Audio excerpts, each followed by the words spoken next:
USA News, I'm Laura Winters.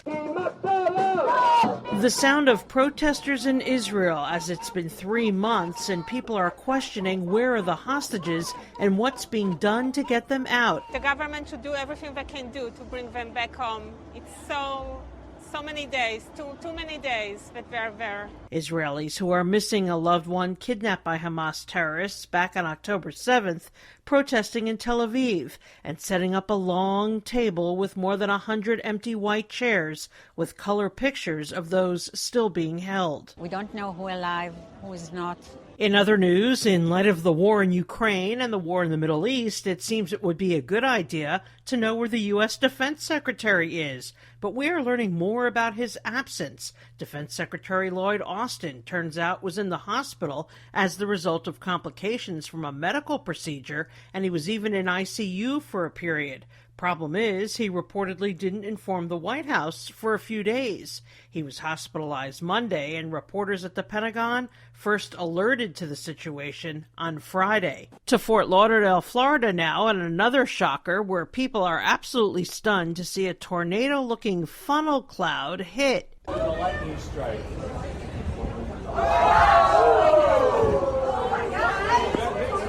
A severe weather system is moving across the country right now, bringing snow to the northeast. It is likely that the southern half to two-thirds of the state will only see rain. Here's New Jersey Governor, Democrat Phil Murphy. We are all ready for whatever comes our way and taking every precaution, although it is Mother Nature. So we do our very best to calculate, predict, and prepare, but you have to accept the fact that it is Mother Nature. This is USA News. Every day, our brave military men and women, along with their families, make tremendous sacrifices for our freedom. Patriotic Hearts, a nonprofit organization, is dedicated to supporting these heroes and their families in their times of need. By donating your unwanted card to Patriotic Hearts, you'll be supporting job transition and job fair programs, veteran entrepreneurship, counseling, and retreats for combat veterans and their spouses. Call 800-804-7211. You'll receive a tax deduction, and we'll arrange a free pickup at your convenience. Imagine the difference you can make in the lives of those who have given so much for our country. Your card donation will directly impact military families, veterans, providing them with the support they desperately need. Call 800-804-7211. You can become a part of something bigger. Join us in our mission to uplift and honor our military community. Call 800-804-7211 to donate your unwanted card to Patriotic Hearts. Another handout to illegal aliens, a report from California that Democrat Governor Gavin Newsom will be giving free health care to another 750,000 illegals on top of the 1.1 already receiving it at taxpayer expense. This comes as California is facing its biggest budget deficit ever. One person killed, 12 hurt after a bus crashes in upstate New York on a highway near Lake George. Police say the bus rolled over, detectives investigating the cause of the crash. Pennsylvania Senator Democrat John Fetterman says he doesn't recognize his alma mater, Harvard, anymore. Fetterman speaking out about former Harvard President Claudine Gay, who was forced to step down after she refused to condemn anti-Semitism raging on campus. Fetterman in an interview saying, as an alum of Harvard, look, I graduated 25 years ago, and of course it was always a little pinko, but now I don't recognize it. In other news, a third batch of Jeffrey Epstein documents unsealed. The new public documents allege Epstein and his associates would target and troll nightclubs looking for teenage girls. Also, new details about Prince Andrew. His butler alleges he received daily massages at Epstein's home in Palm Beach, Florida. And we learn Epstein invoked the Fifth Amendment 500 times during a deposition in 2016, and he dodged questions about former President Bill Clinton and the Clinton Foundation. And I'm Laura Winters, USA News. Do you have a story to tell? Bring your story to life with audiobooks. Great stories deserve great storytelling. Audiobook Network provides professional voice actors and full production services for every author's manuscript. From narration, production, and editing to distribution, promotion, and sales, Audiobook Network handles everything. If you have a print book, ebook, or even a manuscript, call Audiobook Network now and get our free audiobook guide. 800-734-1229, 800-734-1229. Let's face it, winter is here. When the temperature drops, so does your truck's performance. You know what I'm talking about. The hard cold starts, rough idling, and fuel gelling. Avoid these problems by using Hot Shot Secret's EDT Plus Winter Defense. EDT Plus Winter Defense is a concentrated 7-in-1 fuel booster and anti-gel that prevents gelling and improves engine performance in the coldest of climates. The 7-point cetane boost decreases DPF regens, increases fuel economy and winter operability, plus the lubricity protection of LX4 to extend fuel system life. With EDT Plus Winter Defense, you can be confident that your engine is running smoothly and trouble-free, even in the coldest temperatures. Hot Shot Secret EDT Plus Winter Defense is available at Pilot Flying J truck stops, Amazon, O'Reilly Auto Parts, and HotShotSecret.com. Hot Shot Secret, powered by science.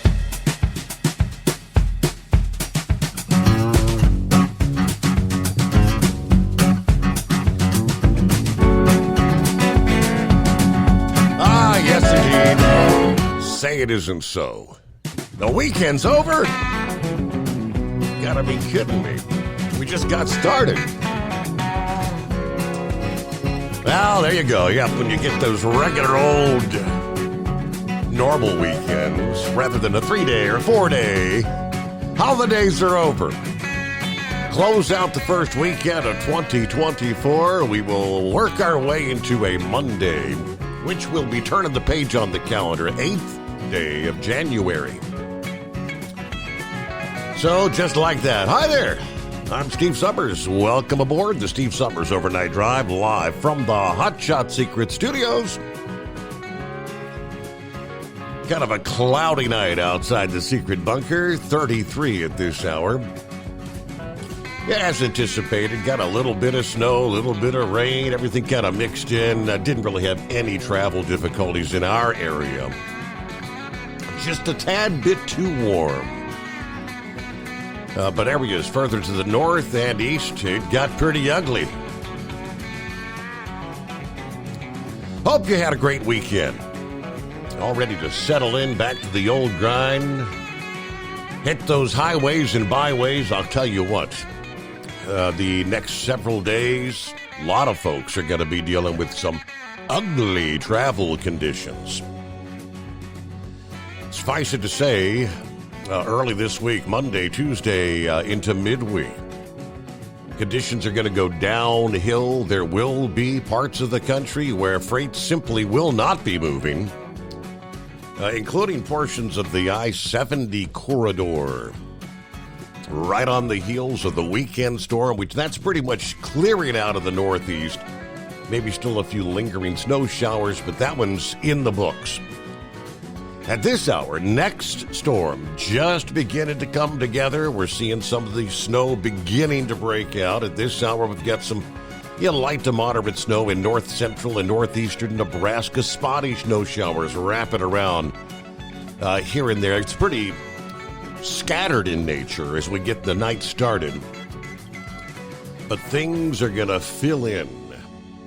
And when you talk about, are you ready for the first full-fledged blizzard of 2024? Well, that's what we anticipate. Let me just start with this first advisory from the Weather Service office in Goodland, Kansas, which includes portions of Colorado, Nebraska, western Kansas. Blizzard warnings kick in at 5 o'clock a.m. Mountain Time this Monday morning in a matter of hours. Things go downhill rapidly right about sunrise here on Monday. We're starting in Colorado, Cheyenne and Kit Carson counties, Kansas, Cheyenne, Rawlins, Decatur, Sherman, Sheridan, and a number of other counties. It's the southwestern corner of Nebraska, Hitchcock, Red Willow counties. This is just one of many, many advisories, but blizzard conditions expected. Total accumulation 6 to 12 inches. Winds are going to be a big factor. Winds sustained 25 to 45 miles per hour. At the peak of the storm, gust 55 to 65 miles per hour.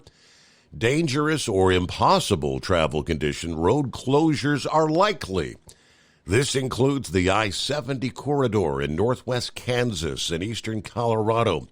Heavy snow will rapidly develop across the area Monday morning. Conditions will rapidly deteriorate around or shortly after sunrise.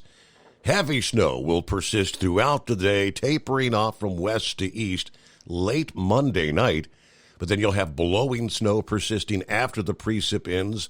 Conditions may not substantially improve until after sunrise on Tuesday morning. Now, again, that's just one of many, many. Looking at the map here, wow, this is the fullest the map's been as far as watches, advisories, warnings. Those blizzard warnings over much of western Kansas, east central and southeast Colorado, northeast New Mexico, the Texas, Oklahoma panhandle regions. From there, winter storm warnings stretching through the eastern two-thirds of Nebraska, a good portion of Iowa, northern Missouri, all looking at having enough snow to slow travel or even halt, in some cases, travel. Then winter weather advisories extending north and south for many areas on the northern and southern fringe of that storm. Storm watches still waiting to be upgraded, stretching through portions of Illinois to include maybe even the Chicago area. Southern portions of Wisconsin, about the southern half of the state. Winter storm watches there. And again, through the overnight and into the early hours Monday, they'll probably be filling in. Wind is going to be a big factor in the coming days for the eastern two-thirds of the country. At this point, we're already looking at wind advisories stretching from southern portions of New Mexico, pretty much the entirety of Texas, Oklahoma, Louisiana, Arkansas, about the western two-thirds of Tennessee. You can say, for all practical purposes, all of Alabama, all of Mississippi. Forecasters, this storm's been on the radar for over a week, and it's going to be gaining strength and gaining size as it rolls from the southwest U.S. to the Great Lakes region, starting Sunday night through the day Tuesday. As it does, major travel disruptions will expand as this storm produces a vast area of snow, drenching rain, strong winds, and there will even be a violent thunderstorm side to this system. An even more potent and disruptive storm will enter the Northwest early next week. This new Pacific storm will have Arctic air to work with as the atmosphere becomes fully energized by next weekend in the central states. At the peak, this storm, Monday to Tuesday, sprawls over much of the eastern half of the country, encompassing more than 30 states. Due to the far-reaching impacts, lots of travel delays are likely on the highways. Flight delays, cancellations at the major hubs, and even smaller regional airports in portions of the southern plains to the Midwest, the South and the Northeast. Ripple effect, flight delays and cancellations. In some cases, de-icing operations. Will probably see some ground stops, displaced crew and aircraft throughout the country. After the storm negotiates the interior west, a long swath of 3 to 12 inches of snow extending for about 1,500 miles from the mountains of the southwest to the upper Great Lakes during the first couple days of the week here. As the storm's snow shield expands to the northeast, it's going to cover vast stretches of I-25, 40, 70, 80, 35, 29, even 55 and 94. For those venturing out along the highways, you may have to contend with snow, slush, blowing, and drifting for hundreds of miles. Heaviest accumulation, 6 to 12 inches, with storm totals approaching 20 inches, extending from central Kansas to northern Michigan. Portions of the Chicago and Kansas City, Missouri metro areas will be in part of this heavy snow zone. That's going to be highly disruptive for travel. Other major Midwest cities likely to be in the thick of the heavy snow: Topeka, Kansas, Omaha, Nebraska, Des Moines, Iowa, Madison, Wisconsin, Rockford, Illinois, on over to Milwaukee, Grand Rapids, Michigan. As I mentioned, the winds, as this storm strengthens, winds will increase, averaging 20 to 40 miles per hour sustained, gust 40 to 60, locally stronger. This could lead to sporadic power outages, airline delays where the winds blow perpendicular to the runways. Blowing and drifting snow becomes a problem out in the open areas. There is the potential for blizzard conditions, where the snow remains or becomes dry and powdery over portions of the central and southern plains. In the coming days, we could even see some blizzard warnings hoisted in parts of the Great Lakes region. Now, just to the south and east of the storm track, cold air at the onset may result in some heavy, wet snow that changes over to drenching rain, then back to snow. That's most likely for portions of central Missouri to central Illinois, northern Indiana, and northwestern Ohio, maybe the southeastern part of the lower Michigan Peninsula. St. Louis, Detroit, you may fall in that weather battle zone, cold and warm air kind of exchanging hands. Further south and east, much of the middle and lower Mississippi Valley and the Ohio Valley, much of this storm is going to be in the form of drenching rain, increasing winds, even thunderstorms. Enough rain may fall within or with or without thunder to lead to some localized flooding issues. Now, here's another concern in the northeast, areas that did pick up some decent accumulations of snow with the weekend storm.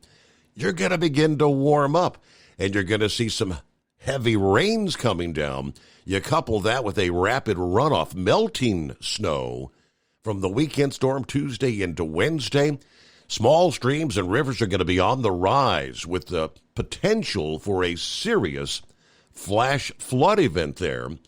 In the south central and southeastern states, the rain will benefit the drought-stricken areas, but the risk of flash flooding and potential severe weather along the I-10, I-20 corridors will also exist from Monday into Tuesday.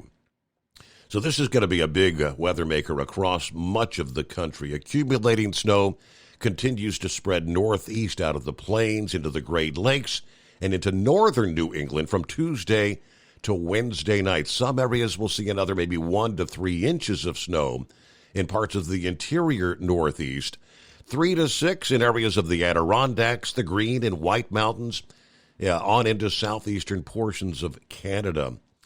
Now, forecasters continue to monitor this stormy pattern well behind the storm for early next week. Early indications are that Arctic air is going to surge southward from the northwest to the north-central states as that new storm rolls in from the Pacific.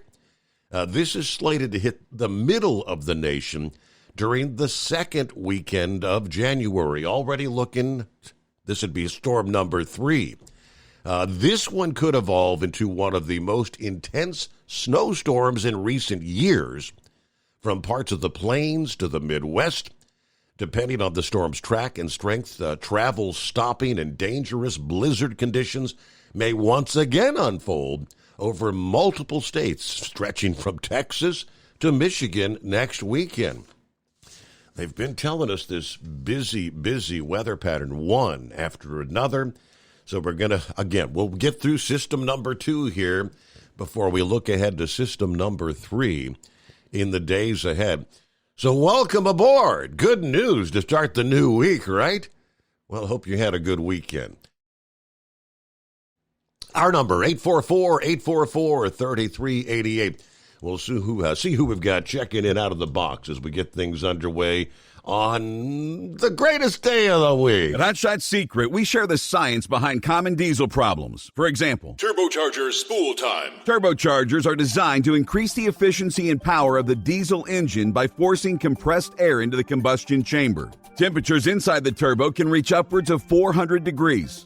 The oil meant to lubricate the bearings will burn, leaving behind a sticky residue called stiction. The turbo's ability to spool up quickly is hindered because the stiction-covered bearings can't spin properly.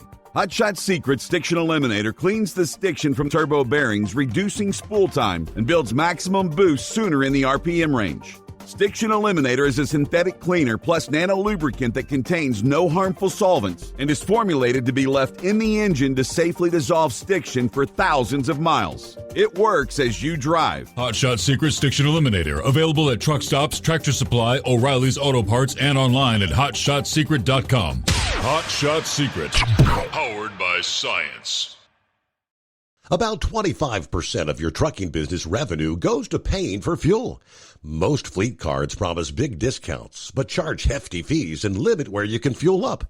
Well, it's time for a change. The Bobtail Zero MasterCard is the zero-fee way to save money and control your fuel spending. Bobtail Zero charges nothing in fees and can be used anywhere MasterCard is accepted. Approval can take just minutes. Apply now at bobtail.com and take back control of your business. The Bobtail Zero MasterCard is issued by Bancorp Bank N.A. MasterCard and the Circles design are registered trademarks of MasterCard International Incorporated. And now, back to the Steve Summers Overnight Drive, live from the Hot Shot Secret Studios. All right, kick off a new week. Happy Monday, Philly Dan. Hello from the city of brotherly love. Hope everybody had a great weekend. We didn't get any snow in Philly, just rain on Saturday. That's it. I said, Eagles done. I said, well, no, the Eagles, they're not done. I don't know what he's referring to. I've got the breakdown. Next weekend, wild card weekend, as they call it in the NFL. So we'll break that down momentarily. Hello, good afternoon. Hammer down, be safe. There's Larry on a Monday. 36 degrees in Tarrytown, New York tonight. Hello, Marianne. Good morning, Steve. The overnight family wanted to thank everybody who prayed for me. And I want to thank you, Steve, for your program there. You're more than welcome, Marianne. Just a few more days, and she'll be headed to the home. That'll feel so great to sleep in your own bed, won't it? Hello to Glenn. Let me see. Good morning, Steve, and the overnight crew. A little chilly here in Central Florida tonight. However, by Tuesday, we're back up to the 80-degree mark. Unfortunately, lots of rain is the trade-off. Stay safe out there, everybody, and Happy New Year. You got it. All right, Rubber Duck. He said, hey, Philly Dan, you got Tampa Bay Monday. Next Monday, not tonight, but next Monday. Closing out Wild Card Weekend. Yes. Dipsy Driver, good morning, Steve. The best informed audience, 33. Of course, it's cloudy here in Stockbridge, mid-Michigan. Could you maybe change the traveler's forecast to, say, mid-70s and sunny here in mid-Michigan? I know you would if you could, but yep, it is January. Just wanted to take a moment to thank all the hardworking ladies and gentlemen behind the wheel out there, the brave behind the badge, and all that have worn or are wearing those fantastic U.S. military uniforms. Thank you very much. And please be safe. Have a great week, drivers. How about those Packers? We're going to have a problem if the Packers play my Ravens. But it was a great game tonight as well. Yeah, there were some very close games this past day. A lot of close games. Well, there were a few blowouts as well, but hello, Pappy. 31 degrees on this greatest day of the week at the midnight hour. Time for the nocturnal listeners to saddle up. Turn up the volume on the overnight drive. 844-844-3388. There's the numbers to hit. Dial Steve up and give him your thoughts over the airwaves. The American truckers keep this country kicking. So hammer down, truckers. Keep it between the spotted and the solid. Stay safe. Are you with me? All right, good morning all. There's the milkman moving the milk. I believe winter thinks it needs to get into full gear this week. The way things are sounding, yeah, winter's going to be kicking into overdrive, right? Daniel says, be careful if you're going through Montana tonight. I've discovered it's snowing again. Surprise, surprise. Hello, Miss Millie. Good morning, Steve. Overnight crew 33 here in Miss Millie's part of the Bluegrass State. Hopefully everyone had a great weekend. Hope we have a great week ahead. Everybody get home safely. And be blessed out there. 5-7, copy the mail. Hey, what are we doing here from Eskimo Mom? Happy Monday to the Overnight Drive Nation. Hope everybody had a great weekend, didn't get buried by the weekend winter storms. Hope everybody stays safe. Clouds 33 degrees outside. Oh, the home 20. With evidence of the snow we had earlier slowly disappearing. Yeah, we did wake up to a little blanket of snow. I think that was Saturday morning. Most of it was gone by Saturday afternoon. And we had off and on snow showers again Saturday night through Sunday morning, but none of it ever, it didn't stick, didn't accumulate. So, yeah, not a bad weekend here. Well, welcome aboard. Happy greatest day of the week. We can always count on Captain Ron to remind us of that. That's right. If I'm not mistaken, that's our first one for the year, isn't it? You and I? Yes, it is, indeed. Yeah, see there? So you got some snow Saturday morning? Yeah, just a little. I mean, it was enough to cover the ground. It made for a pretty scene when we got up. Roads were just slushy.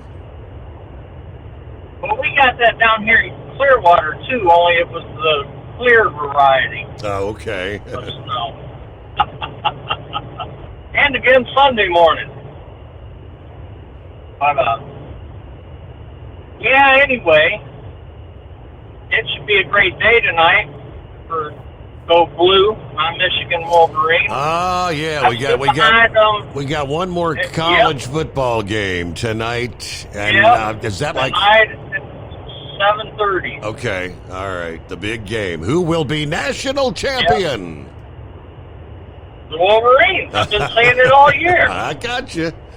I'm the only one that hasn't missed yet. Everybody else on their predictions missed. Big Ed, Monkey Gouger, and let's see, Sundance, all them others doubted the Wolverines. And I bet that they're pulling for Washington now just to keep from pulling for Michigan. I'd say it's a conspiracy. That's fan loyalty. Boy, oh boy.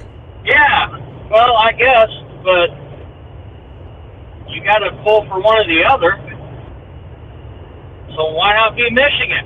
Yeah. I haven't been wrong yet. But, hey, I heard that the Supreme Court is going to listen to that Colorado deal. That is correct. Is that right? They have officially, they said they will take up the case, but they're not going to hear arguments till like February 18th or something. I was just going to ask you when that was going to happen, because I thought this was going down like Monday or the other day or something. Yeah, well, that's what I heard in one of the news discussions that they should. Oral arguments are scheduled for February the 8th, okay? Briefs are due by January 18th. Respondents and amicus briefs are due by January 31, with any reply briefs due by February the 5th. I guess this stuff just doesn't happen overnight. Right. Well, I guess we'll see what happens, but that's about all I've got for the night. I see you're up against that time, bottom of the hour, so thank you for taking my call. All right, and good luck to your Wolverines there, Captain Ron. Good luck. I know that would make it his greatest day of the week for sure. It is 844-844-3388. USA News, I'm Tim Berg. Former President Donald Trump appealed the Colorado Supreme Court's decision removing him from the ballot to the U.S. Supreme Court. The High Court quickly agreed to decide the case. Kentucky Republican Senator Rand Paul agrees with the court's decision. Without question, the Supreme Court has to hear it. When I hear that it's going to be almost a month, though, until the hearing and perhaps longer to the ruling, I'm concerned that even that's too long. I think there needs to be an emergency injunction to shut down any of the states that are wanting to do this. Millions along the East Coast are under a winter weather Millions along the East Coast are under winter weather alerts this weekend. Forecasters say a storm will dump a mix of rain and snow in some cities like New York and Washington, D.C., while Boston could get slammed with at least 6 inches of snow, while other parts of upstate New York could get over a foot of snow. This is USA News. Do you want to save money on your next flight? Then pick up the phone and call. That's right, call. Because the best prices are not online. They're with SmartFares. See, SmartFares has special deals with the airlines. When they have unsold seats, they use SmartFares to fill them. So you get airline tickets at crazy low prices. They have access to great prices and discounts at over 500 different airlines. Plus 300,000 hotels and rental car companies. Their prices are too low to publish online. With the extra money you'll save, you can book another trip or treat yourself to dinner or shopping. So stop searching all of those travel sites to find the lowest price on your next flight. Let one of our SmartFares expert travel agents find the best price for you. Call SmartFares today and get ready to see the world with a fat wallet. 800-871-3291. 800-871-3291. 800-871-3291. That's 800-871-3291. At Hot Shot Secret, we share the science behind common diesel problems. For example, product claims without proof. Every trucker on the road has heard product claims about an additive that simply didn't match their experience. Proof is found from third-party testing by a recognized, credible source. That's proof. Hot Shot Secret's Stiction Eliminator will improve your performance and fuel economy. For proof, we engaged the Ohio State University Center of Automotive Research to conduct an EPA-certified fuel economy test with Stiction Eliminator on a FedEx truck, a 2006 P500 Freightliner with 247,000 miles. The test showed a 3.6% increase in highway driving fuel economy from Stiction Eliminator, an oil additive. The complete report from OSU is available for download at hotshotsecret.com. That's proof. Hot Shot Secret Stiction Eliminator, available at truck stops, Tractor Supply, O'Reilly's Auto Parts, and online at hotshotsecret.com. Hot Shot Secret, powered by science. For anything diesel, take it to Scheid Diesel. They provide a wide variety of services and diagnostics to determine what the problem is with the latest technology. From simple oil changes and preventative maintenance to fuel system diagnostics and repairs, engine rebuilds and cylinder head repairs, and rebuilds with our in-house machine shop. They also have on-site DPF cleaning for exhaust issues and DOT inspections. If your diesel is asking for some attention, Scheid Diesel has the specialist you need for anything diesel. Located in Terre Haute and Lafayette, Indiana, and Effingham, Illinois, Scheid Diesel has you covered.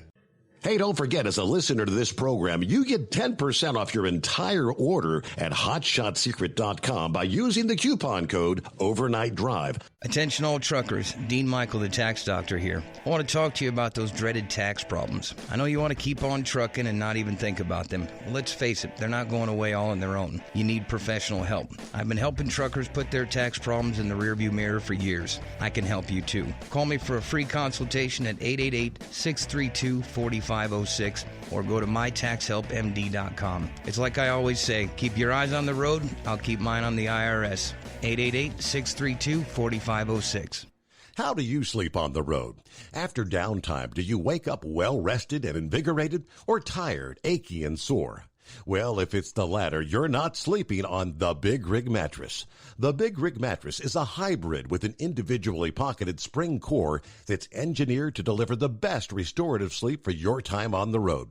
Many drivers have said they sleep better over the road on the Big Rig Mattress than they do at home. Learn more about the Big Rig Mattress at thebigrigmattress.com or call 877-736-4233. Most standard sizes ship within 72 business hours. The Big Rig Mattress, 100% made in the USA since 2009. Because Channel 19's a little congested. Call Steve now at 844-844-3388. The Overnight Drive.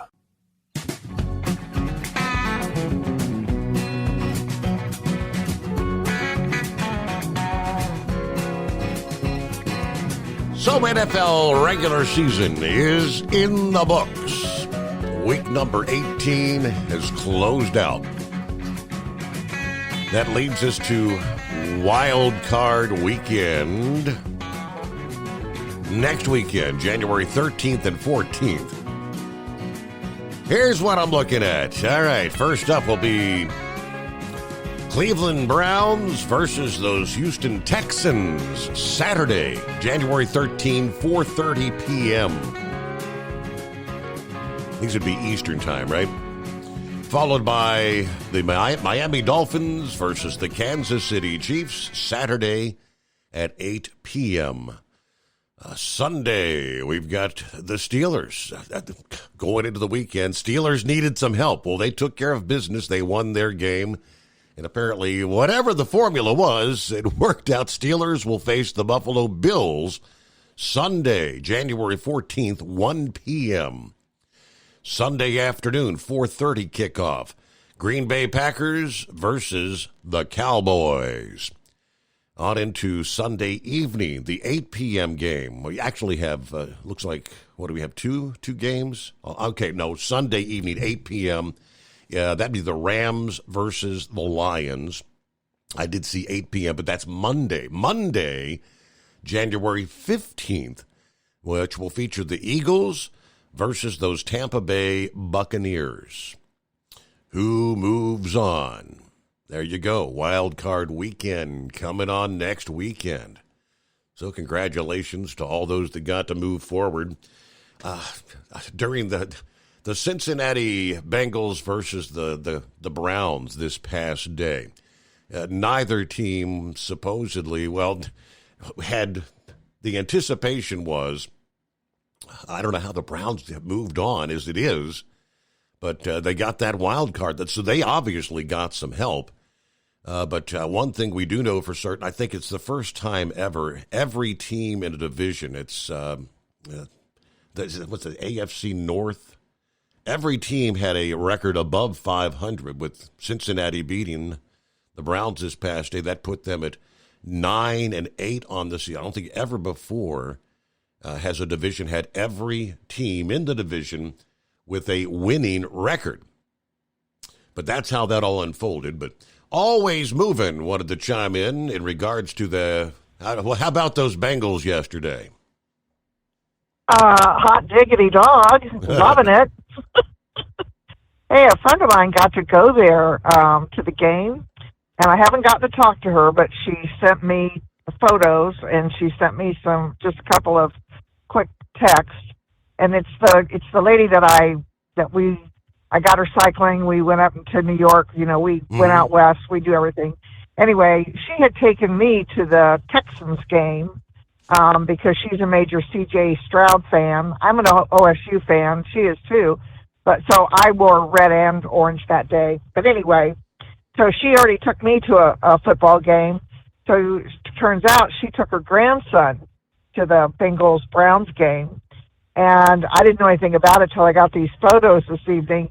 And they were right down in front. They were in the tunnel where the players come out. I don't know how she wound up with all this. They were up in a suite. I don't know how that happened. But anyway, she said that not only did they get to see Joe Burrow and Sam Hubbard, but number 32 gave the grandson a pair of gloves. And 32 is Travion Williams. Wow. So isn't that impressive? I know somebody whose grandson got gloves from Travion Williams. I'm on cloud 9. I don't know if the grandson realizes what happened, but I'm on cloud 9 about it. That is so cool. And I'm like, well, I was thinking, that isn't where our seats were.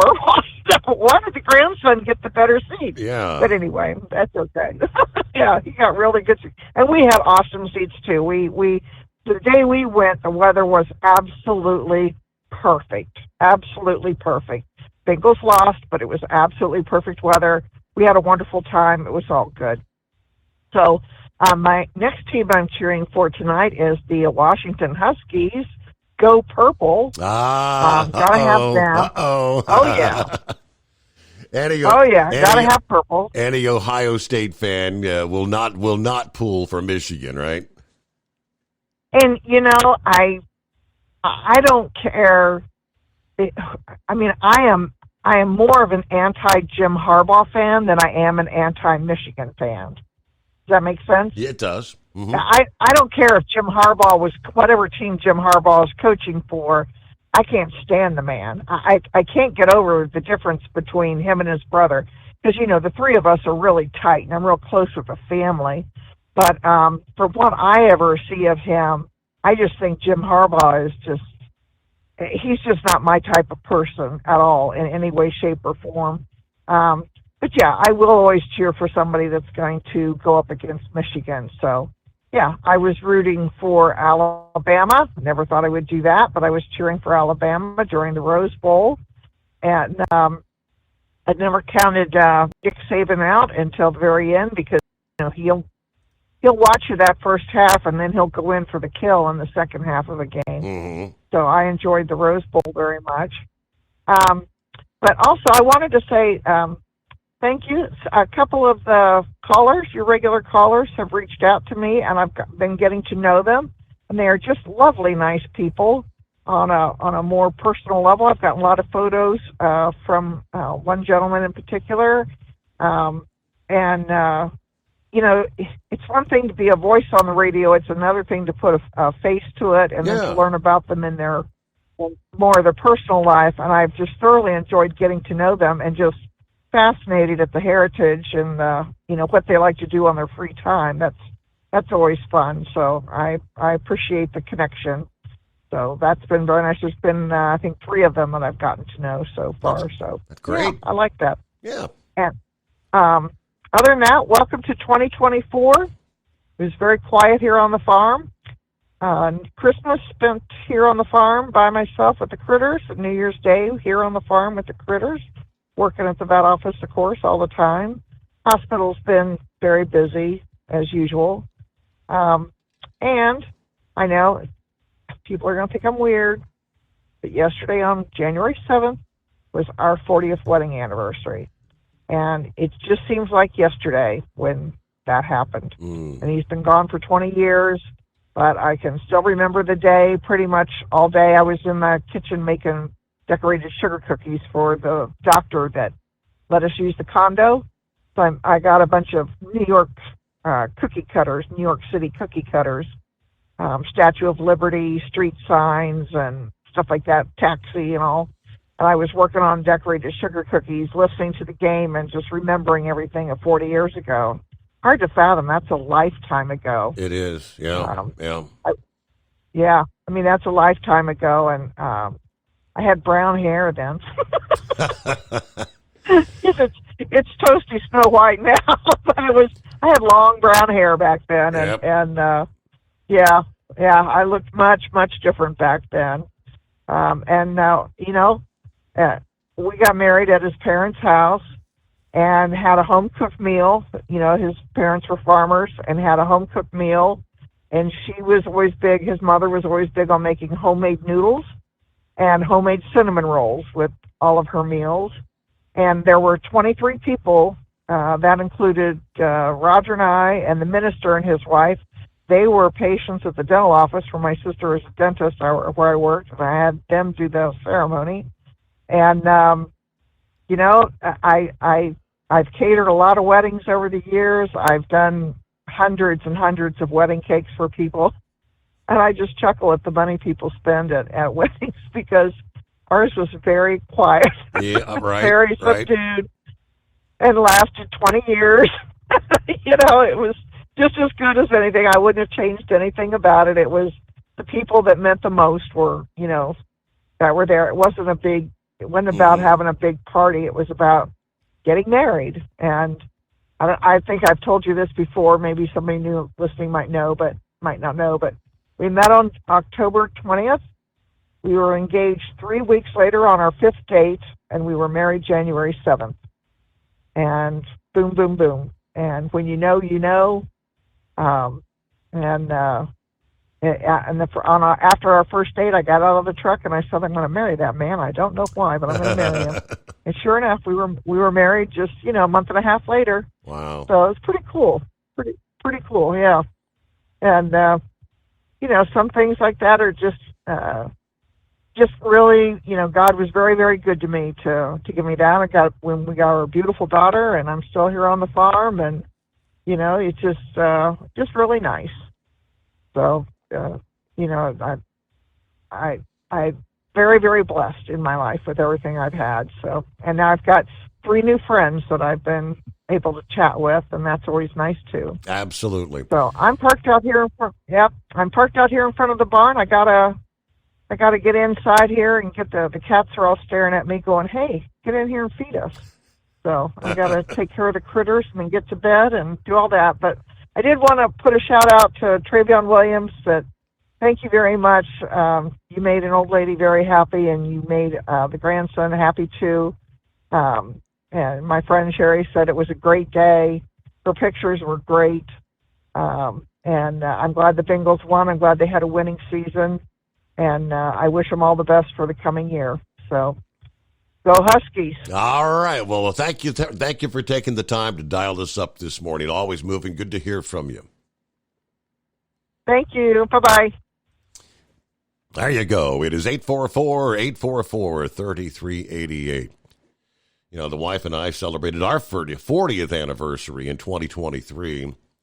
And reflecting back, for always moving. It's like, wow. Yeah, you look at the photos. I had brown hair at the time. It's all gray. I guess it's just a subtle reminder that life is so short. It just rapidly, you blink of an eye, and it seems like yesterday, but 40 years just like that. We'll return after this. Lines available on a Monday. The Steve Summers Overnight Drive, live from the Hot Shot Secret studio. At Hot Shot Secret, we share the science behind common diesel problems and their solutions. For example, diesel fuel cetane levels. in many states, the cetane rating in diesel fuel is 42 to 45. Most diesel engines operate more efficiently with a cetane rating of 48 to 50. One treatment of Hot Shot Secret Diesel Extreme will raise your cetane 7 points, increase fuel economy, and improve cold starts. Due to a cleaner burn, there are less hydrocarbons and particulate matter in your exhaust. This reduces the blockage of your diesel particulate filter. Using Diesel Extreme generates 83% less DPF regeneration. The 6-in-1 Diesel Extreme formula also includes the most concentrated detergent on the market, lubricity enhancer, water demulsifier, rust and corrosion inhibitors, and a fuel stabilizer. Hot Shot Secret Diesel Extreme is available nationwide at truck stops, fine farm and auto stores, and online at hotshotsecret.com. Hot Shot Secret, powered by science. Doc's Diesel is your one-stop online shop for diesel filter maintenance. Genuine quality, third-party tested filters for Cummins, PowerStroke, Duramax, and EcoDiesel trucks.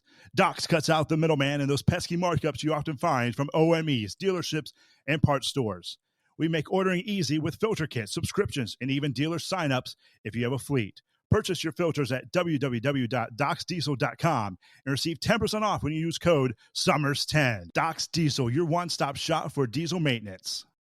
And now, back to the Steve Summers Overnight Drive, live from the Hot Shot Secret Studios.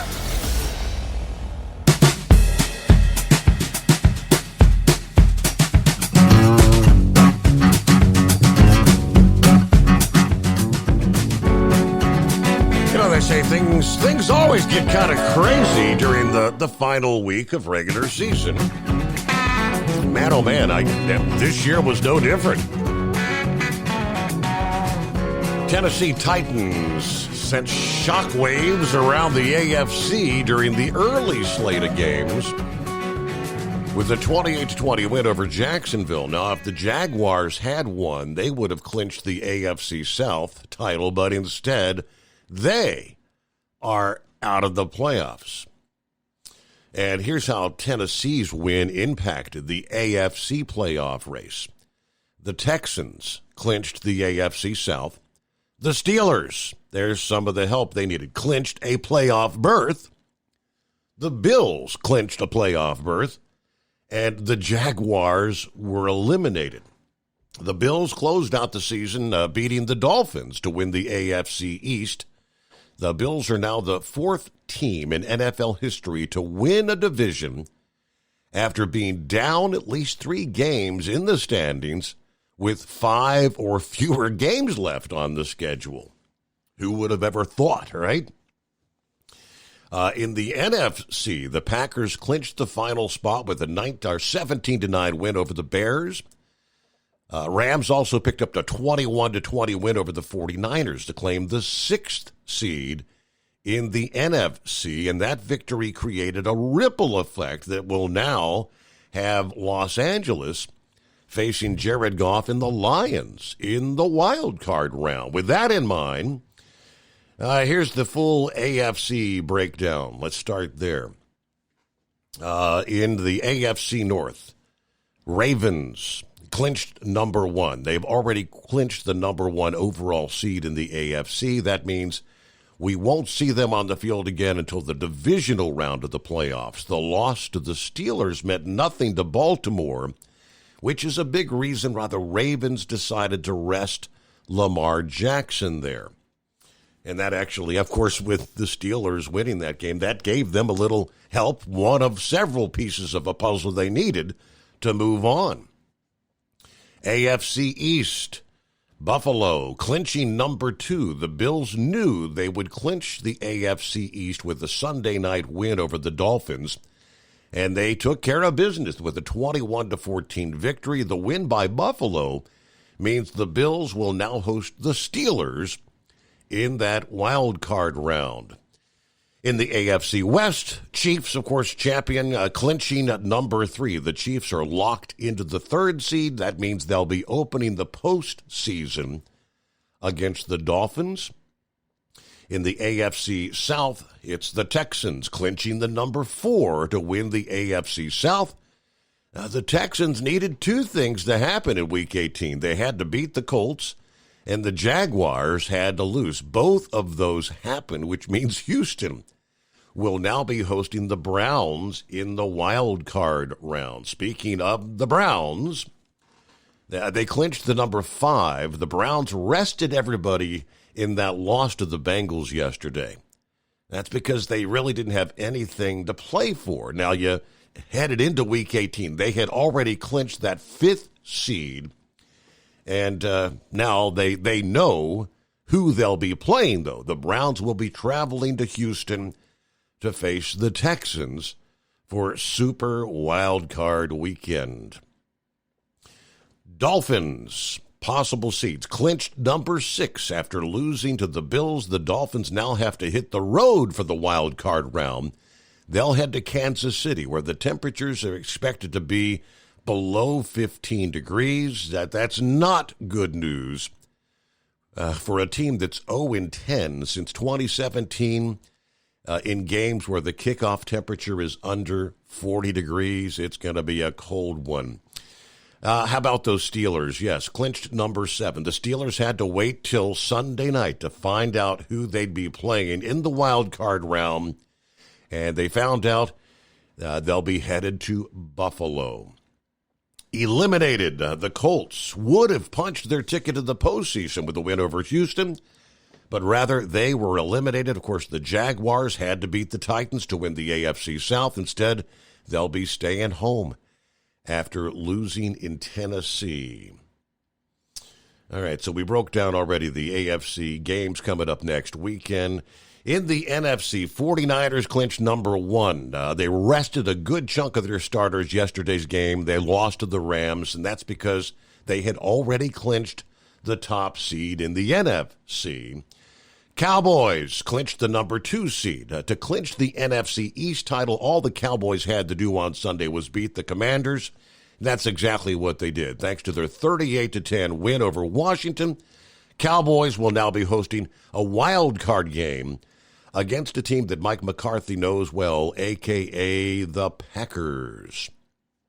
You've got the Lions clinching number 3 to get the 2nd seed in the NFC. Lions needed the Cowboys to lose, but that didn't happen, which means Detroit is locked into the 3rd spot. Lions will now get set to host their first playoff game in 30 years, and they'll be facing a familiar face, Matthew Stafford. Buccaneers, how about that? They finished the season at 9-8, but they clinched the number 4 slot in the NFC South. They needed a win over the Panthers to clinch the NFC South, and that's exactly what happened Sunday. The victory now means Tampa Bay will host the Eagles in that wild card round. Eagles clinched number 5. The Eagles are kind of stumbling into the playoffs. After getting blown out by the Giants, the Eagles have now lost 5 of their past 6 games. Headed into the postseason, they'll try to end that slump in the wild card round at Tampa Bay. But after such an outstanding start to the season for Philadelphia, they've kind of stumbled in, but they're moving on. Can they redeem themselves? The Rams clinched the number 6. The Rams rested most of their starters, but they were still able to beat the 49ers, which was huge. The win clinched the number 6 seed, which means the Rams will be traveling to Detroit to face a familiar face, Jared Goff. If the Rams had lost, they would have been the 7th seed, and the Packers would have been the 6th. Speaking of the Packers, they clinched the number 7 to clinch a playoff berth. The Packers had to beat the Bears, and they did. The win by the Green Bay now sets up a wild card game in Dallas, as we mentioned, against the Cowboys. Meanwhile, eliminated.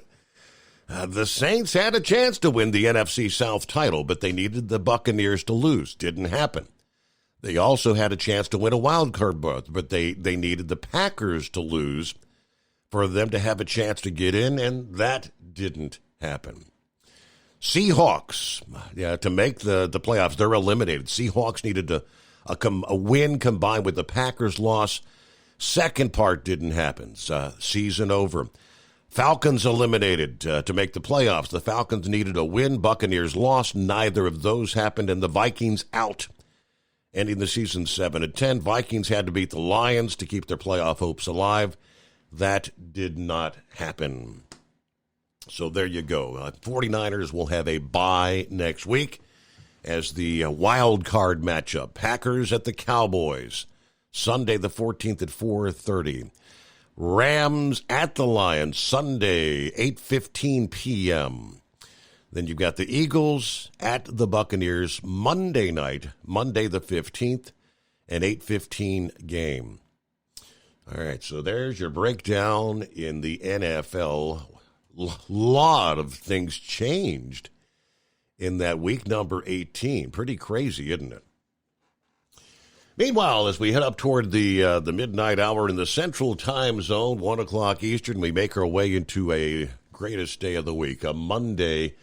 Lines available at 844-844-3388. If all goes according to plan, about an hour and 20 minutes from now, the first American spacecraft to attempt to land on the moon in more than half a century is poised to blast off. But this time, private industry is leading the charge. A brand new rocket, the United Launch Alliance's Vulcan Centaur, is slated to lift off from Cape Canaveral 2:18 a.m. this morning. We'll give you more on that coming up. It's coming. Crisp fall mornings turn bitter cold. As you fire up your diesel, you can see your breath on the inside of a cab. Imagine looking deep into your engine. Freezing temperatures impact your diesel's fluids, especially fuel. On a 23-degree morning, the paraffin wax in your untreated fuel starts to morph from fluid to large crystals. These crystals clump together and form a gel. At minus 10 degrees, your fuel hits the point where it no longer pours like a liquid. It's so dense that the flow through the fuel filter will slow, causing hard starts or no starts. Get prepared now for the cold that is coming. Hot Shot's Secret Diesel Winter Anti-Gel is a premium fuel additive that lowers your fuel's pour point to minus 65 degrees. If it's that cold out, you shouldn't be on the road. You ought to be at home in front of the fireplace. Hot Shot's Secret Diesel Winter Anti-Gel Premium Fuel Additive. Available now online at HotShotSecret.com. Hot Shot Secret. Powered by science. Whether you're a diesel pickup performance enthusiast or just looking for a small upgrade, when selecting common rail fuel system components, look no further than Exergy Performance. At Exergy, you'll find injectors, pumps, and more, engineered like no others on the market using state-of-the-art equipment run by people that have been in the business for decades. Exergy is the home of the Sportsman line of injectors. These injectors are designed for use in pickup trucks with no other modifications and offer a 15 to 20 horsepower gain while being calibrated to tighter tolerances than factory stock injectors. With the product lineup of injectors from Sportsman to 700% over, pumps from Sportsman to 14 millimeters, and complete engine control systems, Exergy has you covered. So if you're in the market for common rail components at any power level, contact Exergy Performance or one of our many dealers listed on our website at exergyperformance.com. Live from the Hot Shot Secret Studios, the Steve Summers Overnight Drive. USA News, I'm Laura Winters. This Sunday, the FAA ordering inspections of the Boeing 737-9 MAX model after that scare in the air Friday when a door blows off an Alaska Airlines flight, the plane at 16,000 feet. A little boy's shirt and cell phone sucked out, while passengers forced to put on the oxygen masks as the pilot lands safely. We believe, from looking at radar data, that the door is around Barnes Road near I-217 and the Cedar Hills neighborhood. NTSB Chair Jennifer Homendy in a news conference with reporters. The Northeast getting its first snow of the season. Hagerstown, Maryland, parts of New Jersey, and farther north in Boston all getting snow. Millions of people in the storm's path. We're learning more today about the absence of Defense Secretary Lloyd Austin. He was in the hospital as the result of complications from a medical procedure and even in ICU for a period. Problem is, he reportedly didn't inform the White House for a few days. He was hospitalized Monday, and reporters at the Pentagon alerted to the situation Friday. To Capitol Hill, where the House will start impeachment hearings against Homeland Security Chief Mayorkas this week after millions of illegal aliens continue to pour into our country. House Speaker Mike Johnson at the border with Mexico telling CNN the Biden administration not doing its job. This is a catastrophe down here. And what the White House is proposing is more money to process and allow more illegals into the country. We need to do the opposite of that. And this is, you don't need to take my word for it. Listen to the deputy chief of the U.S. Border Patrol who was with us last night, and he told us in his own words, he said, it's as if I'm at an open fire hydrant. I don't need more buckets to dump the water. He said, I need to turn the flow off. This is USA News.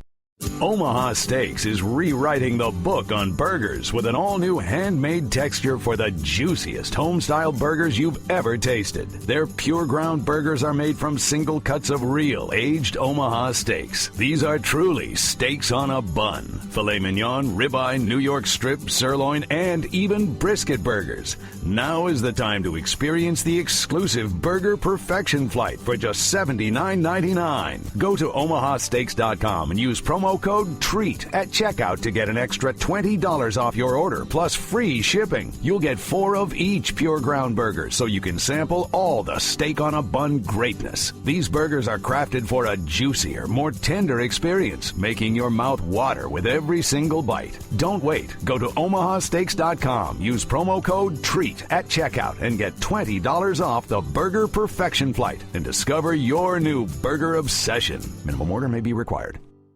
Turning now to USA Business News, the Dow finished the session Friday higher, up 25 points, the Nasdaq gaining 13, and the S&P 500 up 8 points. In other business news, Ford posting its best sales year since 2020, even though sales of electric vehicles have slowed down a bit. Ford sales up 7.1% in 2023 compared to 2022. Ford's electric car in the number 2 slot behind Tesla. In other news, family and friends looking for justice in the high-profile murder of Michigan synagogue president Samantha Wall. She was stabbed to death during a burglary in her house back in October. Originally, some thought it was a hate crime as Wall is Jewish, and this took place right after the Hamas terrorist attack in Israel on October 7th. But Wayne County prosecutor Kim Worthy has always maintained this was not a hate crime. We have charged Michael Balonis, he's 28 years old, with the following offenses: homicide, felony murder, that he did while in perpetration or attempted perpetration of a felony, of a larceny, and or a home invasion in the first degree, murder Samantha Wool. There are no facts to suggest that this defendant knew Ms. Walls, and there are certainly no facts to suggest that this was a hate crime. At the upcoming evidence hearing scheduled for January 16th, prosecutors expected to present evidence linking the 28-year-old male suspect who's under arrest to the murder, plus call 12 witnesses to testify. And I'm Laura Winters, USA News. Have you ever picked up a towel set because it felt really soft in the store, but then when you go to use it, it's not very absorbent? That's why MyPillow has developed the MyPillow towels. Towels that work. The 6-piece towel set includes 2 bath towels, 2 hand towels, and 2 washcloths. And right now you can receive a 6-piece set for only $39.98 with promo code USA. Go to MyPillow.com, click on the radio listener special, and enter promo code USA, or call 800-951-8175. That's MyPillow.com, promo code USA. Let's face it, winter is here. When the temperature drops, so does your truck's performance. You know what I'm talking about. The hard, cold starts, rough idling, and fuel gelling.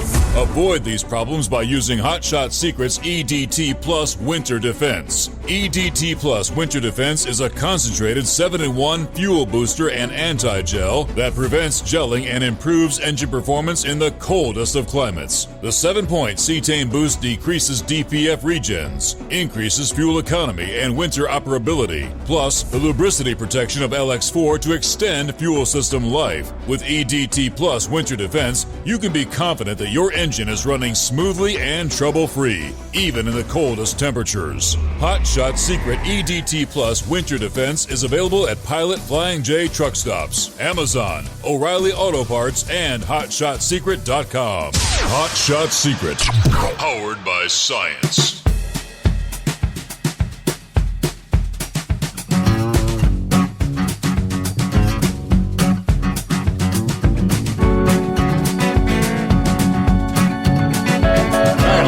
Cover as we get the new week underway here. What's on your mind? It's 844-844-3388. Share a couple of updates here. Eskimo Mom forwarded to me here a few minutes ago. I guess this is going to cause some headaches in and around the Columbus, Ohio area for the next few days. A part of Interstate 70 West near downtown Columbus going to be closed for a few days after a semi-truck crashed into a bridge, causing severe damage, according to WBNS News. Saturday, Columbus Division of Police were called to I-70 West at South 4th Street about 4:45 in the afternoon. Reports that a semi hit a bridge. The semi was hauling a large excavator, striking the bridge. Ohio DOT said that crash caused significant structural damage to at least one beam supporting the deck of the bridge. It is unclear how many days it will take to repair the overpass. A contractor responded to the scene Saturday afternoon to make emergency repairs. No one was injured, but undoubtedly there's going to be some headaches. Here's the recommended detours for those traveling I-70 West. You'll be diverted to 71 North, take 71 North to 670 West to get back to I-70 West. I-71 South traffic will be diverted to I-70 East, take I-70 East to 270 South to get back to 71 South. I-70 East is not affected by this closure. 70 East remains open there. Meanwhile, other side of the country, to a foggy stretch of California highway, a crash involving dozens of vehicles along Interstate 5 in Southern California over the weekend that left 2 fatalities, 9 others injured. This pileup involved 35 cars at about 7:30 Saturday morning west of Bakersfield, according to authorities. Kern County Fire Department spokesman told reporters visibility at the time of the crash was roughly 10 feet. When crews arrived to what was obviously a chaotic scene, The crash was spread over about a half mile, involving 17 passenger vehicles and 18 tractor trailers. 2 dead at the scene, 9 others hospitalized, primarily minor injuries, according to authorities. But they said it was pretty chaotic when we first pulled up to the scene. It was compressed natural gas, saddle tanks on the side of some big rigs that were ruptured. So a lot of bystanders that weren't injured were trying to help people and were in a plume of natural gas. So we had to deal with that first and get everybody evacuated from the area. The crash caught plenty of attention from social media users. Of course, in California, some users put a bit of a political twist on the crash, comparing reaction to the weather conditions with some of the progressive calls for gun control in California in the form of, we need to ban the deadly fog in California. There you go. All right, it is 844-3388. So, to the moon we go for the first time since when? Half a century? If all goes according to plan, here in about an hour and 10 minutes, from Cape Canaveral Space Force Station, 2:18 a.m., the maiden voyage of a brand new rocket, the United Launch Alliance Vulcan Centaur, carrying Astrobotics Peregrine lunar lander. Weather so far appears favorable. If all goes to plan, Peregrine will touch down on a mid-latitude region of the moon, the Bay of Stickiness, on February 23rd. Pittsburgh-based Astrobotics CEO John Thornton said ahead of the launch, leading America back to the surface of the moon for the first time since Apollo is a momentous honor. Until now, a soft landing on Earth's nearest celestial neighbor has only been accomplished by a handful of national space agencies. The Soviet Union was first in 1966, followed by the United States, which is still the only country to put people on the moon. China has successfully landed 3 times over the past decade. India was the most recent to achieve the feat on their second attempt last year. So now the United States turning to the commercial sector in an effort to stimulate a broader lunar economy and ship its own hardware at a fraction of the cost under the Commercial Lunar Payload Services program. It is a challenging task. The space agency has paid Astrobotic more than $100 million for the task, while another contracted company, Houston-based Intuitive Machines, is looking to launch in February and land near the south pole of the moon. We think that's going to allow more cost-effective, more rapidly accomplished trips to the lunar surface to prepare for Artemis, according to NASA. Artemis, the NASA-led program to return astronauts to the moon later this decade as they prepare for maybe missions in the future to Mars. But a controlled touchdown on the moon is a challenging undertaking, they say, with roughly half of all attempts ending in failure. Absent an atmosphere that would allow the use of parachutes, a spacecraft has to navigate through treacherous terrain using only its thrusters to slow their descent. Private missions by Israel and Japan, as well as recent attempt by the Russian Space Agency, have all ended in failure, although the Japanese Space Agency is targeting mid-January for the touchdown of the SLIM lander that was launched last September. Making matters more fraught is the fact that it is the first launch for ULA's Vulcan, although the company boasts they've had a 100% success rate in their more than 150 prior launches. ULA's new rocket is planned to have reusable first-stage booster engines, which the company, a joint venture between Lockheed Martin and Boeing, expects will help achieve cost savings, much like SpaceX with those reusable first-stage boosters. Science instruments on board the Peregrine, a suite of scientific instruments that will probe radiation, surface composition, to pave the way for the return of astronauts to the moon.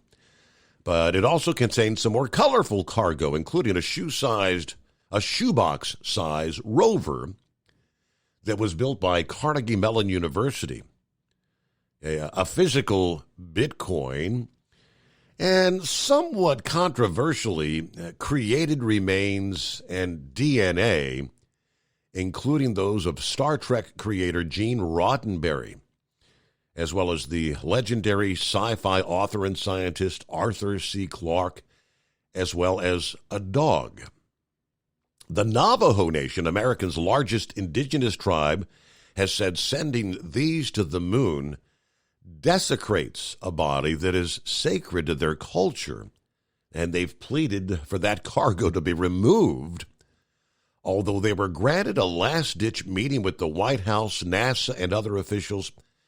Their objections apparently were ignored. Meanwhile, the Vulcan's rocket's upper stage, which will circle the sun after it deploys the lander, is meanwhile carrying more late cast members of Star Trek, as well as hair samples of Presidents George Washington, Dwight D. Eisenhower, and John F. Kennedy. For what it's worth, okay, about 16 past the hour. 5-7. Happy Monday. Everywhere. Happy Monday. Everywhere a man goes, he was trashed behind from day one. There you go. Nothing changed. We even leaving abandoned cars up there. Oh, okay. I want to be always moving since, third date she knew. Oh, I knew my wife for 3 years. We were going to a holiness church. She wasn't allowed to get married because she had been married before.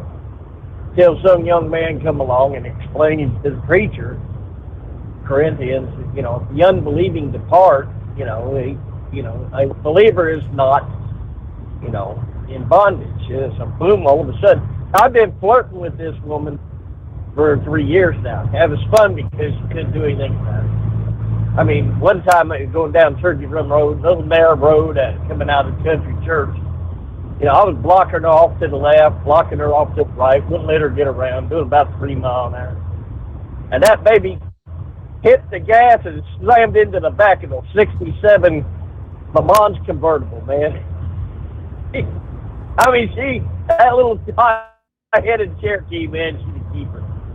Well, on the third date, she looks over at me and she says, everybody says we're going to get married. And I just look at her and I go, you want to? And apparently that was it, because all of a sudden I was totally out of it. Everybody and all the women in the church was gathering up. You know what date they come up with? The 5th month on the 7th day. So it's going to be 42 years on the 5th month, 7th day of 2024. And, I still don't know if I got my pound of flesh out of that back bumper or not, but I got a beautiful family. Everything I have that matters comes from that woman, and I don't know why all of a sudden Walmart. It's just New Year's, right? Walmart's already putting up Valentine's Day crap. So why is it always turns around? It seems like us guys have to fork out more money for this stuff. And finally, I just want to make mention, you need to get you a good set of lights and put them up and leave them up. That way, you get too old to climb around on them ladders, buddy. 5-7, we down. Just leave them up there. All right. Well, the sun was supposed to come over here Monday, Tuesday. I don't know if weather's going to cooperate or not. It's not going to be snow, but I think they've got maybe some more rain in our forecast. But Yeah, we'll see. Just leave them up, right? It's still a lot of folks have their Christmas lights up. I got some neighbors. Some have taken them down. Others, well, burn them for a few more weeks. I don't know. All that effort to put them up, it's a pain to take them down. It is 844-844-3388. 19 past the hour. We return in 2. At Hot Shot Secret, we share the science behind common diesel problems. For example, Turbocharger spool time. Turbochargers are designed to increase the efficiency and power of the diesel engine by forcing compressed air into the combustion chamber. Temperatures inside the turbo can reach upwards of 400 degrees. The oil meant to lubricate the bearings will burn, leaving behind a sticky residue called stiction. The turbo's ability to spool up quickly is hindered because the stiction-covered bearings can't spin properly.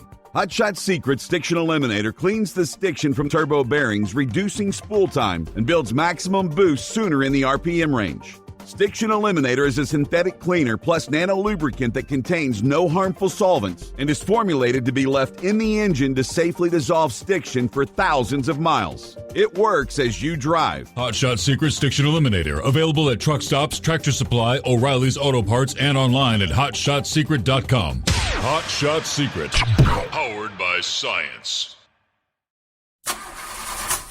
If that sound gives you nightmares, there's a cheap and easy way to avoid engines not firing. Stable, America's #1 fuel stabilizer, ensures quick and easy starts after storage. Stable's proprietary formula keeps fuel fresh for 2 years, outperforming competitors. Pour Stable in your gas can or directly into the tank of your car, truck, hybrid, boat, ATV, motorcycle, or lawnmower to prevent fuel-related engine problems that cost time and money. When you store, start with Stable. And now, back to the Steve Summers Overnight Drive.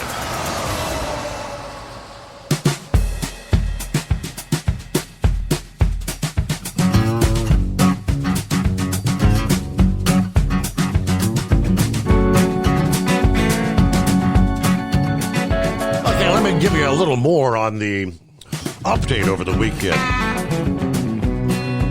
where indeed the United States Supreme Court has accepted the petition for immediate review of the Colorado Supreme Court decision striking former President Trump from the presidential ballot. According to the procedural order, the petition for a writ of certiorari is granted. Oral arguments are scheduled for February the 8th.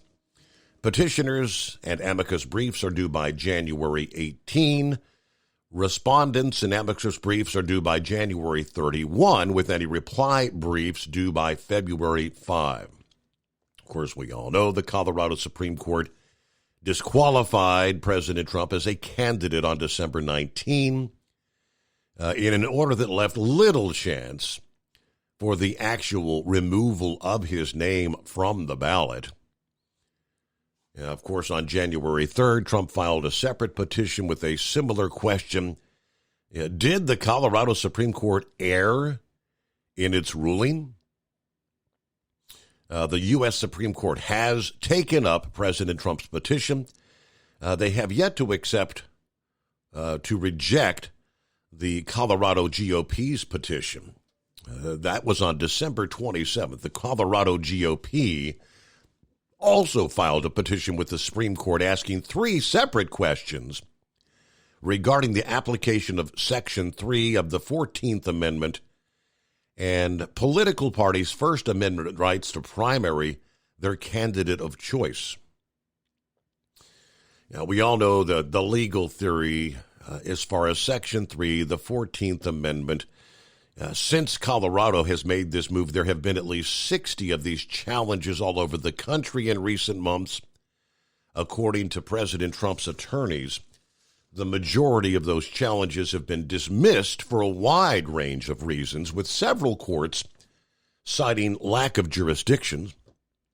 Officials and some judges have argued that if individual state courts were meant to be able to rule if a presidential candidate engaged in insurrection and whether that affected his eligibility, that would result in absolute chaos, with upwards of 50 different rulings in several amicus briefs filed with the Colorado GOP and the Trump petitioners. experts and concerned voters agreed much the same. The Colorado decision has already created a ripple effect, with legislators in other states calling for the disqualification of President Trump as a candidate on their ballots. Now, as well as other states calling for the disqualification of Joe Biden from state primaries in retaliation. I do believe in the mix somewhere over here, I do have Missouri is the state that has or will this week petition to remove Joe Biden from the ballot. I mean, if you want to play this game, it can go both directions. So let's see if I can pull. I know I printed that out. It's over here somewhere. But meanwhile, 24 past the hour. See what's going on with horse feathers on a Monday. Come on, let me do your thing there. Pick it up. Morning, horse feathers. There you go. Morning, Your Honor. Oh, I'm sure the Democrats are yelling, not fair, not fair. This is our game. You can't play our game our way against us. No, not fair. Oh, boy. So anyways, I guess we got to start out this morning with, hey, Mike, what day is it? What day is it? And are you going to get it? Well, it's Monday. You know what day today is? Well, I thought it was Monday. And? Yeah? January 8th. You know what January 8th is, Your Honor? Elvis's birthday. Oh, really? Okay, I did not realize that. So, happy birthday to Elvis, because has he left the house? Has he left the building? Is Elvis in the building? We don't know. He could be anywhere. Do you know how old Elvis would be somewhere today? Probably eating I didn't check on it, but I'm thinking somewhere in the 80s, lower 80s maybe. You'll have to Google that one for us. A quick search. Eskimo Mom's already got it figured out, but I don't know if she can get it back to you quick enough. You might get it there, but so anyways, what do you think about this Alaska Airlines, this 737 MAX 9? Whatever is that? I mean, I guess the MAX 9 is. I mean, absolutely out of a Hollywood horror film. I'm reading that there was apparently a young boy in a seat in that aisle where that door came off. Had he not had his seatbelt on, would have been sucked out. His shirt was actually sucked off of his back. Absolutely. Well, they were at like 16,000 feet, I think they said. So, correct. They're 6,000 feet above where they have to be pressurized. So you're in a vacuum. Then you're traveling 400 or 500 miles an hour. So, he's lucky he was strapped in, because they had the flight attendant at one time where, they were above 10,000 feet. They got sucked out of that one plane that had an issue with the fuselage. So, he was really lucky. But now I've been trying to figure out, because the first night that they reported that there, they said that wasn't the emergency exit door. Was it an actual door? Because they said it was like a blank in the fuselage, where I guess if it was used as a cargo type plane, they probably would have had a door there. But since it was a passenger jet, that it was kind of like what you'd sheetrock over, kind of have a doorway, but you just kind of sheetrock over it, and it just makes it like a regular window seat. But anyway, so what I'm thinking is that if that plane was used in commercial use, like flying horses across the country or around the world, which your Cincinnati airport is a hub for flying horses. I don't know if you realize that or not, but the horse industry is major flights out of Cincinnati there. Really? So what they do is they take the plane, and the plane sits there, wherever, area they load the horses at, and they bring the tractor trailers in with the horses, and they line the tractor trailers up side by side next to the plane, and they'll put 5, 6, 7 tractor trailers, and they put them door to door, window to window, right tight enough you can't walk hardly between them. And then they put ramps down between all the trucks, and as they unload the first truck and get it empty, the second truck's horses come through the first truck. And so, all right, well, pause there. We'll get to the rest of the story coming up. USA News, I'm Tim Berg. Former President Donald Trump appealed the Colorado Supreme Court's decision removing him from the ballot to the U.S. Supreme Court. The High Court quickly agreed to decide the case. Kentucky Republican Senator Rand Paul agrees with the court's decision. Without question, the Supreme Court has to hear it. When I hear that it's going to be almost a month, though, until the hearing and perhaps longer to the ruling, I'm concerned that even that's too long. I think there needs to be an emergency injunction to shut down any of the states that are wanting to do this. Millions along the East Coast are under winter weather alerts this weekend. Forecasters say a storm will dump a mix of rain and snow in some cities like New York and Washington, D.C., while Boston could get slammed with at least 6 inches of snow, while other parts of upstate New York could get over a foot of snow. This is USA News. Do you want to save money on your next flight? Then pick up the phone and call. That's right, call. Because the best prices are not online. They're with SmartFares. See, SmartFares has special deals with the airlines. When they have unsold seats, they use SmartFares to fill them. So you get airline tickets at crazy low prices. They have access to great prices and discounts at over 500 different airlines. Plus 300,000 hotels and rental car companies. Their prices are too low to publish online. With the extra money you'll save, you can book another trip or treat yourself to dinner or shopping. So stop searching all of those travel sites to find the lowest price on your next flight. Let one of our SmartFares expert travel agents find the best price for you. Call SmartFares today and get ready to see the world with a fat wallet. 800-871-3291. 800-871-3291. 800-871-3291. That's 800-871-3291. Do you have a Dodge pickup and hate your automatic transmission? Of course you do. LaVon Miller at Firepunk Diesel here, and we specialize in heavy-duty and performance transmissions for your 3/4 or 1-ton Cummins-powered truck. So if you're interested in turning your stock slush box into a towing monster, call us today at 614-733-3744 or visit us online at shop.firepunk.com.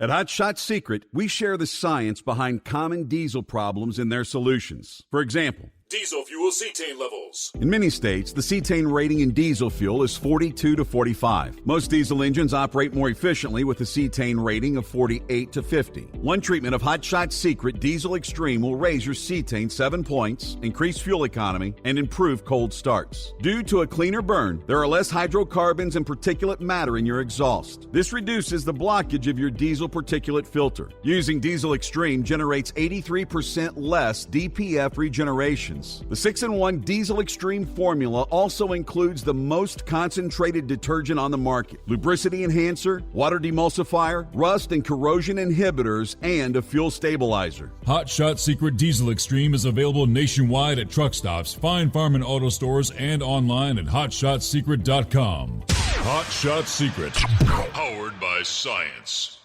Hey, if you're needing to stock up on Hot Shot Secret products, don't forget, use the coupon code Overnight Drive at checkout. You'll get 10% off your entire order at hotshotsecret.com. Over $5 a gallon for diesel? Wow, it's the highest it's ever been. Now, what if you could get paid to use a fuel additive? Hear me out.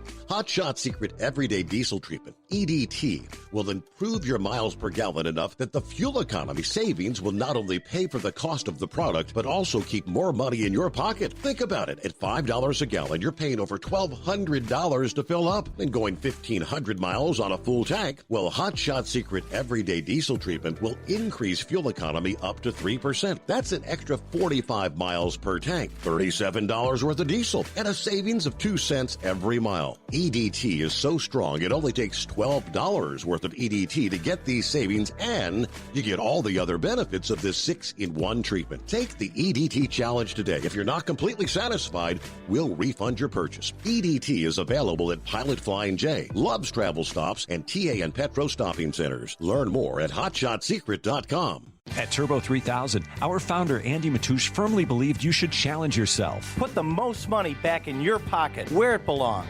Four Wheeler Magazine took our challenge, and they wrote it did exactly what we said it would do. As fuel prices keep going up, get your Turbo 3000 from manufacturer direct. Call us at 888-311-9993. Always free shipping in the USA, and for a limited time, save $45 off total purchase using coupon code STEVESAVES at turbo3000.com. And now, back to the Steve Summers Overnight Drive, live from the Hot Shot Secret Studios.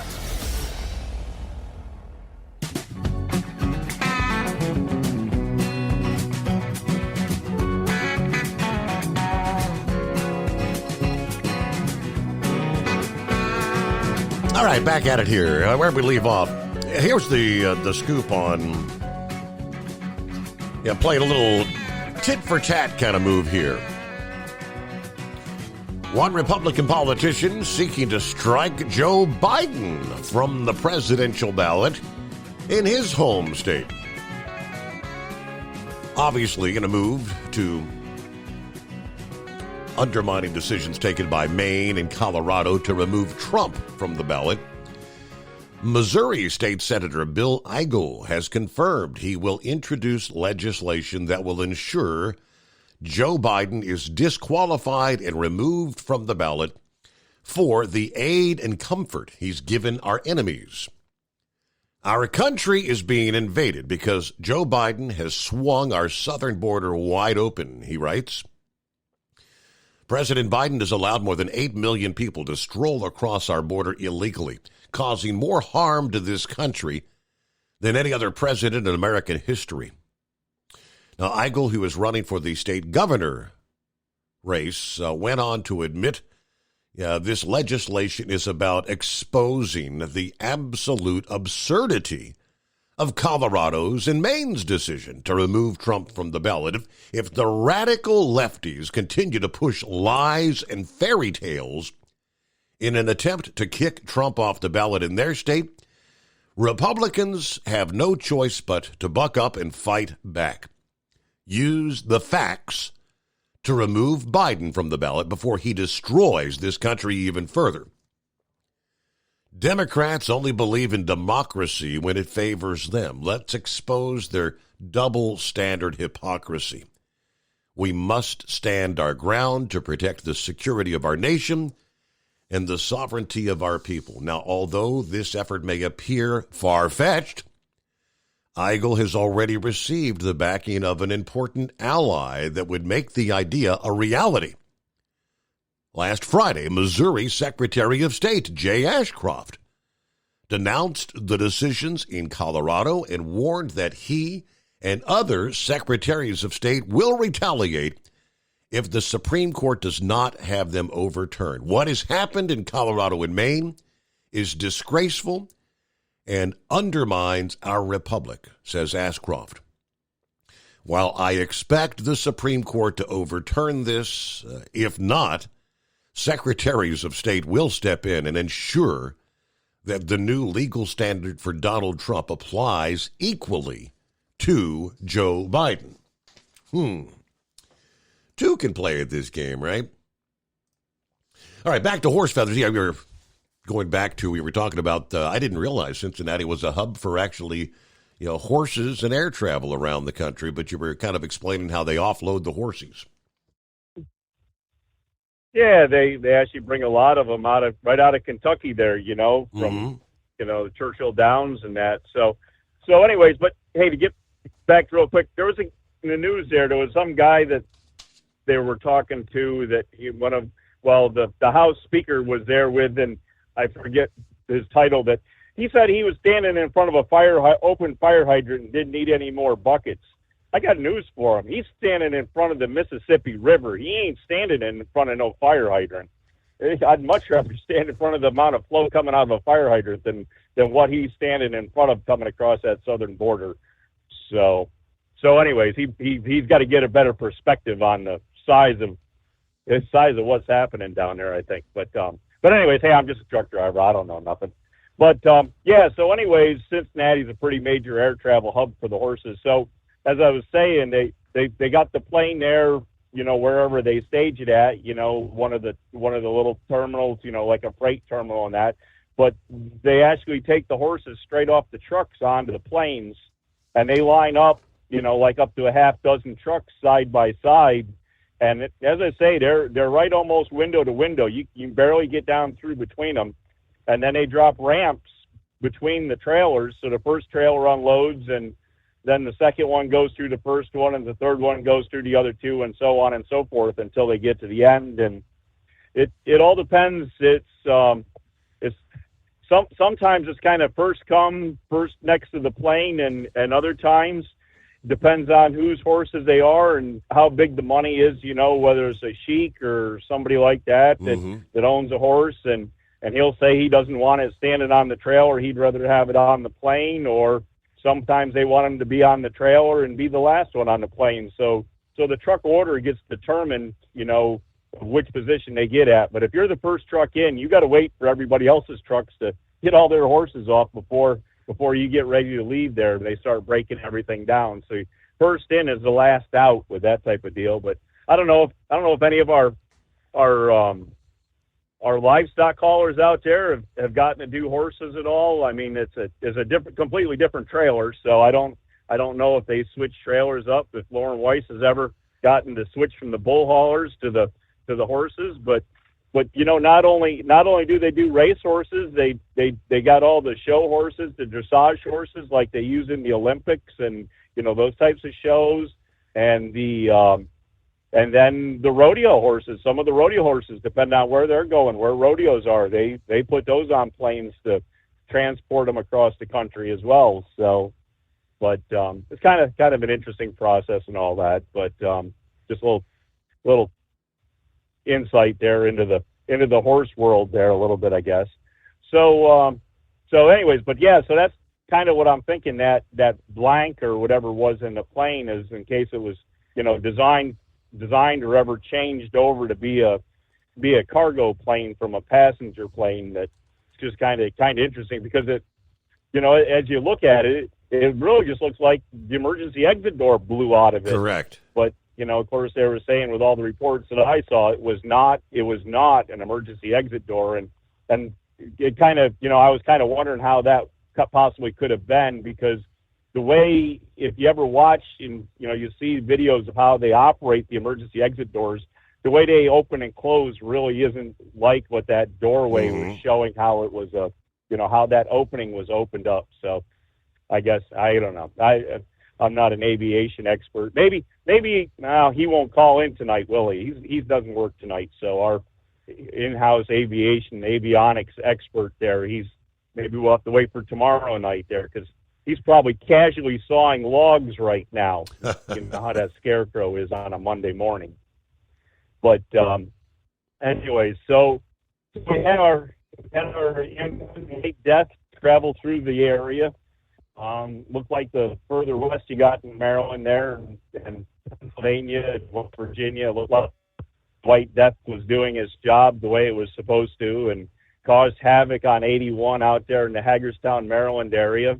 As far as the eastern part of the state goes, we got a little crusting of snow on the ground, and not enough to go sledding, and then it pretty much rained the rest of the day and all the way until about 10 o'clock at night there. So it was pretty ugly all day. I can't tell you how much rain we got, but I'm venturing somewhere in the 2-inch range for the day.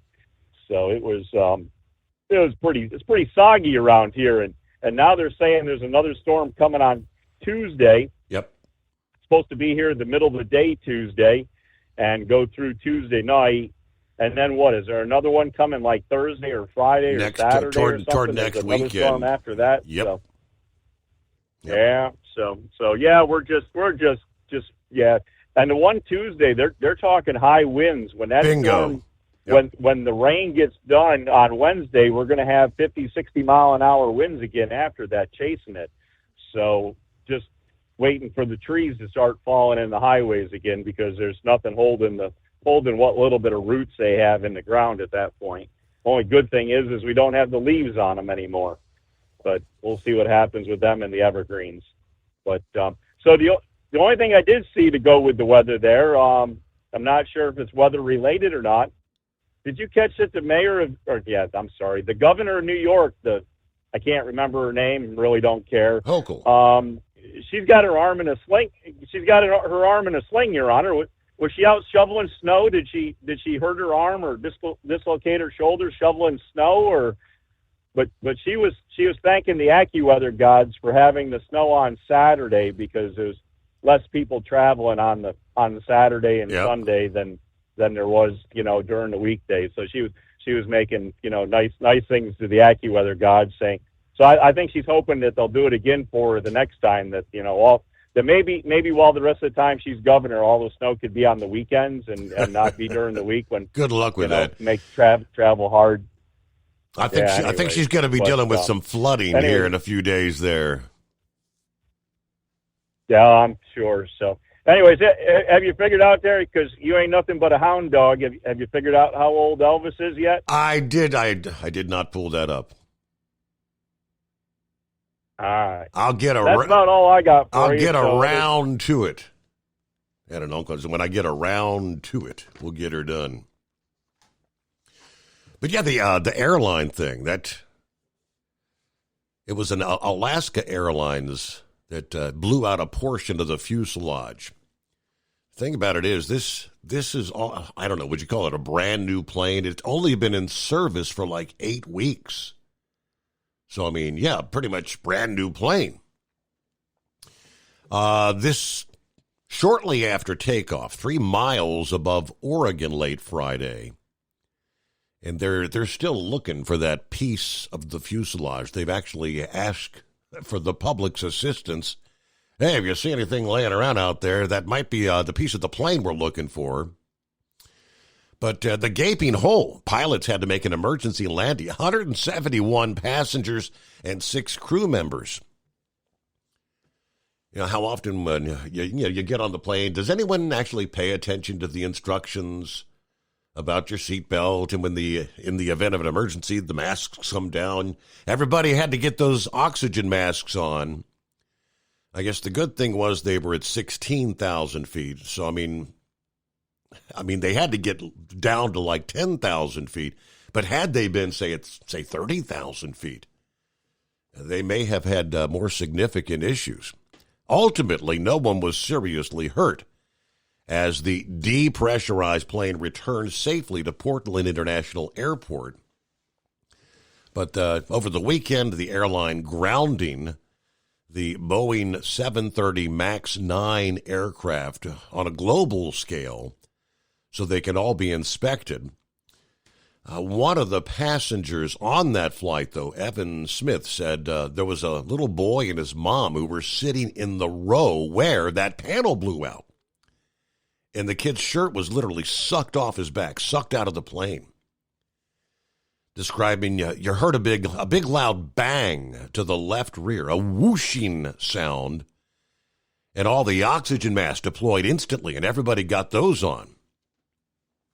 Alaskan Airlines CEO said the inspection of their 737-9 fleet could take several days to complete. That particular plane makes up about 20% of the company's planes. We're working with Boeing and regulators to understand what happened here. We'll share updates as more information is available, but my heart goes out to those who were on this flight. Alaska canceled more than 100 flights on Saturday by midday. United also uses a lot of these planes, said the plane inspections would result in about 60 cancellations. The Port of Portland, which operates the airport, said that the fire department treated minor injuries at the scene. One person was taken for more treatment, but not seriously hurt. But they had taken off from Portland about a little after 5 in the afternoon Friday. It was a 2-hour flight headed to Ontario, California. About 6 minutes in, the window and a chunk of the fuselage blew out of the plane. At about 16,000 feet, one of the pilots declared an emergency, asked for clearance to descend to 10,000 feet where the air would be enough oxygen to breathe safely. But the pilot said, we need to turn back to Portland. Videos from passengers showed the gaping hole where the window had been, passengers wearing their masks. And Everybody was applauding when the plane safely landed about 13 minutes after that window blew out. Can you imagine how frightening that would have been? Firefighters came down the aisles asking passengers to remain in their seats as they treated the injured. But this particular aircraft rolled off the assembly line, received its certification, like I said, just 2 months ago. The plane has been on 145 flights since entering commercial service on November the 11th. The flight from Portland was that particular plane's third flight of that day. But undoubtedly, aviation experts stunned that a piece would fly off of a new aircraft like this. I said, we've seen panels of fuselage come off planes before, but I can't recall one where passengers were actually looking at the lights of the city. This is just a reminder for passengers, stay buckled up. Now, if there had been a passenger in that window seat who just happened to have had their seatbelt off, we would be looking at a totally different news story. This, the MAX, the newest version of the Boeing's venerable 737, the twin-engine, single-aisle plane frequently used on domestic flights that went into service in May of 2017. All right, it's 844-844-3388. Who we have on board this Monday morning? There we go. Who's this? Well, you don't slide as much either. Hello, is that Tammy or Lee? Whoever it is ain't paying attention. Well, try us back maybe. It's 844-844-3388. The Steve Summers Overnight Drive. At Hot Shot Secret, we share the science behind common diesel problems and their solutions. For example, Diesel fuel cetane levels. in many states, the cetane rating in diesel fuel is 42 to 45. Most diesel engines operate more efficiently with a cetane rating of 48 to 50. One treatment of Hot Shot Secret Diesel Extreme will raise your cetane 7 points, increase fuel economy, and improve cold starts. Due to a cleaner burn, there are less hydrocarbons and particulate matter in your exhaust. This reduces the blockage of your diesel particulate filter. Using Diesel Extreme generates 83% less DPF regeneration. The 6-in-1 Diesel Extreme formula also includes the most concentrated detergent on the market, lubricity enhancer, water demulsifier, rust and corrosion inhibitors, and a fuel stabilizer. Hot Shot Secret Diesel Extreme is available nationwide at truck stops, fine farm and auto stores, and online at hotshotsecret.com. Hot Shot Secret, powered by science. Did you know gas goes bad in as little as 30 days? Bad gas can cause rough starts, poor performance, or no starts at all. Stable, America's #1 fuel stabilizer, ensures quick and easy starts after storage. Stable's proprietary formula keeps fuel fresh for 2 years, outperforming competitors. Whether it's your car, truck, boat, lawnmower, leaf blower, weed trimmer, ATV, motorcycle, or anything else with an engine, when you store, start with Stable. And now, back to the Steve Summers Overnight Drive.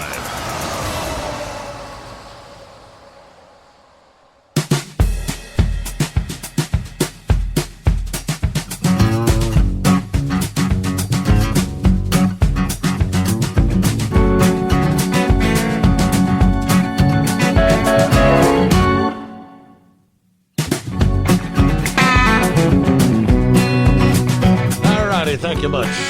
Back on a Monday, greatest day of the week, right? Let me give it the breakdown quickly here. As Horse Feathers mentioned, the weekend storm, that's lifting out. It's pretty much, that's in the history books. But here we go, less than 3 days on the heels of the storm that brought the heavy snow over the interior Northeast, drenching rain to the mid-Atlantic. A stronger, larger, warmer storm eyes the region with major impacts, power and travel disruptions, and potentially dangerous conditions from high winds and flooding from Tuesday to Wednesday. This is being described by AccuWeather. A large and furious storm will take shape over the central states between now and Tuesday as it tracks from the southern plains to the Great Lakes.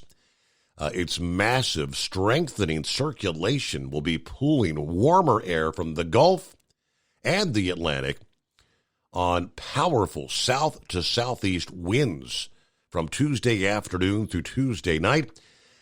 In areas where there is snow on the ground, we'll be watching for a rapid thaw-out occurring there. Initially, the storm will bring a burst of heavy snow and maybe a period of ice or a wintry mix across the Appalachians and New England for a time on Tuesday.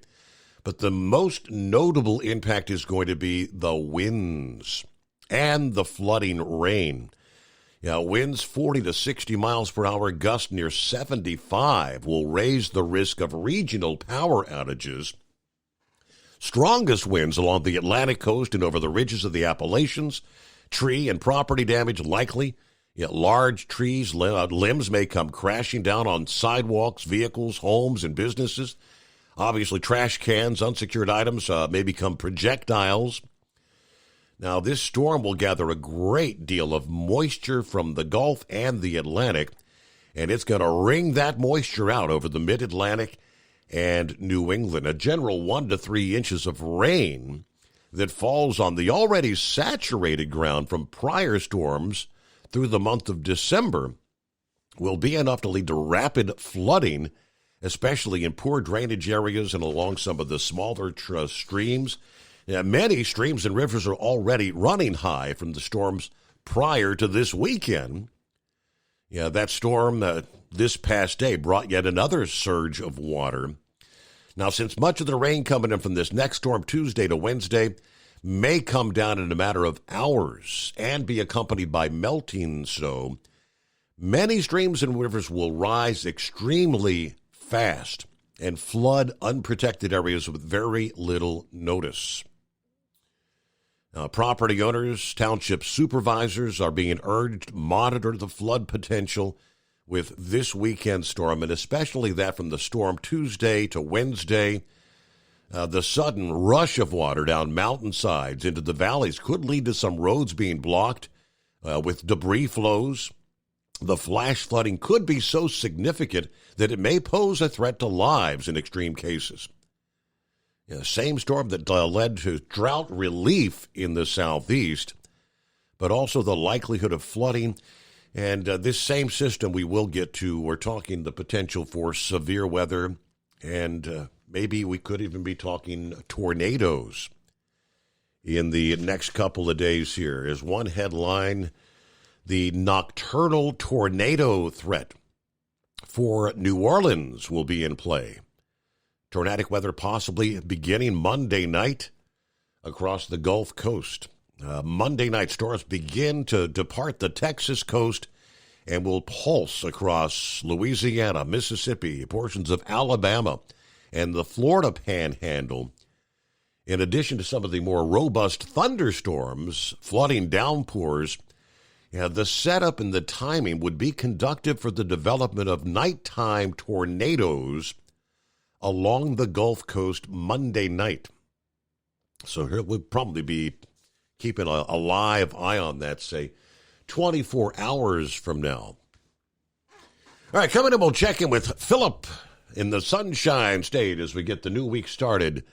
And I'm watching, it looks like the countdown is on for the historic moon mission that will be launching here within the next hour. The United Launch Alliance. Liftoff slated for 2:18 this morning. It's coming. Crisp fall mornings turn bitter cold. As you fire up your diesel, you can see your breath on the inside of a cab. Imagine looking deep into your engine. Freezing temperatures impact your diesel's fluids, especially fuel. On a 23-degree morning, the paraffin wax in your untreated fuel starts to morph from fluid to large crystals. These crystals clump together and form a gel. At minus 10 degrees, your fuel hits the point where it no longer pours like a liquid. It's so dense that the flow through the fuel filter will slow, causing hard starts or no starts. Get prepared now for the cold that is coming. Hot Shot Secret Diesel Winter Anti-Gel is a premium fuel additive that lowers your fuel's pour point to minus 65 degrees. If it's that cold out, you shouldn't be on the road. You ought to be at home in front of the fireplace. Hot Shot Secret Diesel Winter Anti-Gel Premium Fuel Additive. Available now online at HotShotSecret.com. Hot Shot Secret.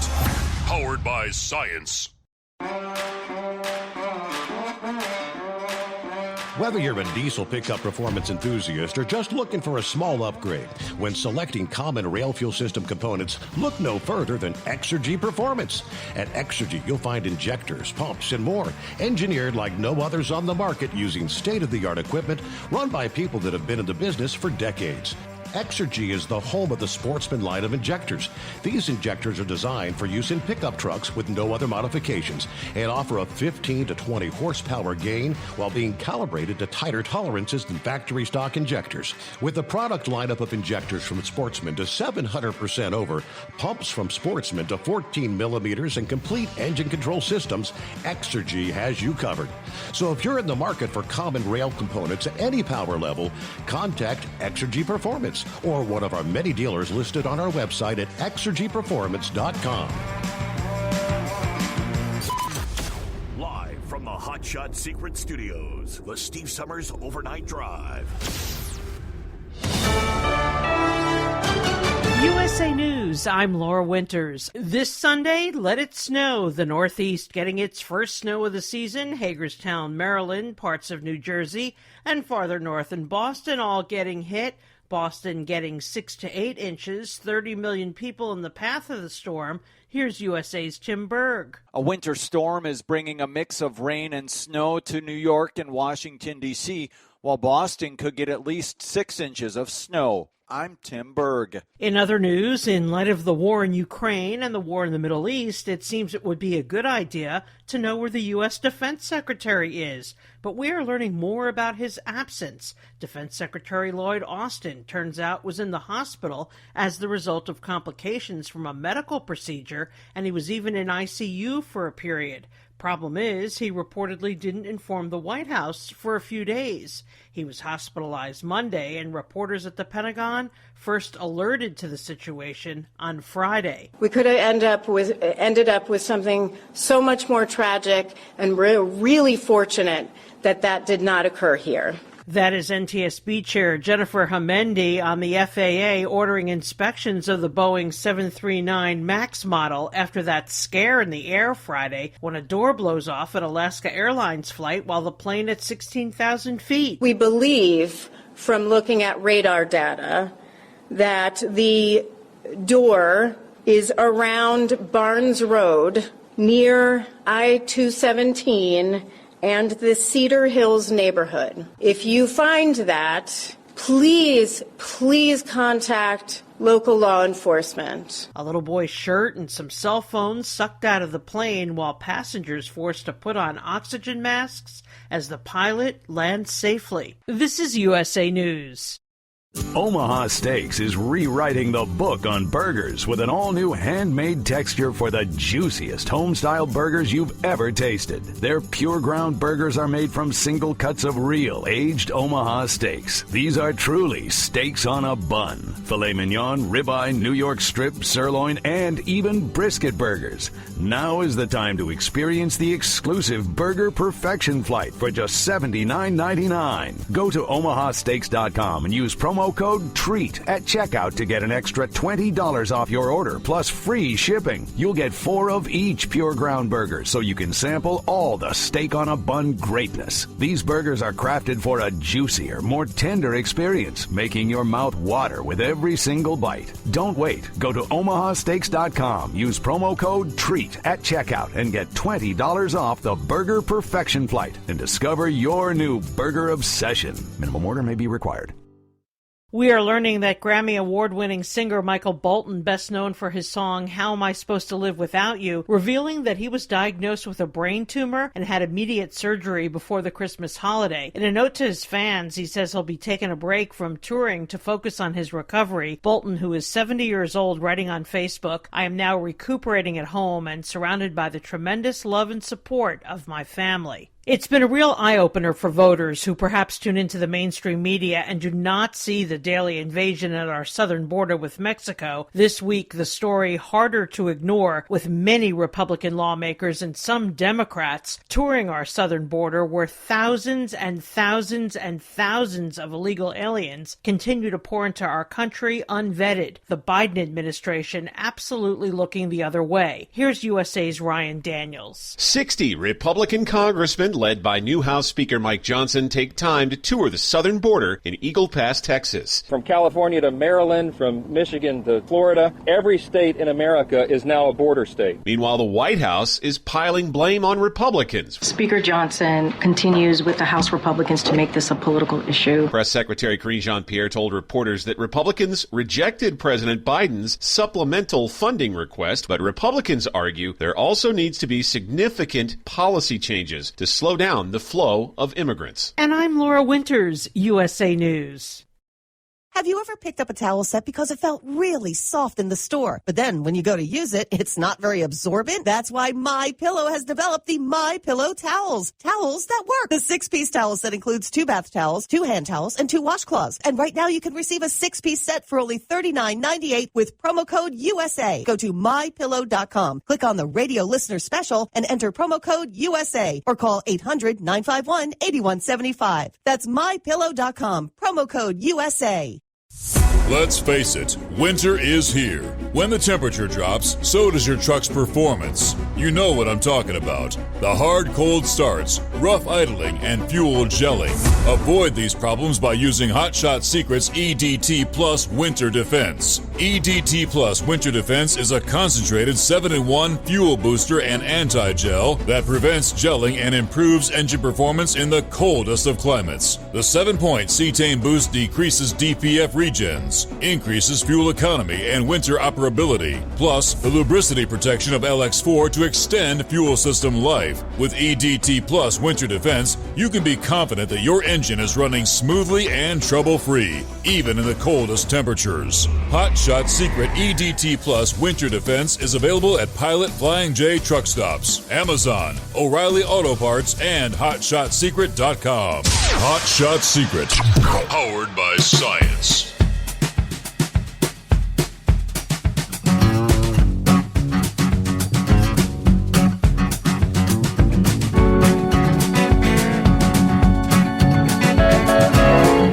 Of course, we're all familiar with Where's Waldo. We can now say, where's Lloyd? Anybody seen Lloyd? Hey, Lloyd? We've got a national emergency here. Where's Lloyd? Anybody? I ain't seen him. I mean, how does this actually happen? Our defense secretary. I mean, that's a pretty damn important job in this country. The Secretary of Defense, folk, is a key link in the chain of command between the president and the uniformed military, including the nuclear chain of command. When the biggest, weightiest of all decisions have to be made in a matter of minutes. I mean, it's many members of Congress are saying this is downright shocking. Where's Lloyd? Much of last week, apparently, as of January, from the first of the year, he was hospitalized, and it seems like nobody knew a damn thing till like Friday of last week. Several days in the intensive care unit at Walter Reed Medical Center. Is that possible? Here's what I can tell you. Details about his ailment, some sort of an elective procedure he had, as they call it. An elective medical procedure led to his ICU admission. He had the procedure, I guess got sent home, but later that evening was in some sort of extreme pain. They haven't said what the elective procedure was. Secretary Austin must address promptly the troubling report that the Department of Defense did not even notify the president or the National Security Council that he was hospitalized, unable to perform his duties. That was from Senator Tom Cotton. Apparently, the Deputy Secretary of Defense, Kathleen Hicks, who wasn't even, well, technically she was in Puerto Rico, which is a U.S. territory. She wasn't even in the country. She assumed Austin's duties during his hospitalization. The Pentagon's refusal to release specific information about the procedure, the timing, the mode of transportation to the hospital, drawing a lot of attention. Yeah, he's 70 years old. Is he still hospitalized, or did he get out? I think they say he resumed his responsibilities from his hospital bed over the weekend, Friday or over the weekend. That's all we know at this point. A number of U.S. officials over the weekend said many of the most senior Pentagon service leaders were not even aware till Friday that this guy's in the hospital. Officials said Biden and other senior White House staff were told, but they would not specify when. Ryder said members of Congress were actually told late Friday afternoon, and other officials and lawmakers were informed after 5 p.m.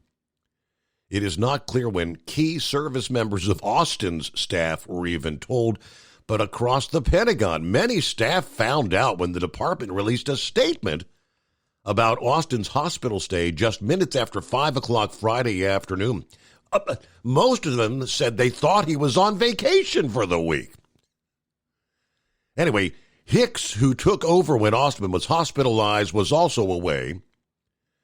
They said that she had a communication setup where she was in Puerto Rico that allowed her to do the job while Austin was incapacitated. Ryder said on Saturday, Austin is recovering well. He resumed his duties Friday evening, there you go, from his hospital bed.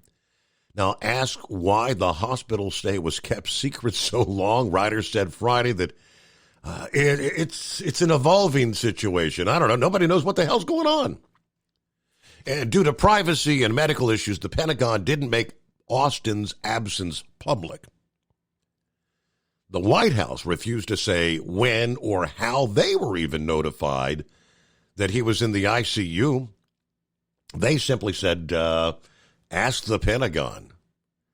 The Pentagon Press Association, that represents media members who cover the Defense Department, sent a letter of protest on Friday evening to Ryder and the Assistant Defense Secretary for Public Affairs.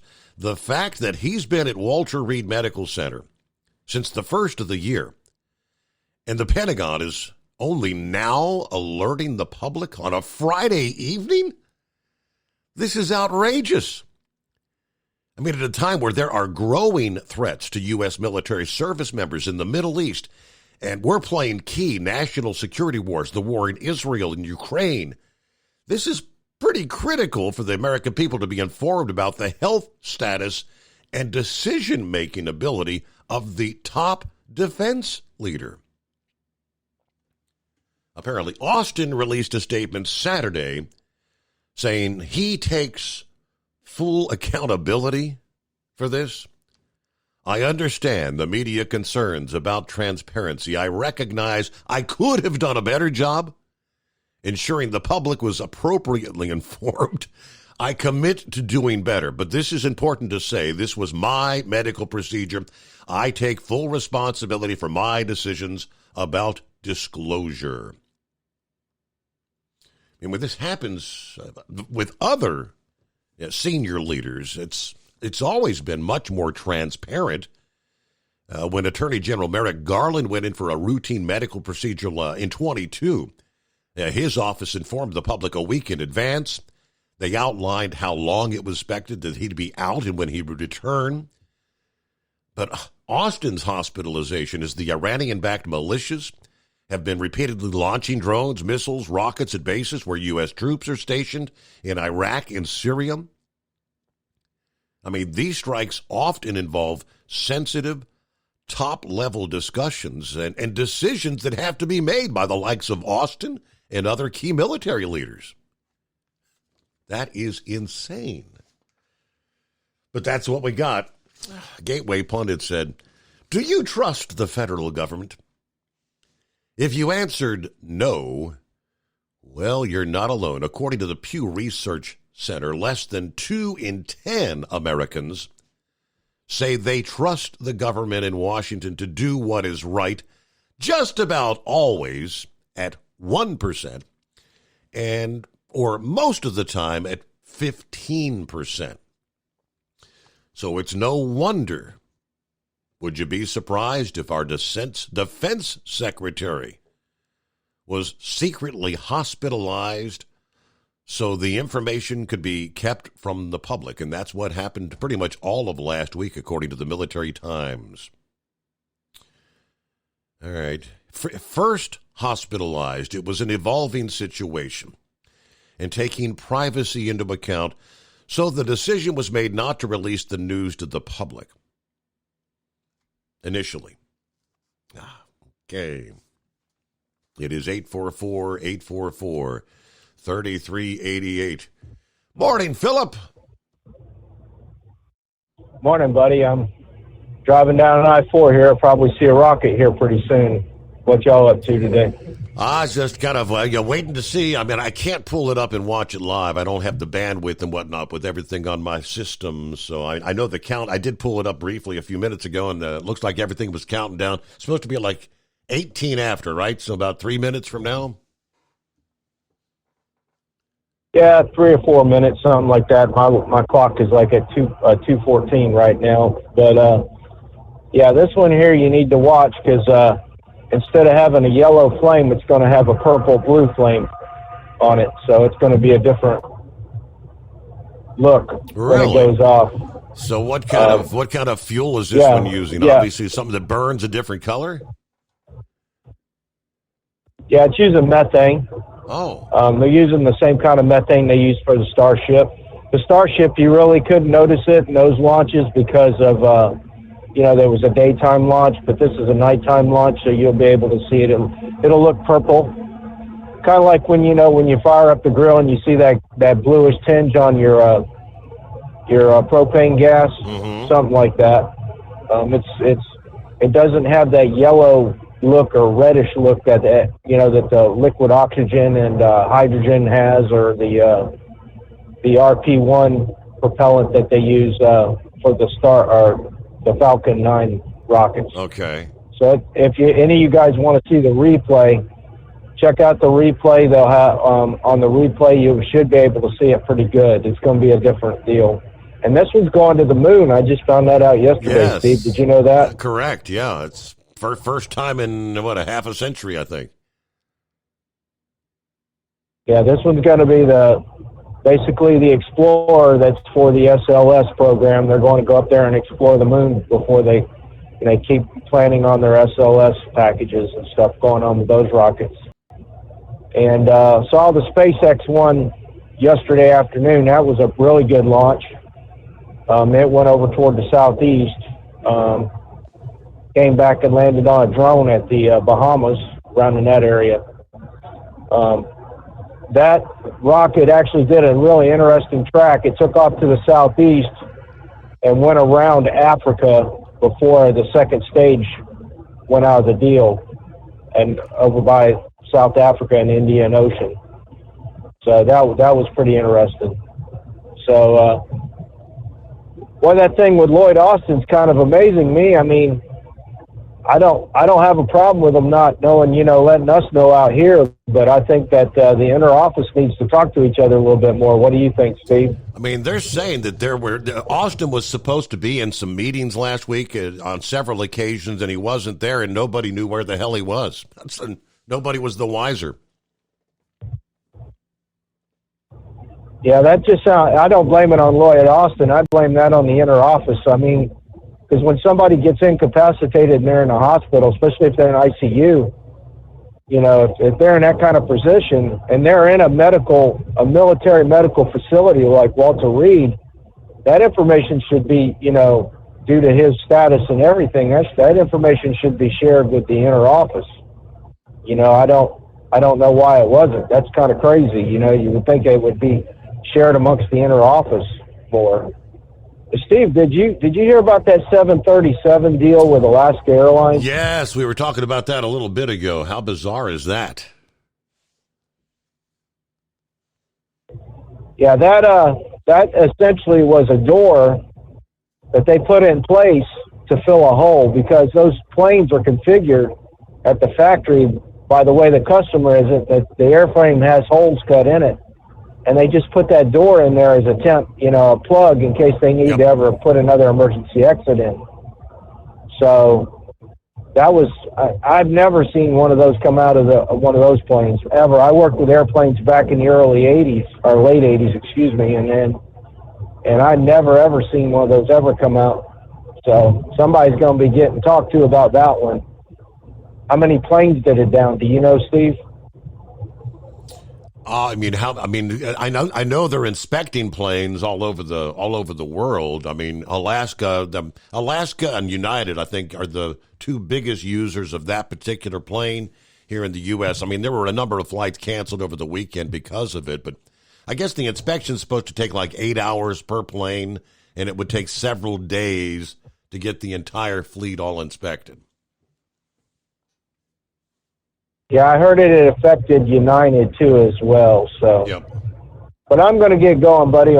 Your side is breaking up on me, so I'll catch you later, and I'll talk to y'all tomorrow. And hopefully, everybody gets to see a cool launch today. All right. Well, if all is going according to plan, I'm not sure how much of a delay the video would have here from space.com, but yeah, liftoff just occurred here a matter of seconds ago. So look toward the heavens there along the spaced coast. I'm not sure if it's taken a northerly or southerly trajectory, which direction, how far up the coast you might be able to see it. But it's going up about 30 seconds into liftoff. It is 844-844-3388, a Monday, the Steve Summers Overnight Drive. At Hot Shot Secret, we share the science behind common diesel problems and their solutions. For example, diesel fuel cetane levels. in many states, the cetane rating in diesel fuel is 42 to 45. Most diesel engines operate more efficiently with a cetane rating of 48 to 50. One treatment of Hot Shot Secret Diesel Extreme will raise your cetane 7 points, increase fuel economy, and improve cold starts. Due to a cleaner burn, there are less hydrocarbons and particulate matter in your exhaust. This reduces the blockage of your diesel particulate filter. Using Diesel Extreme generates 83% less DPF regenerations. The 6-in-1 Diesel Extreme formula also includes the most concentrated detergent on the market, lubricity enhancer, water demulsifier, rust and corrosion inhibitors, and a fuel stabilizer. Hot Shot Secret Diesel Extreme is available nationwide at truck stops, Fine Farm and auto stores, and online at hotshotsecret.com. Hot Shot Secret, powered by science. Doc's Diesel is your one-stop online shop for diesel filter maintenance. Genuine quality, third-party tested filters for Cummins, Powerstroke, Duramax, and EcoDiesel trucks. Doc's cuts out the middleman and those pesky markups you often find from OMEs, dealerships, and parts stores. We make ordering easy with filter kits, subscriptions, and even dealer sign-ups if you have a fleet. Purchase your filters at www.docsdiesel.com and receive 10% off when you use code SUMMERS10. Doc's Diesel, your one-stop shop for diesel maintenance. And now, back to the Steve Summers Overnight Drive, live from the Hot Shot Secret Studios.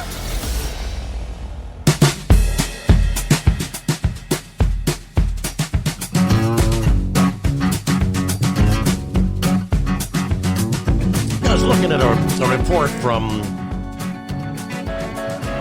there was actually a White House meeting last week where Jake Sullivan, the National Security Advisor, noticed the defense secretary wasn't there. There was a top Pentagon official, Sasha Baker, was there in his place. I said there was nothing obviously unsettling about this. Austin was scheduled to work from home, and lower-level aides often sit in for their boss, they say. But what neither Sullivan nor Baker even knew, the one that was sitting in for him at the moment, was that Austin was already hospitalized in Walter Reed Medical Center, complications from an undisclosed surgical procedure. Days later, the secret hospitalization spiraling into a drama engulfing the upper echelons of the Biden administration, senior White House officials struggling to answer questions about who knew what and when, criticism pouring in from Congress and the media. And since the Pentagon went public with the situation Friday night, new reports coming in over the weekend, including the Politico's disclosure on Saturday evening that the Pentagon had not even informed the president or the National Security Council for days that this guy's in the ICU. What the hell's going on with the Secretary of Defense? Now, the White House and Pentagon aides insist that Austin's job is not in jeopardy, at least not yet.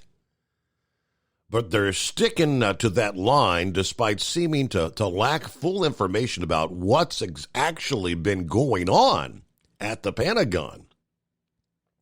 The precise nature of his surgery, medical complication, or even his current condition were unclear, or if addressed only in very vague terms. Senior Defense Department and White House officials, they say, still didn't know the details of the procedure. There's been no accounting yet for the decision to withhold information about his medical emergency from the public and even the president. The eventual disclosure actually blindsided Austin's close colleagues. Austin joined a White House meeting about attacks in the Middle East by Iran-backed proxies by phone on January 1st. That was the same day he was hospitalized. Now, Baker's appearance at another White House meeting last week, this one was about the deteriorating situation in Haiti, didn't really raise any eyebrows. So officials were pretty much shocked when Austin's chief of staff sent out that email to top Department of Defense civilian and military officials only 2 hours before the Pentagon publicly announced his hospitalization on Friday. The email, they say, was bare bones, containing no more information than the public statement. Department of Defense notified Congress about the news only 15 minutes before the official statement. And now they do say, although through the week the Deputy Defense Secretary of Defense had to partially and occasionally assume the duties of her boss while she was on vacation in Puerto Rico. Okay. Anybody seen Lloyd? Hello, Lloyd. What? Jeez, oh, Steve. And then the person in charge is on vacation? These are the buffoons we got running this place, Steve. Running the country. Yep. Listen, I'll be honest. If they didn't tell the public, maybe they don't want our enemies to know. Mm-hmm. I can kind of maybe, okay, give them a pass on that. But the White House? Are you kidding me, man? The president and other Pentagon officials. I guess we could say we dodged a bullet and no major military decisions had to be made last week. Yeah, unbelievable. Just unbelievable. You know, that's like the commander of the SWAT team, you know. Not telling anybody. Then you get a barricaded subject armed with grenades and bazookas and stuff shooting out the window. And you got to call him and he don't answer. Hey, where's he at, man? I don't know. I haven't seen him. He's in the ICU unit. Well, who are we supposed to call? The second in command. They're on vacation, man. Hey, anyway, the rocket got up safe and sound. I was able to flip over to YouTube unfortunately. Well, CNN actually had it on live, too. So switched over. I sent you a couple photos if you didn't see them yet. So it's up, man. So I guess up and on its way. The fact that it's going to land, like, what is it, February, I guess it's just going to go up and go into some sort of an orbit around the moon and circle for a while until they get everything ready to try to land it. Yeah, it don't take but a few days. About 3 days to get there. Mm-hmm. So I'm sure it's probably going to be orbiting the moon, maybe, who knows, taking some scans of the moon or something, who knows, before it sets down. That's going to be cool, man. Hey, well, hang on a sec. I got to pause, as they say, for news break. USA News, I'm Tim Berg. Former President Donald Trump appealed the Colorado Supreme Court's decision removing him from the ballot to the U.S. Supreme Court. The High Court quickly agreed to decide the case. Kentucky Republican Senator Rand Paul agrees with the court's decision. Without question, the Supreme Court has to hear it. When I hear that it's going to be almost a month, though, until the hearing and perhaps longer to the ruling, I'm concerned that even that's too long. I think there needs to be an emergency injunction to shut down any of the states that are wanting to do this. Millions along the East Coast are under winter weather alerts this weekend. Forecasters say a storm will dump a mix of rain and snow in some cities like New York and Washington, D.C., while Boston could get slammed with at least 6 inches of snow, while other parts of upstate New York could get over a foot of snow. This is USA News. Do you want to save money on your next flight? Then pick up the phone and call. That's right, call. Because the best prices are not online. They're with SmartFares. See, SmartFares has special deals with the airlines. When they have unsold seats, they use SmartFares to fill them. So you get airline tickets at crazy low prices. They have access to great prices and discounts at over 500 different airlines. Plus 300,000 hotels and rental car companies. Their prices are too low to publish online. With the extra money you'll save, you can book another trip or treat yourself to dinner or shopping. So stop searching all of those travel sites to find the lowest price on your next flight. Let one of our SmartFares expert travel agents find the best price for you. Call SmartFares today and get ready to see the world with a fat wallet. 800-871-3291. 800-871-3291. 800-871-3291. That's 800-871-3291. At Hot Shot Secret, we share the science behind common diesel problems. For example, product claims without proof. Every trucker on the road has heard product claims about an additive that simply didn't match their experience. Proof is found from third-party testing by a recognized, credible source. That's proof.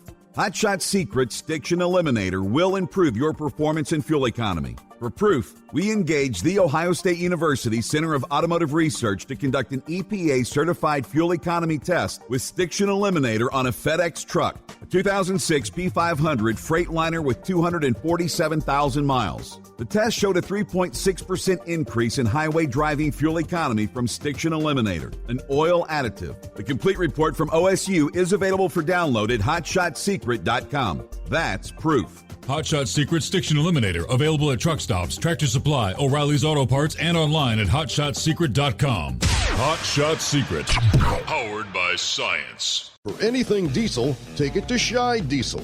They provide a wide variety of services and diagnostics to determine what the problem is with the latest technology. From simple oil changes and preventative maintenance to fuel system diagnostics and repairs, engine rebuilds and cylinder head repairs, and rebuilds with our in-house machine shop. They also have on-site DPF cleaning for exhaust issues and DOT inspections. If your diesel is asking for some attention, Scheid Diesel has the specialist you need for anything diesel. Located in Terre Haute and Lafayette, Indiana, and Effingham, Illinois, Scheid Diesel has you covered. Hey, don't forget, as a listener to this program, you get 10% off your entire order at hotshotsecret.com by using the coupon code Overnight Drive. Attention all truckers, Dean Michael, the tax doctor here. I want to talk to you about those dreaded tax problems. I know you want to keep on trucking and not even think about them. Well, let's face it, they're not going away all on their own. You need professional help. I've been helping truckers put their tax problems in the rearview mirror for years. I can help you too. Call me for a free consultation at 888-632-4506 or go to mytaxhelpmd.com. It's like I always say, keep your eyes on the road, I'll keep mine on the IRS. 888-632-4506. How do you sleep on the road? After downtime, do you wake up well-rested and invigorated or tired, achy, and sore? Well, if it's the latter, you're not sleeping on the Big Rig Mattress. The Big Rig Mattress is a hybrid with an individually pocketed spring core that's engineered to deliver the best restorative sleep for your time on the road. Many drivers have said they sleep better over the road on the Big Rig Mattress than they do at home. Learn more about the Big Rig Mattress at thebigrigmattress.com or call 877-736-4233. Most standard sizes ship within 72 business hours. The Big Rig Mattress, 100% made in the USA since 2009. Because Channel 19's a little congested. Call Steve now at 844-844-3388. The Overnight Drive.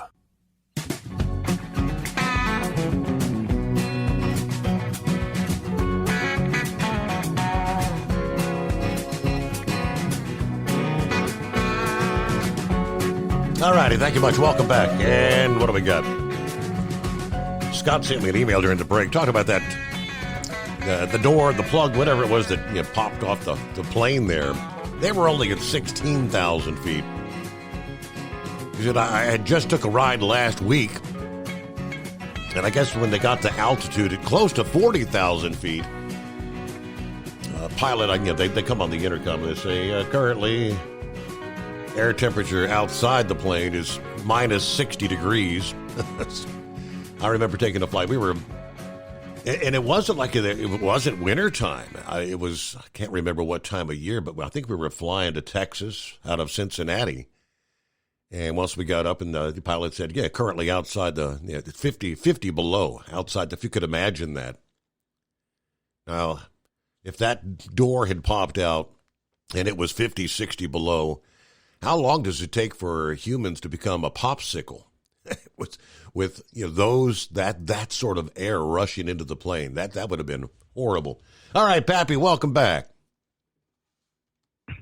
Yeah, I would think you probably have maybe minutes. Right. If the speed compression didn't catch you, right? Well, plus up at 40,000, there's no oxygen either. So. Yep. But Steve, hey, listen, man. I told you Tucker Carlson is on Rumble. He just put a interview out. I suggest everybody watch it, with a gentleman by the name of Brett Weinstein. Okay. He's a scientist, doctor. Very interesting hour-long conversation about COVID, why it probably came about, Big Pharma's involvement, why people were looking the other way, why it was rushed through, vaccines.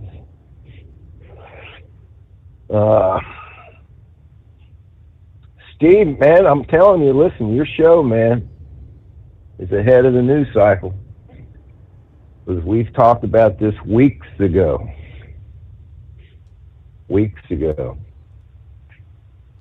He flat out came out and said, and this guy's credible. He's not some fly-by-night doctor, scientist guy, right? Right. He gives all his credentials. It's not just him. There's others coming out. A lot of people over in Europe. Remember what I told you, Steve, that there are estimated 20 million people that have died as a result of that vaccine. He confirmed that, Steve. He said his best guess, and he didn't want to overstate things, right?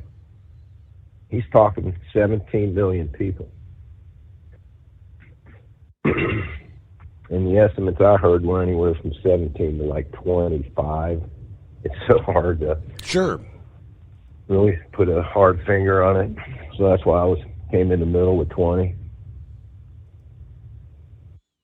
Talking about the billions of people that took the vaccine. He said they knew when they launched this vaccine that 1 out of 800 shots were probably going to be fatal.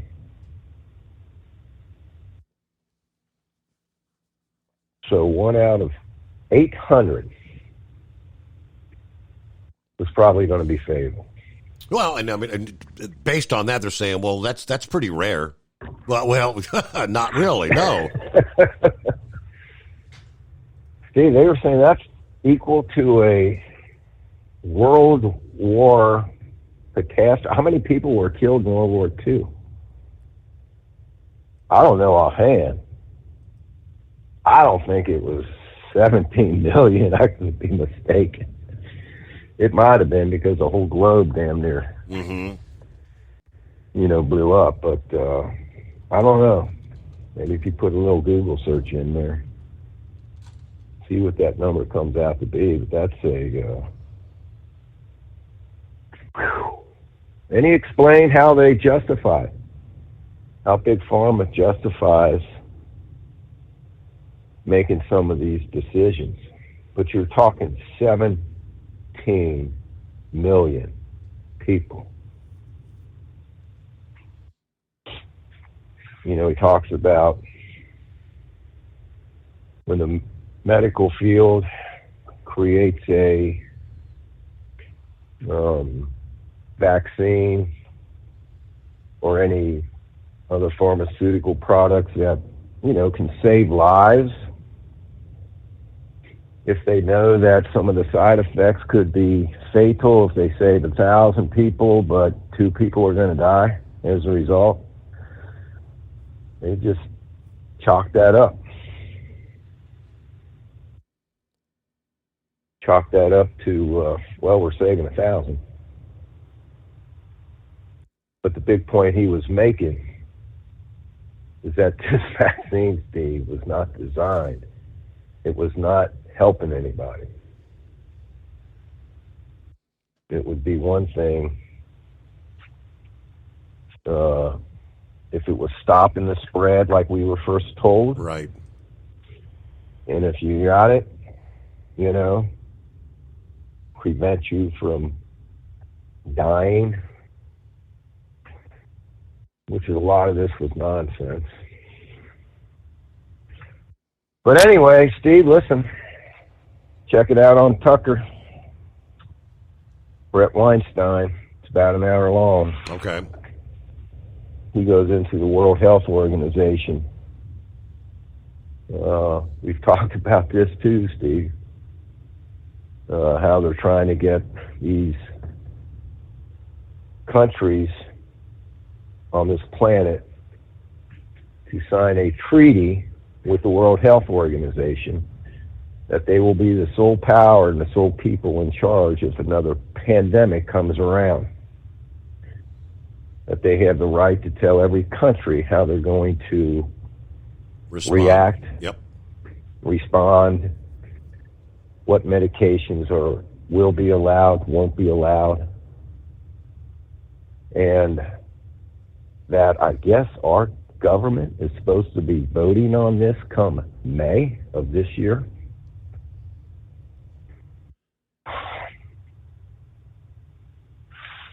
Another way to lose our sovereignty, just like the border, man. Check it out, Steve. Very interesting.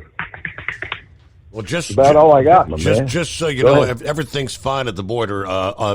What's his name? Mayorkas. Alejandro's going to be headed down there today. Yes. Yeah, he's going to come back and give a full report. He's headed Right. down. He's headed down there today because it's 2 days away from his impeachment inquiry. Steve, and he'll come back and look straight in that camera and lie to your face. And it's unfortunately, man, are you talking about that poll that came out about who trusts the government? Nobody. It's not only the government now, Steve. It's the health field, right? How many people lost faith, man, on what happened with COVID, man?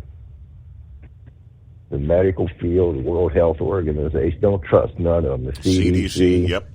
UN, all working against us. Believe that. If you don't believe it, do some homework, man. All right, my man. That's all I got. Back to work. All right, tomorrow. Back to the so it's you're off for the greatest day of the week. I am. My greatest day of the week's an easy day. Got laundry done, squares rolled, ready to rock and roll. So everybody be safe. Thanks for taking the call, Steve. Yeah, have a good morning. You got it. Yeah, you can't make this stuff up. Yeah, but Department of Homeland Security Secretary Alejandro Mayorkas is going to make a visit to the border today. He's going to actually stop in Eagle Pass, Texas today.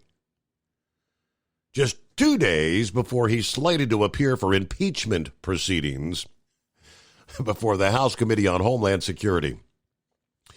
Now, apparently, his visit will include meetings with local officials, Customs and Border Protection staff, and Border Patrol officials from the Del Rio sector.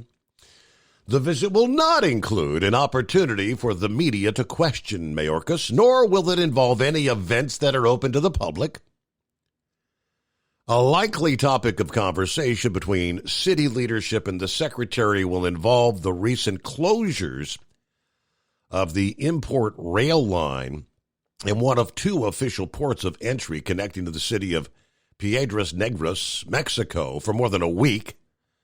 The second busiest rail line for importers in the state of Texas was closed due to the border surge that saw more than 22,000 apprehensions there in the third week of December. Thursday, the Eagle Pass Bridge 1 port of entry reopened after being closed for most of the holiday season. According to city officials, that resulted in the loss of crucial cross-border shopping dollars to merchants on both sides of the border. The city relies heavily on toll fees collected from both international bridges to Mexico, which fund more than 50% of the city's annual budget there. Thus far, the city has received zero compensation from the federal government for the financial losses suffered during the bridge closure. Again, bridge opened again on Thursday, but many worried that an increase in migrant crossings in Eagle Pass could result in another future rail and bridge closures by Mayorkas Customs and Border Protection personnel.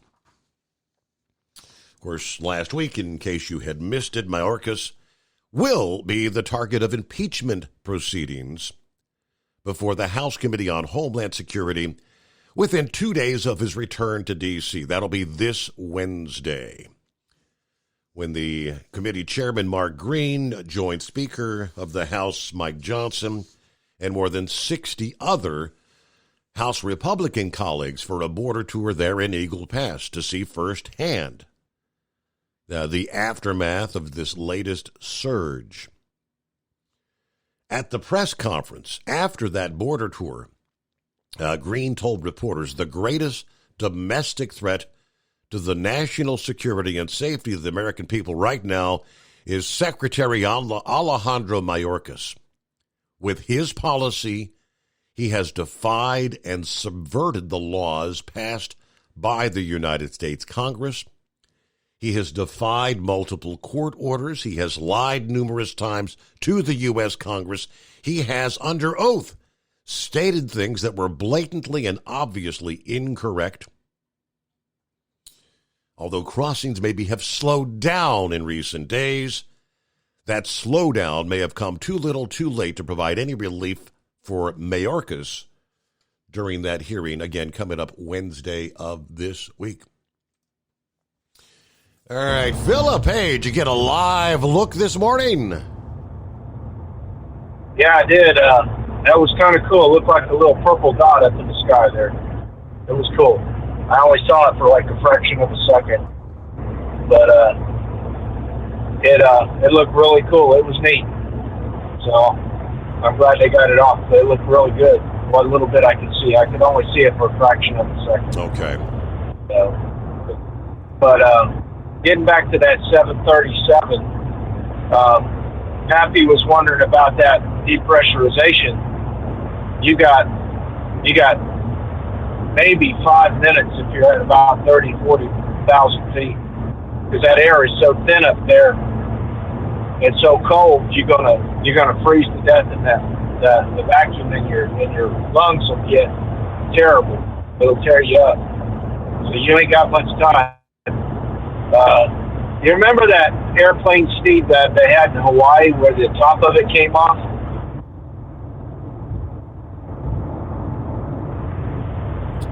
I kind of remember that. I remember the one where the window came out and the woman got like halfway sucked out the window. Well, back a long time ago, there was a Hawaiian Airlines 737. This was a long time ago in the 80s. The top of the airplane came off. It landed. It looked like a convertible. And you could actually see the seats and all that stuff. And they were only at about, I want to say about 10,000 feet. They were really low when that happened. They had a corrosion problem on the airplane, and the airplane literally came apart in flight because of the corrosion inside the airplane. So if you get a chance, it's a Hawaiian Airlines. Okay. Check that one out. And the pictures of that airplane will amaze you. How that airplane was still flying, they don't know to this day, because it was literally had no top on it, when it landed. And but hopefully they get everything straightened out with this MAX. They've had a lot of problems with the 737 over the years. That's the one that had the problem with the computer a few years back. That they grounded all those airplanes for a long time until they could get the software figured out. So that's all I got, buddy. I just thought I'd touch back with you. Y'all have a good one. Thank you. All right. Have a safe journey. Rest of that trip in. Off to work we go on a Monday morning. At Hot Shot Secret, we share the science behind common diesel problems. For example, turbocharger spool time. Turbochargers are designed to increase the efficiency and power of the diesel engine by forcing compressed air into the combustion chamber. Temperatures inside the turbo can reach upwards of 400 degrees. The oil meant to lubricate the bearings will burn, leaving behind a sticky residue called stiction. The turbo's ability to spool up quickly is hindered because the stiction-covered bearings can't spin properly. Hot Shot Secret Stiction Eliminator cleans the stiction from turbo bearings, reducing spool time, and builds maximum boost sooner in the RPM range. Stiction Eliminator is a synthetic cleaner plus nano-lubricant that contains no harmful solvents and is formulated to be left in the engine to safely dissolve stiction for thousands of miles. It works as you drive. Hot Shot Secret Stiction Eliminator, available at truck stops, Tractor Supply, O'Reilly's Auto Parts, and online at hotshotsecret.com. Hot Shot Secret, powered by science. About 25% of your trucking business revenue goes to paying for fuel. Most fleet cards promise big discounts, but charge hefty fees and limit where you can fuel up. Well, it's time for a change. The Bobtail Zero MasterCard is the zero-fee way to save money and control your fuel spending. Bobtail Zero charges nothing in fees and can be used anywhere MasterCard is accepted. Approval can take just minutes. Apply now at bobtail.com and take back control of your business. The Bobtail Zero MasterCard is issued by Bancorp Bank N.A. MasterCard and the Circles design are registered trademarks of MasterCard International Incorporated. And now, back to the Steve Summers Overnight Drive, live from the Hot Shot Secret Studios.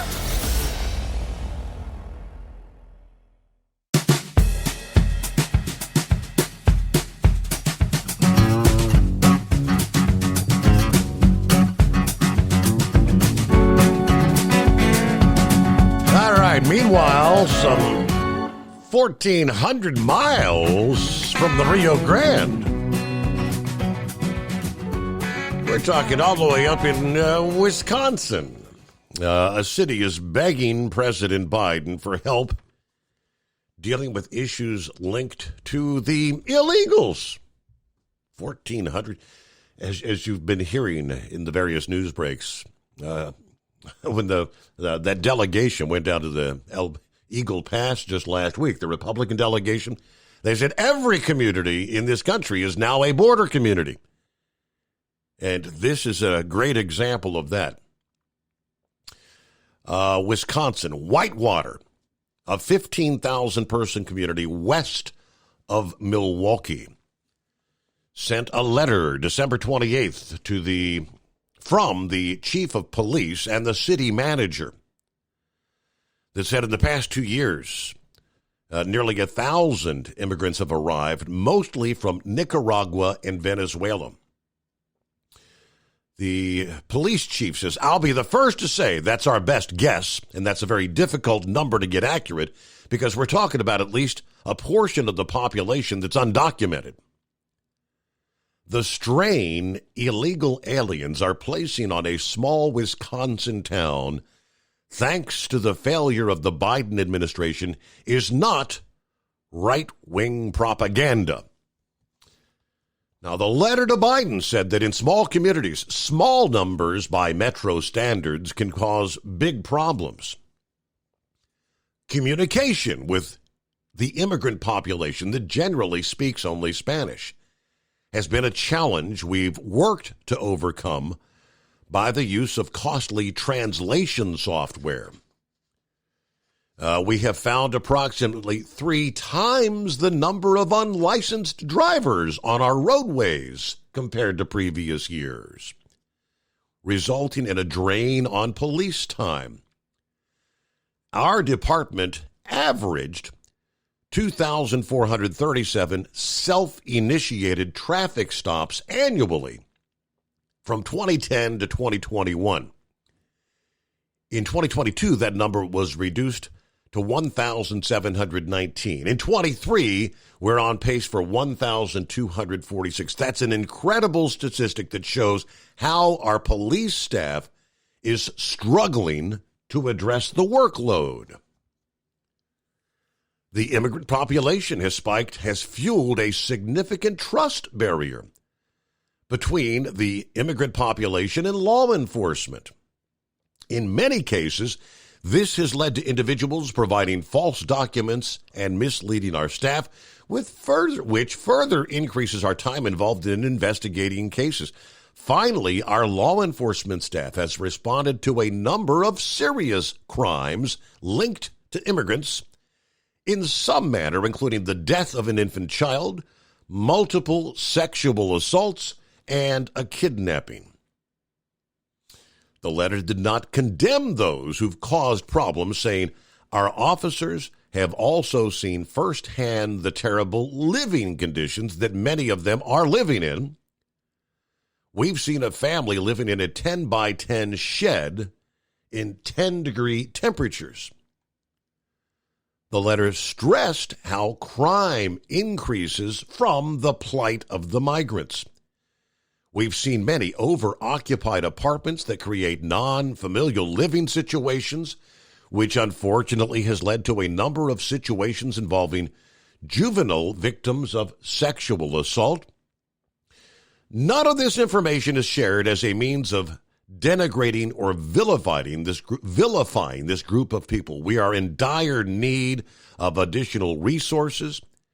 We need additional staffing, specifically in the police department, but also in the form of an immigration liaison. The impact of the demographic change that we're seeing in Whitewater is acute. It is unique in Walworth County and even in the state of Wisconsin. This is a critical humanitarian issue. Our city needs government assistance in order to continue to serve our entire community properly. 1,400 miles away from the southern border, every town has become or is incrementally becoming a border town.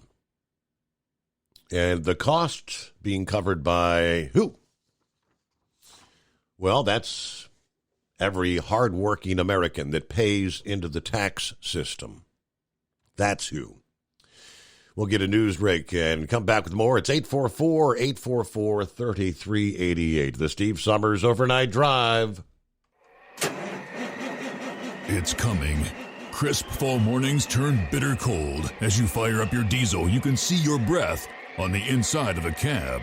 Imagine looking deep into your engine. Freezing temperatures impact your diesel's fluids, especially fuel. On a 23-degree morning, the paraffin wax in your untreated fuel starts to morph from fluid to large crystals. These crystals clump together and form a gel. At minus 10 degrees, your fuel hits the point where it no longer pours like a liquid. It's so dense that the flow through the fuel filter will slow, causing hard starts or no starts. Get prepared now for the cold that is coming. Hot Shot Secret Diesel Winter Anti-Gel is a premium fuel additive that lowers your fuel's pour point to minus 65 degrees. If it's that cold out, you shouldn't be on the road. You ought to be at home in front of the fireplace. Hot Shot Secret Diesel Winter Anti-Gel Premium Fuel Additive. Available now online at HotShotSecret.com. Hot Shot Secret. Powered by science. Whether you're a diesel pickup performance enthusiast or just looking for a small upgrade, when selecting common rail fuel system components, look no further than Exergy Performance. At Exergy, you'll find injectors, pumps, and more, engineered like no others on the market using state-of-the-art equipment run by people that have been in the business for decades. Exergy is the home of the Sportsman line of injectors. These injectors are designed for use in pickup trucks with no other modifications and offer a 15 to 20 horsepower gain while being calibrated to tighter tolerances than factory stock injectors. With a product lineup of injectors from Sportsman to 700% over, pumps from Sportsman to 14 millimeters, and complete engine control systems, Exergy has you covered. So if you're in the market for common rail components at any power level, contact Exergy Performance or one of our many dealers listed on our website at exergyperformance.com. Live from the Hot Shot Secret Studios, the Steve Summers Overnight Drive.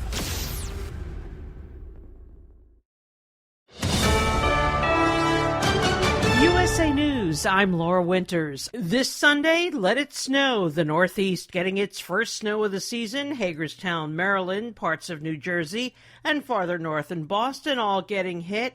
Boston getting 6 to 8 inches, 30 million people in the path of the storm. Here's USA's Tim Berg. A winter storm is bringing a mix of rain and snow to New York and Washington, D.C., while Boston could get at least 6 inches of snow. I'm Tim Berg. In other news, in light of the war in Ukraine and the war in the Middle East, it seems it would be a good idea to know where the U.S. Defense Secretary is. But we are learning more about his absence. Defense Secretary Lloyd Austin, turns out, was in the hospital as the result of complications from a medical procedure, and he was even in ICU for a period. Problem is, he reportedly didn't inform the White House for a few days. He was hospitalized Monday, and reporters at the Pentagon first alerted to the situation on Friday. We could have ended up with something so much more tragic, and we're really fortunate that that did not occur here. That is NTSB Chair Jennifer Homendy on the FAA ordering inspections of the Boeing 737 MAX model after that scare in the air Friday when a door blows off at Alaska Airlines flight while the plane at 16,000 feet. We believe from looking at radar data that the door is around Barnes Road near I-217 and the Cedar Hills neighborhood. If you find that, please contact local law enforcement. A little boy's shirt and some cell phones sucked out of the plane while passengers forced to put on oxygen masks as the pilot lands safely. This is USA News. Omaha Steaks is rewriting the book on burgers with an all-new handmade texture for the juiciest home-style burgers you've ever tasted. Their pure ground burgers are made from single cuts of real, aged Omaha steaks. These are truly steaks on a bun. Filet mignon, ribeye, New York strip, sirloin, and even brisket burgers. Now is the time to experience the exclusive Burger Perfection Flight for just $79.99. Go to omahasteaks.com and use promo code TREAT at checkout to get an extra $20 off your order plus free shipping. You'll get 4 of each pure ground burger so you can sample all the steak on a bun greatness. These burgers are crafted for a juicier, more tender experience, making your mouth water with every single bite. Don't wait. Go to omahasteaks.com. Use promo code TREAT at checkout and get $20 off the Burger Perfection Flight and discover your new burger obsession. Minimum order may be required.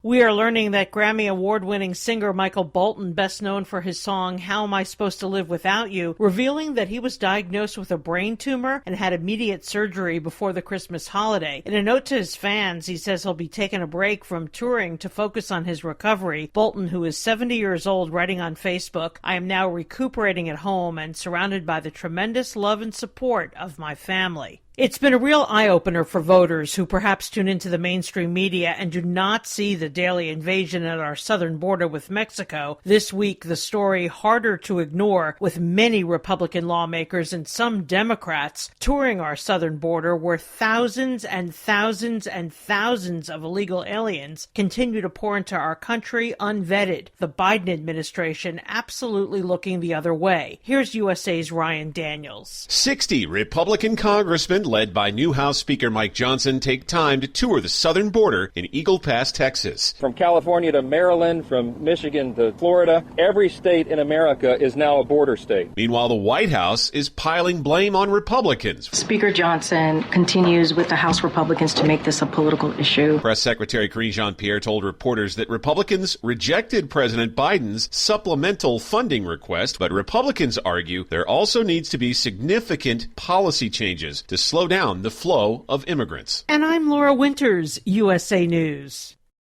Have you ever picked up a towel set because it felt really soft in the store, but then when you go to use it, it's not very absorbent? That's why MyPillow has developed the MyPillow towels. Towels that work. The 6-piece towel set includes 2 bath towels, 2 hand towels, and 2 washcloths. And right now you can receive a 6-piece set for only $39.98 with promo code USA. Go to MyPillow.com, click on the radio listener special, and enter promo code USA, or call 800-951-8175. That's MyPillow.com, promo code USA. Let's face it, winter is here. When the temperature drops, so does your truck's performance. You know what I'm talking about. The hard cold starts, rough idling, and fuel gelling. Avoid these problems by using Hot Shot Secret's EDT Plus Winter Defense. EDT Plus Winter Defense is a concentrated 7-in-1 fuel booster and anti-gel that prevents gelling and improves engine performance in the coldest of climates. The 7-point cetane boost decreases DPF regens, increases fuel economy and winter operability, plus the lubricity protection of LX4 to extend fuel system life. With EDT Plus Winter Defense, you can be confident that your engine is running smoothly and trouble-free, even in the coldest temperatures. Hot Shot Secret EDT Plus Winter Defense is available at Pilot Flying J truck stops, Amazon, O'Reilly Auto Parts, and HotShotSecret.com. Hot Shot Secret, powered by science.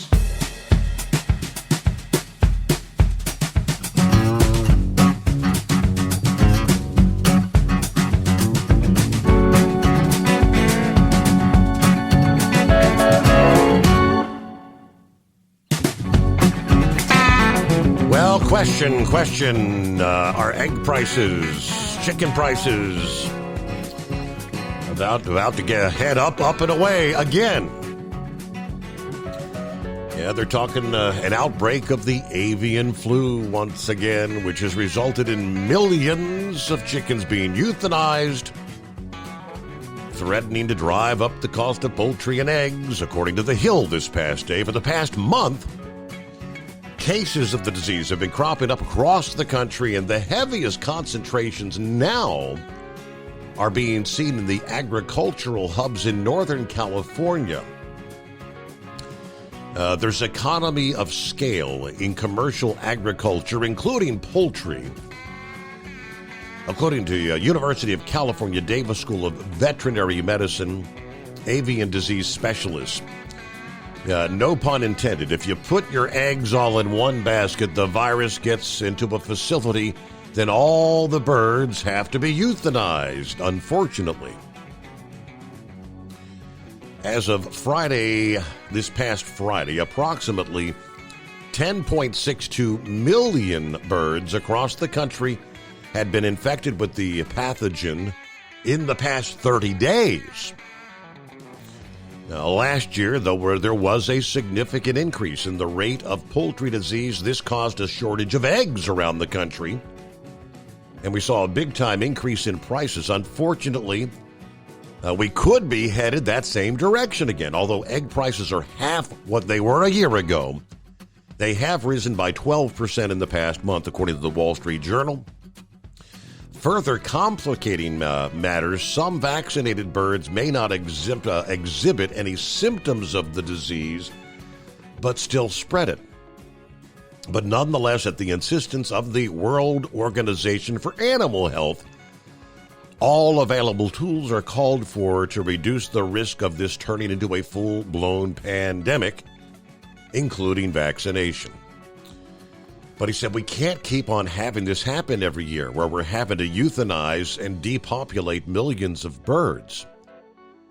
From a welfare perspective, from an economic perspective, there is a value in having big farms.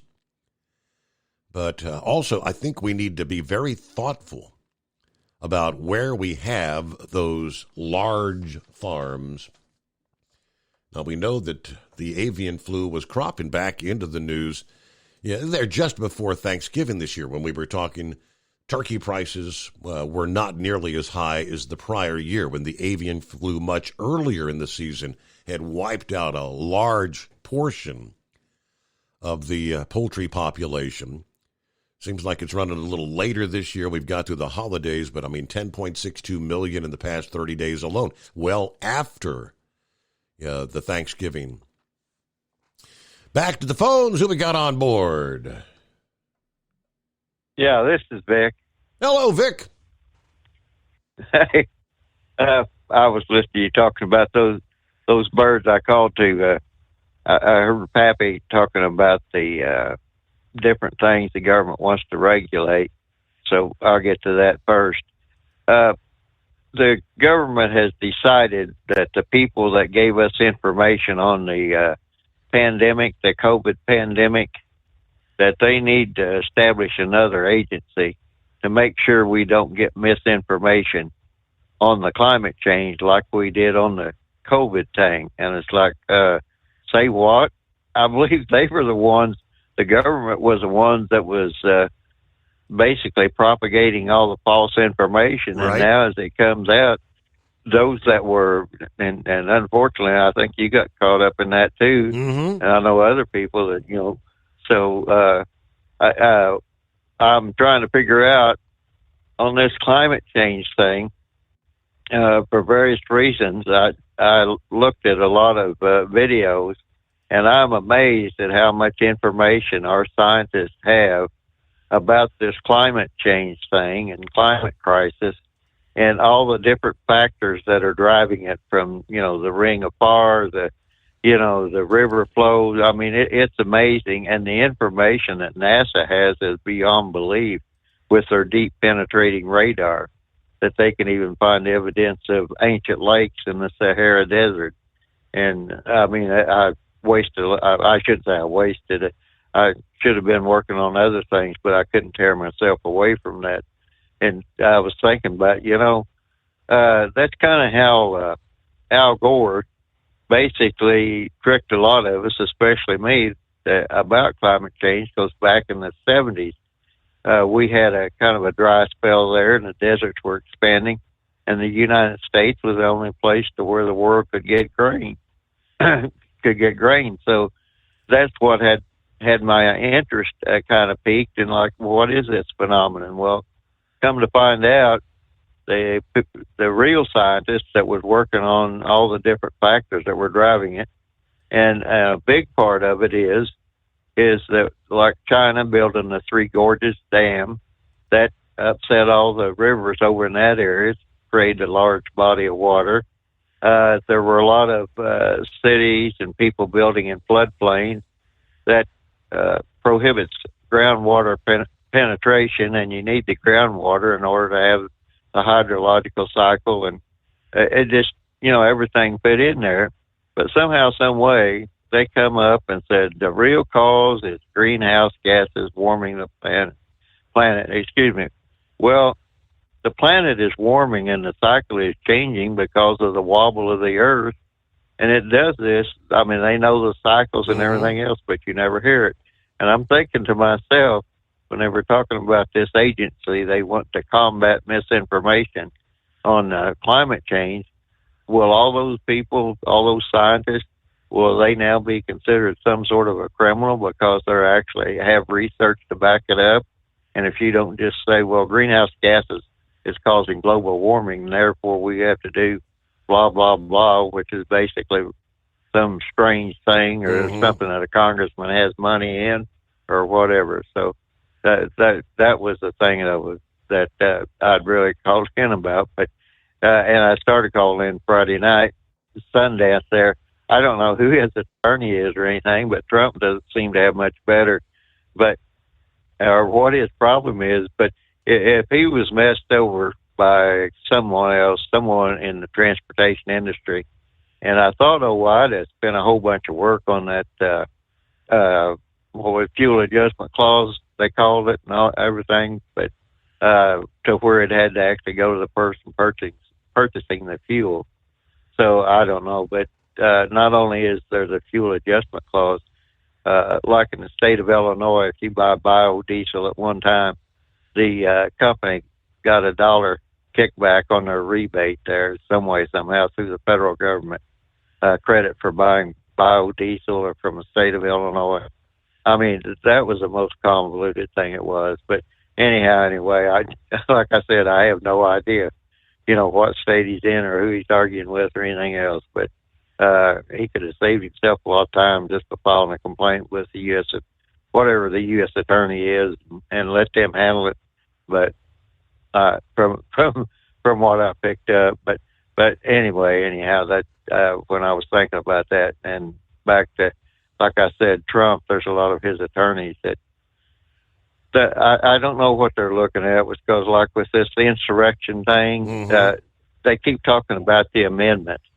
The amendment has been put into U.S. code. So the U.S. code defines that, and there should be all the different definitions in there as to what is considered an insurrection. That's like Colorado has a state insurrection that they put in place because years ago a lot of people from the South came out there, and there was basically the Civil War was fought all over again between Confederate veterans and Union veterans, and so then Colorado put a thing in there, and there had to be arms involved. So if you go by the Colorado insurrection code, there has to be arms involved. It just can't be political battles and everything else. And back to the Trump thing, they keep saying there was an insurrection. Well, by the 10th Amendment, the power, it very plainly says that in the end, the people have the power, not Congress, not the states. Or in the 10th Amendment, at the end of it, the people have the power. So, they're going to have to look at that. There were people that trespassed that day. There were people who broke things. That was some sort of a civil violation.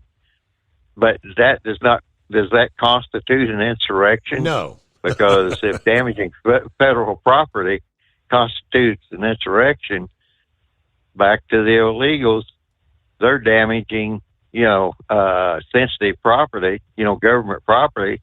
When they trample across it, they cut down fences and everything else. So if that is the case, damaging federal property is considered an insurrection. Then as the illegals are coming across, there is an ongoing insurrection. And after all that, I would say this, that the Convention of States, I was a part of that, I guess I still am, but anyway, that is an issue the Convention of States should take up and say that that amendment, which gave citizenship to anybody that came into the United States, need to be modified to where it says only those persons in the United States legally can get citizenship, and they have to have so long a residency within the United States before they can become a president, not a president, but before they can become a resident, because we've heard all about the anchor babies and the vacation things and all that, to where people, they want to get in the United States and have a child, and then wham, that child is a citizen of the United States. All of that needs to be modified, and Congress isn't going to do it. And instead of warning about who's going to be on the ballot and playing tit for tat with the Democrats, I would say that the Republican Party or the opponents of all this, they should concentrate their energies into making sure that things are modified to where we don't become a magnet or an attraction for people to come to this country. Take away the, whatever you want to call it, the incentives to come to this country and get on the dole. And that should be the focus for the Republican Party for the 2024 election. And like I said, just defend those that people are trying to get kicked off the ballot. But if the Democrats can get the Republicans concentrated on this, well, if you do this, we're going to do that, play this tit-for-tat schoolyard game, it's going to be a lot of monies and resources invested in it, because they're just, the Supreme Court, I don't know, the Supreme Court tried to stay out of politics for years, but now they, instead of this, I don't understand the Supreme Court's thinking.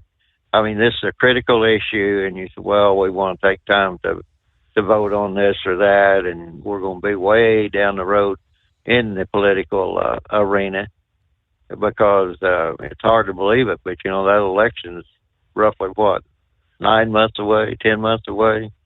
So there isn't a lot of time to waste, because free and fair elections by the people, that's the kingpin of basically this country. And it's something that should be dealt with post-haste. And I have a hard time believing the Supreme Court is that busy, and the law pretty well states it anyway. I haven't read that code, but almost all laws, the first thing it starts with is definition of terms. And quite simply, there's going to have to be insurrection will have to be defined once and for all. And that's all I had on that subject. But you were talking about Secretary Austin. I gather that he was in a military hospital somewhere. Walter Reed. So I don't know why they're making right. So even if we'd have formed the White House, I could understand why he wouldn't.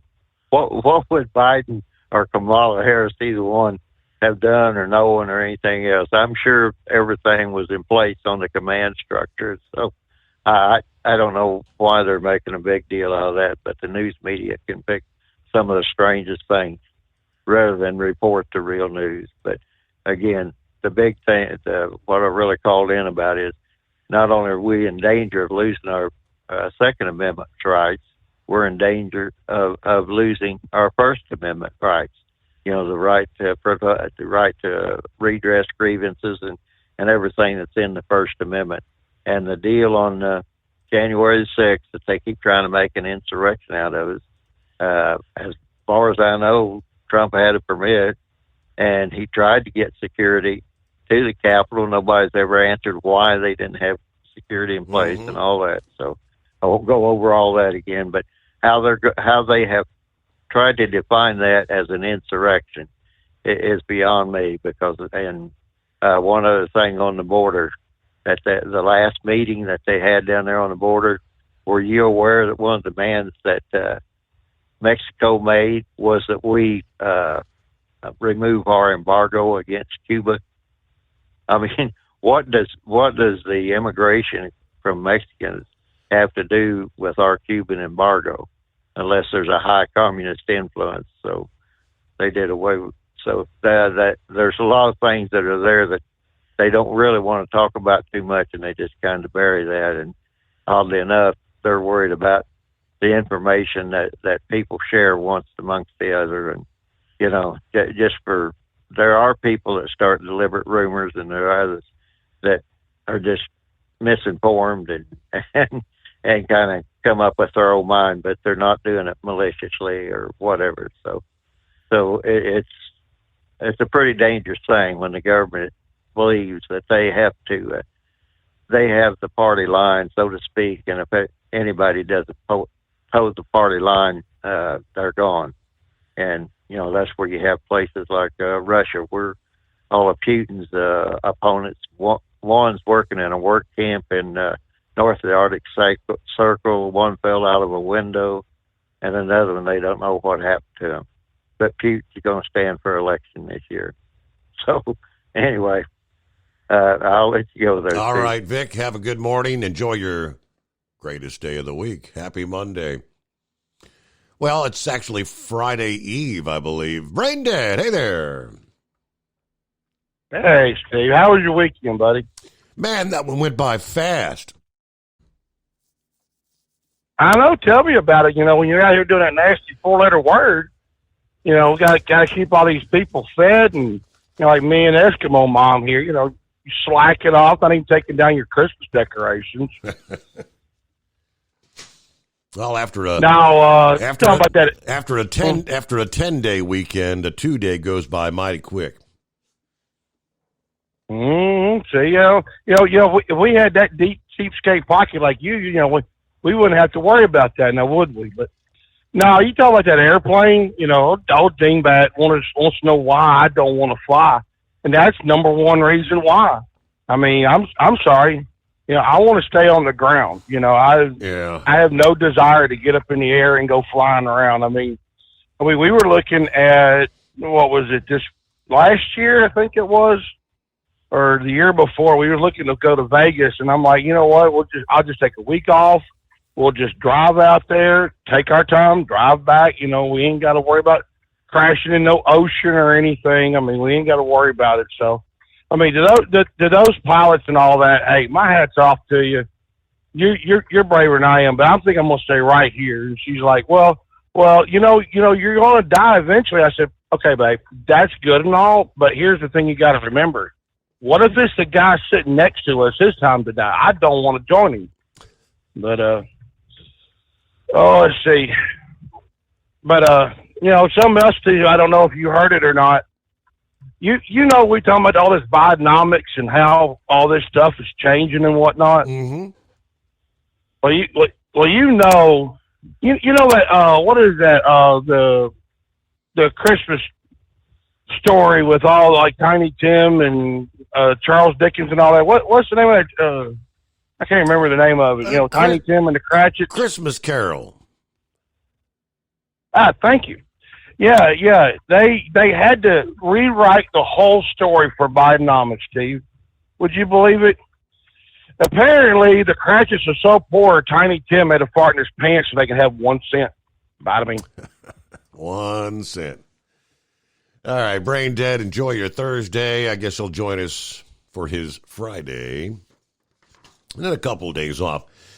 Well, all right, so we got clear lines here at 844-844-3388, a Monday morning. Last year was a rough one for trucking jobs.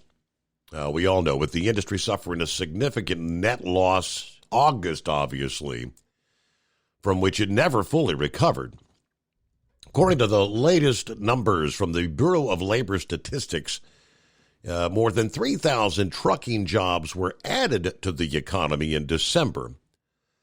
Although that marked the 7th monthly increase for 2023, the year ended with an overall loss in trucking employment. According to Arrive Logistics, pointed out the Landline that although the seasonally adjusted numbers reveal an increase, non-seasonally adjusted numbers show a decrease of 4,500 jobs.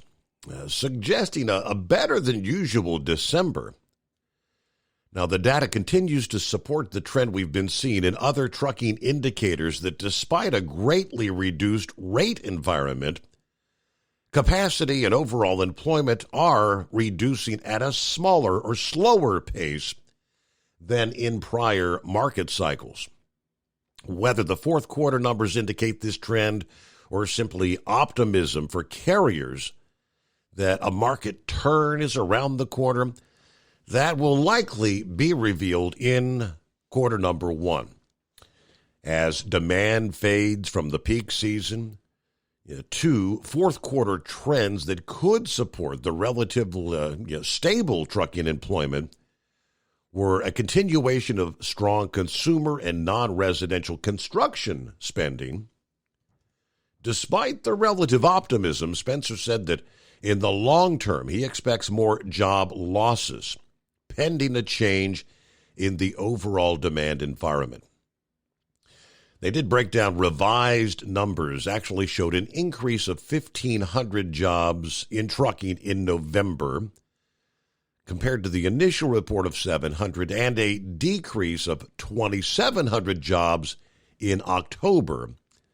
The initial report was a loss of 3,600.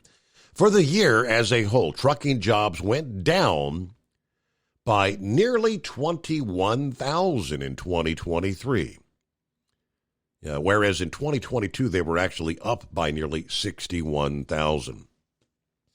Much of that, they say, was, of course, the big hit that the trucking took with Yellow going under, where you still have drivers that were working for them looking for current employment. Time for a news break. Bottom of the hour, it's 844-844-3388.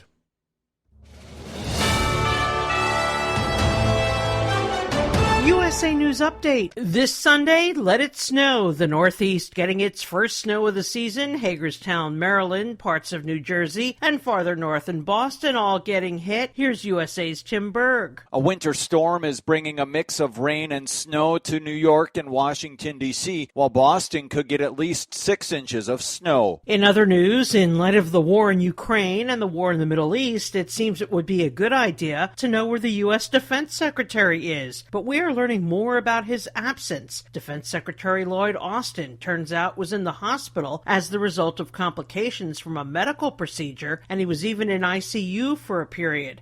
Problem is, he reportedly didn't inform the White House for a few days. He was hospitalized Monday, and reporters at the Pentagon first alerted to the situation on Friday. And I'm Laura Winters, USA News. Attention small business owners. This could be the most important 10-minute call you will ever make. You could recover up to $26,000 per employee today. And all you have to do is make one short 10-minute call to take your business up a notch or bounce back from these difficult couple of years. Omega Accounting Solutions can help you recover any payroll tax overpayments you made during the pandemic. You may even be eligible to receive up to $26,000 per employee. All it takes is a quick, easy, free 10-minute ERC consultation to determine if you qualify. Omega is the small business champion with teams dedicated to maximizing tax credits.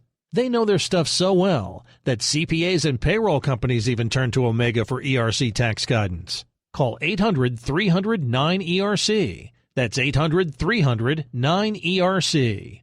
1-800-300-9ERC. Or visit OmegaTaxCredit.com. Do you have a Dodge pickup and hate your automatic transmission? Of course you do. LaVon Miller at Firepunk Diesel here, and we specialize in heavy-duty and performance transmissions for your 3-quarter or 1-ton Cummins-powered truck. So if you're interested in turning your stock slush box into a towing monster, call us today at 614-733-3744 or visit us online at shop.firepunk.com. At Hot Shot Secret, we share the science behind common diesel problems and their solutions. For example, diesel fuel cetane levels. In many states, the cetane rating in diesel fuel is 42 to 45. Most diesel engines operate more efficiently with a cetane rating of 48 to 50. One treatment of Hot Shot Secret Diesel Extreme will raise your cetane 7 points, increase fuel economy, and improve cold starts. Due to a cleaner burn, there are less hydrocarbons and particulate matter in your exhaust. This reduces the blockage of your diesel particulate filter. Using Diesel Extreme generates 83% less DPF regenerations. The 6-in-1 Diesel Extreme formula also includes the most concentrated detergent on the market, lubricity enhancer, water demulsifier, rust and corrosion inhibitors, and a fuel stabilizer. Hot Shot Secret Diesel Extreme is available nationwide at truck stops, Fine Farm and auto stores, and online at hotshotsecret.com. Hot Shot Secret, powered by science. Hey, if you're needing to stock up on Hot Shot Secret products, don't forget, use the coupon code Overnight Drive at checkout. You'll get 10% off your entire order at hotshotsecret.com. Over $5 a gallon for diesel? Wow, it's the highest it's ever been. Now what if you could get paid to use a fuel additive? Hear me out. Hot Shot Secret Everyday Diesel Treatment, EDT, will improve your miles per gallon enough that the fuel economy savings will not only pay for the cost of the product, but also keep more money in your pocket. Think about it. At $5 a gallon, you're paying over $1,200 to fill up and going 1,500 miles on a full tank. Well, Hot Shot Secret Everyday Diesel Treatment will increase fuel economy up to 3%. That's an extra 45 miles per tank, $37 worth of diesel, and a savings of 2 cents every mile. EDT is so strong, it only takes $12 worth of EDT to get these savings, and you get all the other benefits of this 6-in-1 treatment. Take the EDT challenge today. If you're not completely satisfied, we'll refund your purchase. EDT is available at Pilot Flying J, Love's Travel Stops, and TA and Petro Stopping Centers. Learn more at hotshotsecret.com. At Turbo 3000, our founder Andy Matoush firmly believed you should challenge yourself. Put the most money back in your pocket, where it belongs. Four Wheeler Magazine took our challenge, and they wrote it did exactly what we said it would do. As fuel prices keep going up, get your Turbo 3000 from manufacturer direct. Call us at 888-311-9993. Always free shipping in the USA, and for a limited time, save $45 off total purchase using coupon code SteveSaves at turbo3000.com. And now, back to the Steve Summers Overnight Drive, live from the Hot Shot Secret Studios.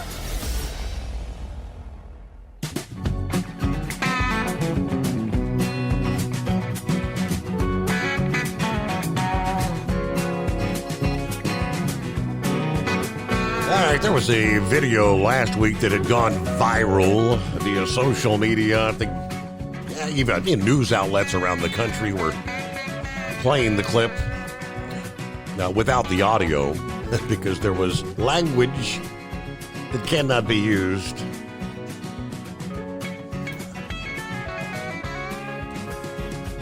You got the courtroom setting where the judge is about to sentence this guy. And I've never seen anything like it. He's actually able to run across and literally made a dive. He dove across the bench to get to the judge, and he got to her. Oftentimes, especially in this day and age, we see a lot of criticism of these judges for these catch and release policies that lead to more crime on the streets, right? Well, it's only fair that we applaud the ones who actually do their job, even when threatened or put at risk. It was Clark County, Nevada judge Mary Kay Holthus, who was one of those. Last Wednesday, she was about to sentence 30-year-old Dobra Redden when he leaped over the bench, knocked her out of her chair, slammed her head against the wall, ripped out some of her hair. Her law clerk attempted to intervene but was unable to stop the attack. She ultimately actually crawled under her desk, covered her face to shield herself. According to KTNV television there in Las Vegas, that viral, as I said, went video, showing a crazed Redden practically going airborne, leaping over the judge's desk. Like I said, slammed her head against the wall, ripped out some hair. They described the arrest report after the attack as painting a rather chaotic scene with blood splatter and documents scattered across the courtroom. The arrest report shows the chaos was compounded when apparently 2 marshals were wrongly informed of a panic alarm in courtroom 3G when this was actually unfolding next door in courtroom 3F. Redden later told marshals that the judge had it out for him, that the judge was evil, asking if what he did was wrong. Well, at the detention center, he actually spit on an officer and uttered that he had a bad day and tried to kill the judge. That's it. But after she refused to release him on bail, that's what got him. According to KLAS, Redden can be seen asking the court for leniency, despite his long rap sheet. He says, basically, I'd like to tell the courts and everyone here, based on my criminal history, like I feel like I shouldn't be sent to prison for a second time. Well, the judge says, well, have you looked at your criminal history? Going on to list his criminal record, which included felonies, battery, robberies, domestic violence convictions. But he contended that he was in a better place in his mind, that he realized he had a problem with his mental health. Well, she was back on the bench the next day after that attack, and now she's doubling down. She actually filed an order for this guy to be brought back before her so she can finish her sentencing. According to the report, the judge has ordered officers to bring Redden into her courtroom today, Monday morning, by any and all means necessary, as she put it. Redden may have thought he could either convince or frighten the judge into setting him free, but she has held her ground, as every good judge should. Unfortunately for Redden, he will find out he picked on the wrong judge, and today, undoubtedly, he's going to severely regret it. What kind of sentence do you think this guy is going to get from the judge now? Yeah, it's like, dude, you messed up royally in that case. I'm curious as to, I don't know how much of us, how much you can get him for, but in the courtroom, never seen anything like that. Wow. Well, we got a Monday. Is that Eagle on board?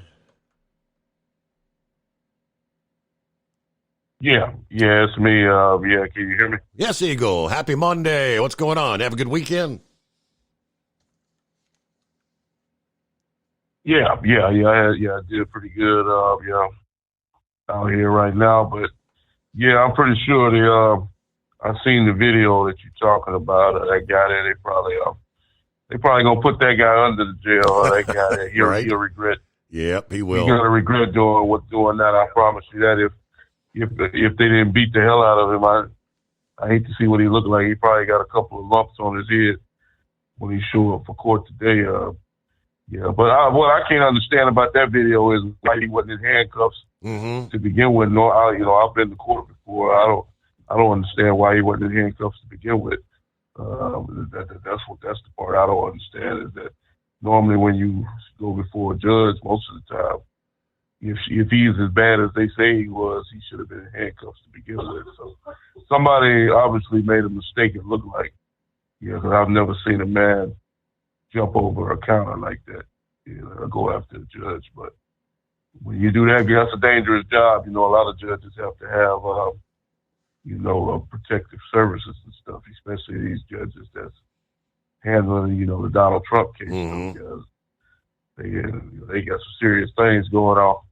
But yeah, Steve, I wanted to talk to you tonight about a couple of things with football before I get to this one thing with politics. And that's with the college football deal. I'm one of those people that's not interested in the game tonight.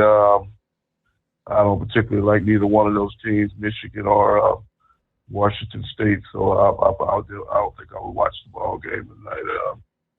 I don't think I'm not gonna waste my time watching it.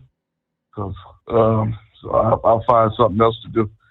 Because, like I said, I don't like the way it was, the situation was handled. A lot of the things that happened in college football this year. So, yeah, I don't think I'm gonna be viewing that game, because this could be Harbaugh's last game anyway. Win or lose, Harbaugh is probably gonna make his way to the NFL, because from what I'm hearing, that the NCAA is about to come down real hard on Jim Harbaugh for his violations, and he could be suspended a number of games next year, and I don't know what they're going to do with the Michigan program. So he might get out whether getting is good and make his move to the NFL. If he was a smart man, that's what he'd do. Because in the NFL today, Steve, they call it, how they have Black Friday after Christmas. In the U.S., they call it Black Monday, even though it's not Monday.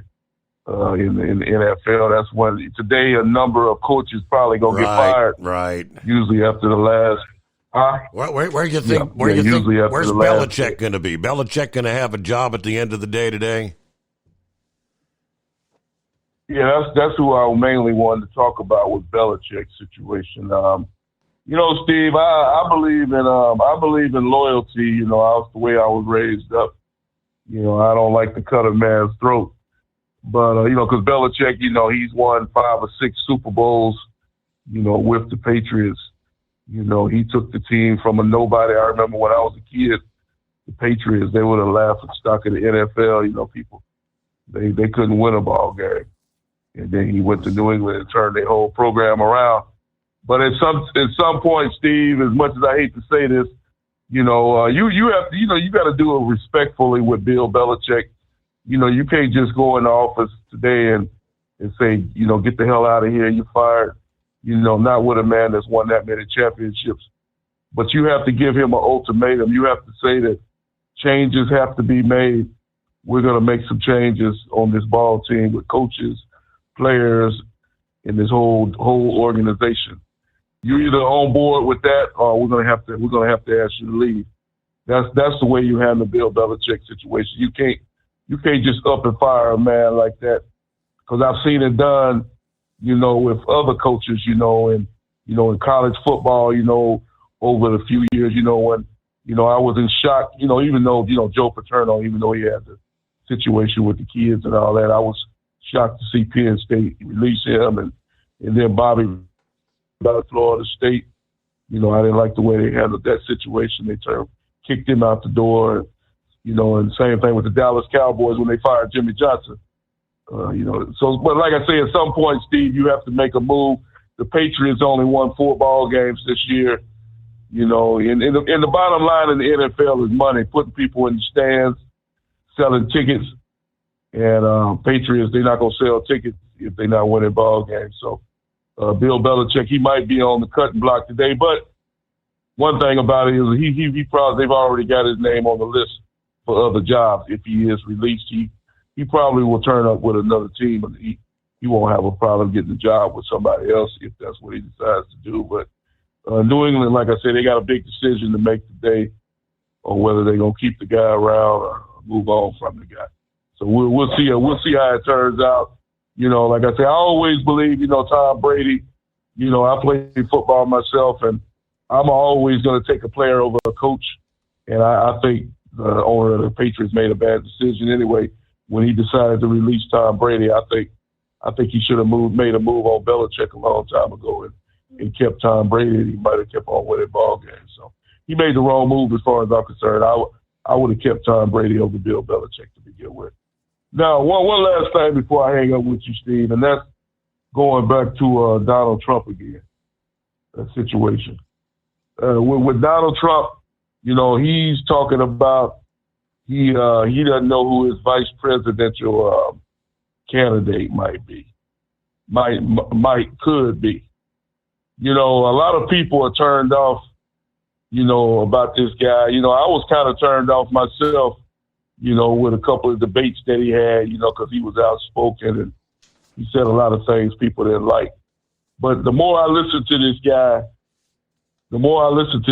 Steve, I think that this guy has potential in the future to do something in 2028. or beyond, and that's the guy Vivek. I don't know how to say it. Ramaswamy. Last name. Yeah, Ramaswamy. I really like the way. I like the way this guy. I like the way this guy is talking, and I think he could be the man to possibly be the vice president for Trump. If he doesn't bring on Tucker Carlson or who knows nothing about politics, but I still like Tucker. But I think it might boil down to those two people for his vice presidential candidate. But we'll see in the future what happens. But yeah, and like I said, one other thing I wanted to say with you about Trump, Steve, is that I'm hearing more and more information about Trump in this situation with these being taken off the ballot. That more and more states. You said last week there are up to 16 states that are talking about taking his name off the ballot in this 24 election. So we'll see how that turns out. As of right now, that there's nothing they can do because Trump hasn't been found guilty of insurrection on this January deal. So anything they do, it's going to boil down to the Supreme Court when it's all said and done, or whether it's official or not. Mm-hmm. But like I will say this though, Steve, you know this and I know this. If he is taken off the ballot in 16 states, the election is over with. Joe Biden will win the election in a landslide. There's no way Donald Trump can win the election if he's not on the ballot in 16 states. You know that, and the Democrats know it too. So we'll see how it turns out in the next few months. And thank you for taking my call. All right, and I did, all that's been the big talk since the Supreme Court announced that they would take the case. Matthew Whitaker, who was the former acting attorney general during the Trump administration, this past day said he expects the Supreme Court to rule in favor of Trump. He'll be on the ballot in every state. He said the Supreme Court taking up arguments during their usual February break. The court is going to dispatch this, quite frankly, very quickly. At the end of the day, we're going to end up right where we should be, which is the Supreme Court is going to dismiss this novel legal theory from the left as unconstitutional. And then we'll move forward. Trump will be on the ballot in all 50 states. I mean, it's the assertion that Trump had a part in an insurrection, which disqualifies him from appearing on the Colorado ballot. But Trump has not been, as we know, convicted of having a role in an insurrection. Moreover, a preponderance of facts regarding that day is elusive. Back in early December, Representative Barry Loudermilk of Georgia reported that all video depositions given to that Democrat-led House Select Committee on January 6th disappeared. All the video depositions. Back in August, the former Capitol Police Chief, Stephen Sund, who was present at the Capitol that day, reported that intelligence to protect the Capitol was withheld from him. Sund said, I'm not a conspiracy theorist, but when you look at the information and the intelligence they had, what the military had, it's all watered down. I'm not getting intelligence. I'm denied any support from National Guard in advance. I'm denied National Guard while under attack for 71 minutes. Somebody define insurrection there. A little bit of turn after this. At Hot Shot Secret, we share the science behind common diesel problems. For example, turbochargers spool time. Turbochargers are designed to increase the efficiency and power of the diesel engine by forcing compressed air into the combustion chamber. Temperatures inside the turbo can reach upwards of 400 degrees. The oil meant to lubricate the bearings will burn, leaving behind a sticky residue called stiction. The turbo's ability to spool up quickly is hindered because the stiction-covered bearings can't spin properly.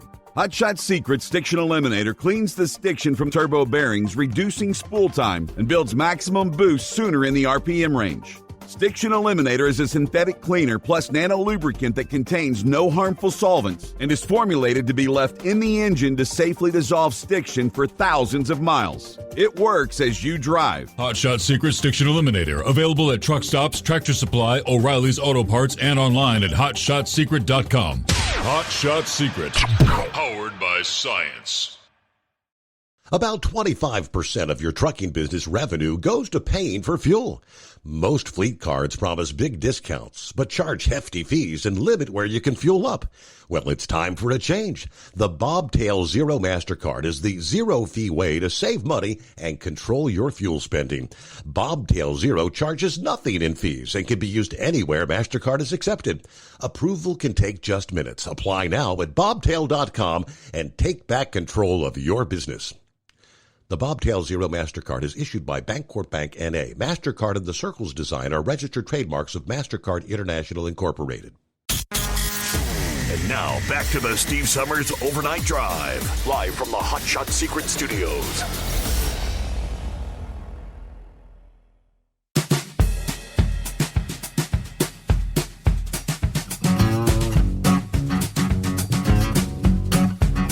And, of course, we are literally counting down the days. Primary season about to get underway. We'll start with the Iowa caucuses, right? There was an opinion piece from The Hill this past day, the publication there in D.C. that many of members of Congress and senators read on a daily basis. An opinion piece, rather, that says, I've heard from two very familiar with the DeSantis campaign. A major donor and a high-level political operative, that if the Florida governor loses the Iowa caucuses to former President Trump as expected on the 15th, he will either drop out of the race that night or make his announcement the next morning. More than that, both of them believe DeSantis will then very begrudgingly endorse Trump for president.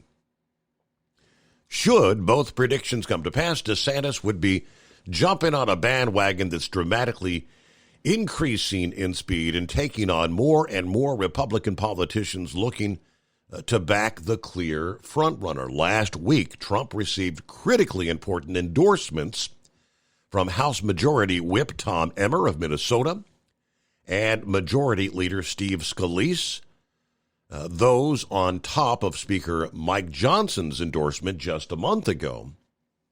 Joining the Minnesotan, Emmer was the rest of the Republican congressional delegation from that state.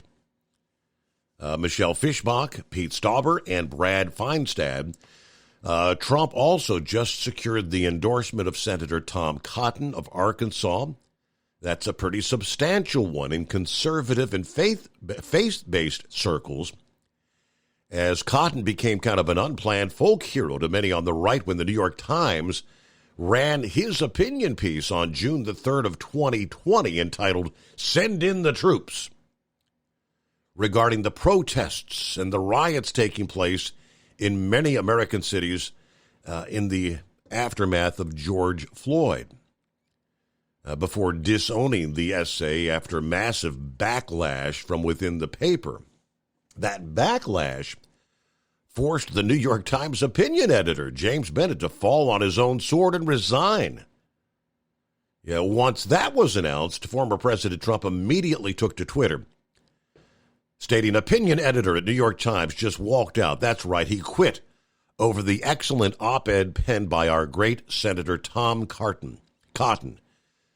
Transparency. The state of Arkansas is very proud of Tom. New York Times is fake news.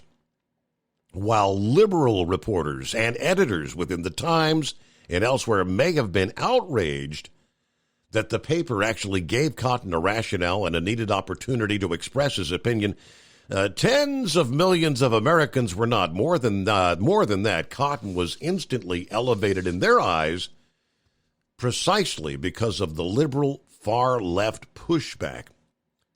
So his endorsement of Trump last week is going to carry some real weight going forward. All right, Real Clear Politics, national polling average as of writing of this yesterday, has Trump at a jaw-dropping 62.7%, with former South Carolina Governor Nikki Haley at a distant 11%, DeSantis at an embarrassing 10.9%, And within the state of Iowa, the focus at the moment, Trump is at 51.3%, with DeSantis 33 points behind. Now, if Trump does, as expected, crush DeSantis in Iowa, will it make sense for the Florida governor to go on to New Hampshire 8 days later, where right now he is actually, believe it or not, in fourth place at 9.5%? In New Hampshire, which I can't fathom, DeSantis is actually trailing Chris Christie. They're saying Chris Christie at 10.5%, Haley at 24.8%, Trump at an astounding 46.3%.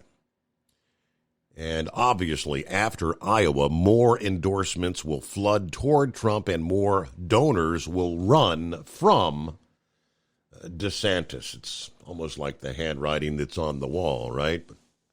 Very interesting. So January the 15th could be a big day if that all, again, turns out to be true from those inside sources. DeSantis would be out after Iowa. I think Nikki Haley is hell-bent determined she's going to hang on to New Hampshire. She said something about she knows she's going to lose in Iowa, but the New Hampshire voters are going to right the wrong in Iowa, and that kind of angered some Iowans. It's coming.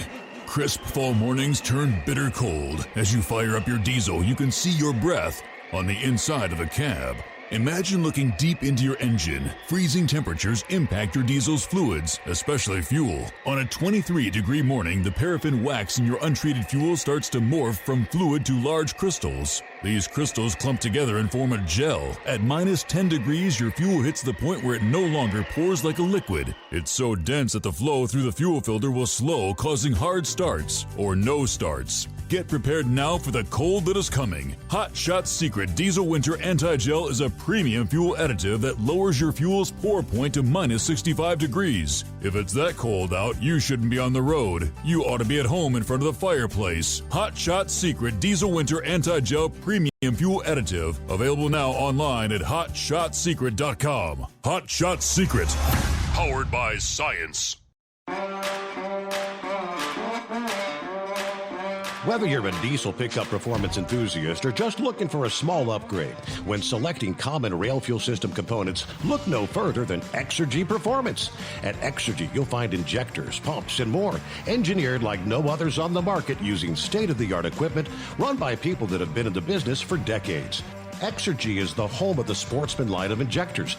These injectors are designed for use in pickup trucks with no other modifications and offer a 15 to 20 horsepower gain while being calibrated to tighter tolerances than factory stock injectors. With the product lineup of injectors from Sportsman to 700% over, pumps from Sportsman to 14 millimeters, and complete engine control systems, Exergy has you covered. So if you're in the market for common rail components at any power level, contact Exergy Performance or one of our many dealers listed on our website at exergyperformance.com. Live from the Hot Shot Secret Studios, the Steve Summers Overnight Drive. USA News, I'm Laura Winters. This Sunday, let it snow. The Northeast getting its first snow of the season. Hagerstown, Maryland, parts of New Jersey, and farther north in Boston all getting hit.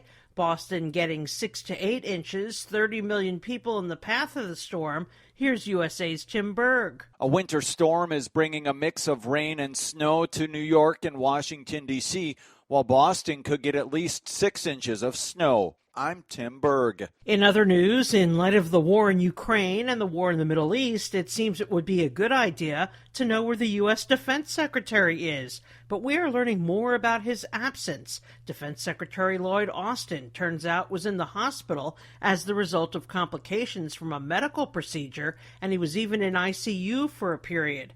Problem is, he reportedly didn't inform the White House for a few days. He was hospitalized Monday, and reporters at the Pentagon first alerted to the situation on Friday. We could have ended up with something so much more tragic, and we're really fortunate that that did not occur here.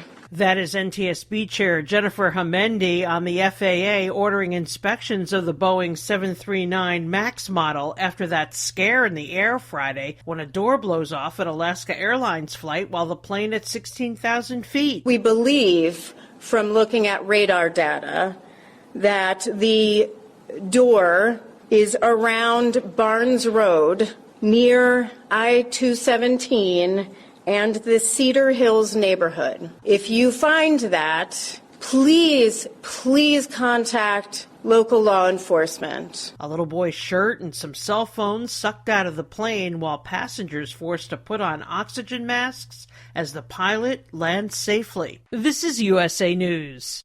The inventor and CEO of MyPillow is always looking for ways to solve everyday problems. Have you ever picked up a towel set because it felt really soft in the store, but then when you go to use it, it's not very absorbent? It's basically a towel that's leaving you out to dry. That's why MyPillow has developed the MyPillow towels. Towels that work. I know, it's mind-blowing. Towels that actually dry you. The 6-piece towel set includes 2 bath towels, 2 hand towels, and 2 washcloths. They come in a variety of colors, and right now you can receive a 6-piece set for only $39.98 with promo code USA. Go to MyPillow.com right now and click on the radio listener special. MyPillow products come with a 10-year warranty and they have a 60-day money-back guarantee. To receive this amazing offer on the 6-piece set of MyPillow towels, just go to MyPillow.com, click on the radio listener special and enter promo code USA or call 800-951-8175. That's MyPillow.com, promo code USA.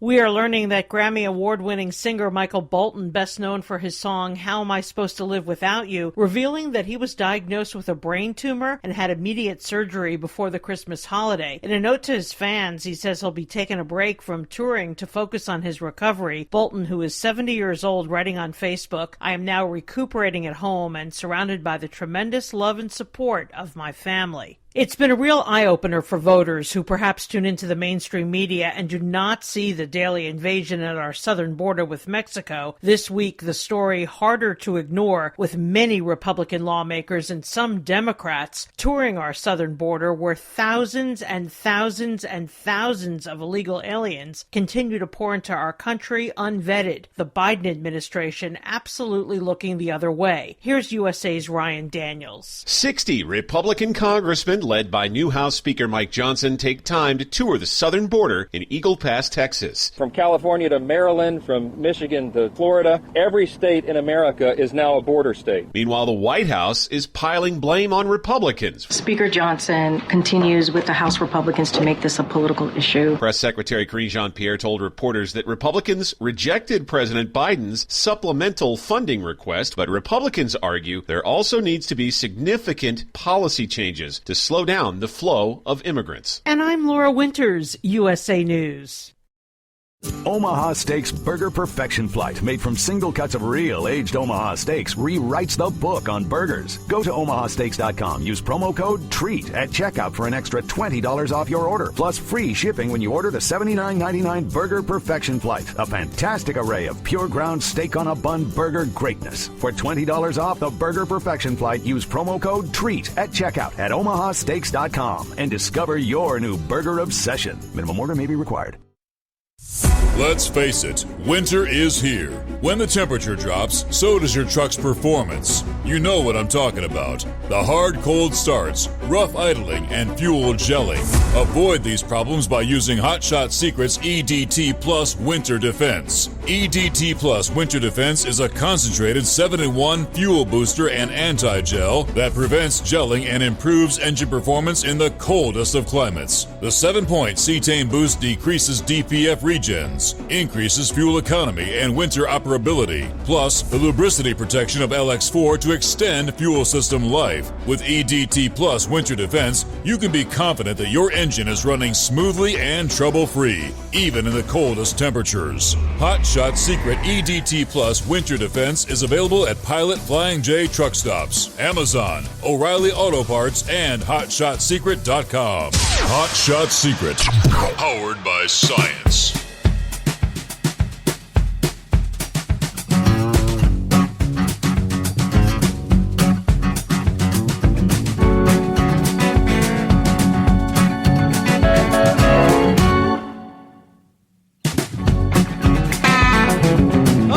Underway, final hour, one more time around on a Monday. Hope you had a good weekend.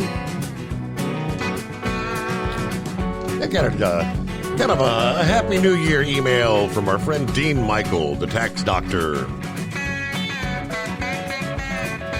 who says, Happy New Year to you and your family. As another year comes to an end, we want to take a moment to reflect on the past year and to be thankful for the support of our local clients. We wouldn't be here without you. I hope this message finds you in good health and spirits. We'd like to express our gratitude for choosing us as your professional representation to resolve past tax problems. Proud to add you to a long list of successful cases. Now, as the tax season approaches, we want to assure you our team of experts is here to provide you with the best possible service and support for all your future tax preparation needs. Yep, it's just around the corner. Get a head start on your taxes this year and save big with our limited time offer. Enjoy a 25% off discount on all of our professional tax prep services. Don't miss the opportunity to maximize your savings and minimize your stress during tax season. Give us a ring today at 888-557-4020. Schedule an appointment. Take advantage of this incredible deal. Mention the email or mention that you heard Steve. Share the email. Save 25% on your this year's tax preparation fee. Again, it's 888-557-4020. Dean Michael, the tax doctor, who has been with us for many, many years, came on the program. Of course, actually, he ultimately had to set up a whole separate division for the trucking sector. It's a whole lot different making tax preparation for the truckers. And they know the ins and the outs. So much more than many of these big box tax preparers. They don't know the pros and the cons of what truckers can and cannot deduct. So just wanted to share that with you. Hopefully a Happy New Year to Dean Michael at TaxHelpMD.com. Should have asked Always Moving about this earlier because, of course, working with the Children's Hospital there, she did mention in our conversation that the hospital's been very busy. We know, going into the holidays, right? Flu season kicks in, travelers, and the kids all go back to school, passing the bugs around. The flu season is getting worse. Still too soon to tell how much holiday gatherings contributed to a spike in illnesses, but the new government data released Friday said that the holiday week between Christmas and New Year's showing 38 states with high or very high levels of respiratory illnesses with fever, cough, other symptoms. That was up from 31 states the prior week. The measure likely includes people with COVID, RSV, and other winter viruses, and not just the flu, but the flu seems to be increasing the most dramatically, according to the CDC. The CDC says we expect it to be elevated for several more weeks. So far, though, this is a moderate flu season. Interpreting flu reports during and after the holidays can be very tricky, she said. Schools are closed, more people are traveling. Some people may be less likely to go see a doctor, deciding to just suffer at home. Others may be more likely to go. Flu season generally peaks between December and February, so right in the middle of it here. We're expecting it to peak by the end of this month. Officials say this season's flu shots are actually well matched to the strain that is spreading the most this year in the U.S. That varies from year to year. All right, COVID illnesses may not be escalating as quickly as the flu this winter. CDC data indicates coronavirus-caused hospitalizations have not hit the same levels as they did at the same point during the last 3 winters. But COVID is still putting more people in the hospital versus the flu. And they did say that the nation is seeing a second rise in COVID after a smaller peak that occurred back in September. There's still a lot of uncertainty about when and how high this current surge will peak. You got the new strain, the JN1, that is accounting for nearly 2/3 of all cases in the U.S., according to the CDC. But health officials say there is no evidence that it causes more severe disease than the other recent variants of COVID. So that's good news. Meanwhile, I get back to horse feathers or the anonymous hippopotamus. Hey there. Yeah, thanks for taking me back, Your Honor. So, well, they already came out with the vaccination for the JN1, didn't they? They've got that already concocted and figured out. So that's just the way they do it for the COVID. So they say, yeah. So they say. Anyways, I wanted to let you know over the weekend I did it. Well, my wife helped me do it, and I don't know. Somebody's got to try to help me get me out of the doghouse for doing it. But I got all set up to come to Louisville on the 21st. But the issue of me coming to Louisville on the 21st is the wife's birthday.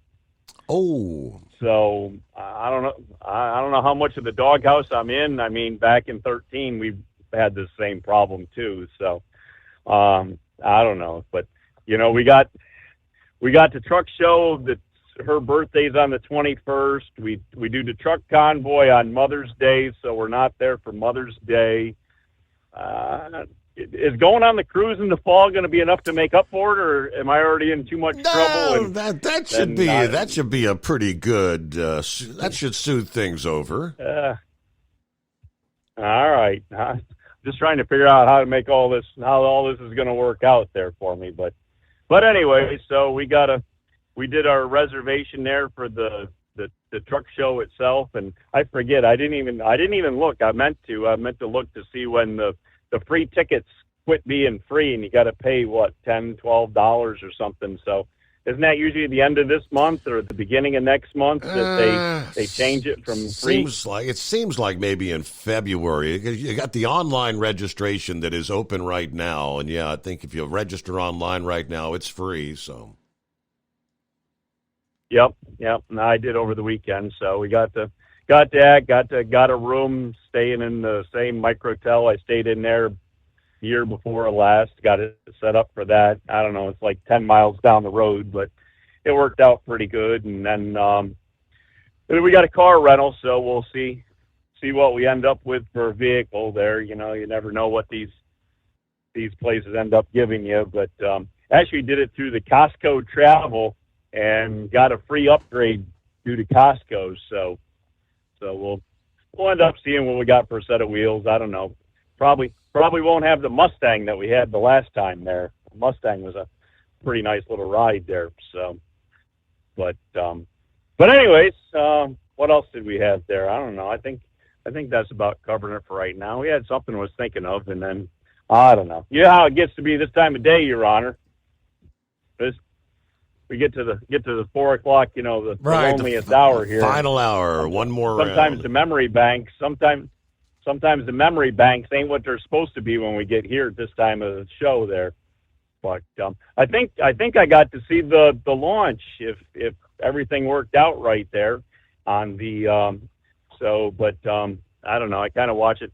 But hey, I know one thing I was going to say. You talked earlier there about that accident out in California there, and there was one of the vehicles there was, or they said a vehicle had the natural gas saddles, yes. And yeah, so I guess if it was the saddle tank, it would have been LNG, the liquid natural gas, because usually the big box behind the cab is the compressed natural gas. So the one good thing I can say about natural gas is it dissipates very quickly. Now it is very cold, so you got to make sure you don't get in it, but it dissipates very quickly, and it's lighter than air, so it goes up to the atmosphere, unlike the propane, which is heavier than air and stays on the ground and goes to lower areas such as ditches and storm drains and stuff like that. So you always, in the environment around natural gas, as long as you just stay out of it, it'll dissipate pretty quickly. So, you know, you can get, you know, you don't have to, the chance of problems, you know, goes away pretty fast, you know. So, but anyway, so they got that, and did you get it? I sent it to you, Your Honor. You said you do it when you got it. Ah, yes, I got that. I got around to it. Thank you so much. All right, very good then, Your Honor. I want to make sure you got it. Now treasure that and treat it very well. Don't be you know, abusing it. But now you can do it because you got it. Anyways, so all right, with all that nonsense, you got to go out and try to do something. You definitely got to do some due diligence here because this has gone really bad here. All right, have a good Monday. Thank you, Mud. Yeah, Uncle Len used to be the one that always said that when I get around to it. And he sent me, it's an email version of the round to it. This is a to-it. Guard it with your life, as to-its are hard to come by, especially the round ones. This is an indispensable item. It will help you become a more efficient worker. For years, we've heard people say, I'll do it as soon as I get around to it. Now that you have one, you can accomplish all those things you put aside until you get around to it. Well, thanks so much. Let's face it, winter is here. When the temperature drops, so does your truck's performance. You know what I'm talking about. The hard, cold starts, rough idling, and fuel gelling. Avoid these problems by using Hot Shot Secret's EDT Plus Winter Defense. EDT Plus Winter Defense is a concentrated 7-in-1 fuel booster and anti-gel that prevents gelling and improves engine performance in the coldest of climates. The 7-point cetane boost decreases DPF regens, increases fuel economy and winter operability, plus the lubricity protection of LX4 to extend fuel system life. With EDT Plus Winter Defense, you can be confident that your engine is running smoothly and trouble-free, even in the coldest temperatures. Hot Shot Secret EDT Plus Winter Defense is available at Pilot Flying J truck stops, Amazon, O'Reilly Auto Parts, and HotShotSecret.com. Hot Shot Secret, powered by science. Life on the road is tough, but the Big Rig mattress is tougher. With 15 years of industry-leading technology, our hybrid mattresses with its individual pocketed spring core is the best on the market. Road-tested for millions of miles, it is the last mattress you'll buy for your truck. We are so confident that's why our spring support core is guaranteed for 10 years. Most sizes ship within 72 hours. Custom sizes are also available. When you get tired of waking up with sore, achy muscles, visit thebigrigmattress.com or call 877-736-4233. Rest assured, with the Big Rig Mattress, we've got your back. Increase fuel economy up to 7.9% with Hot Shot Secret Gasoline Extreme, the solution to maximize your engine's performance and fuel economy. Whether you're driving a sports car or a daily commuter, Gasoline Extreme is specially formulated with PEA to deep clean. Don't settle for an average driving experience. Upgrade to Hot Shot Secret Gasoline Extreme and go further on each tank. Order now on Amazon or HotShotSecret.com.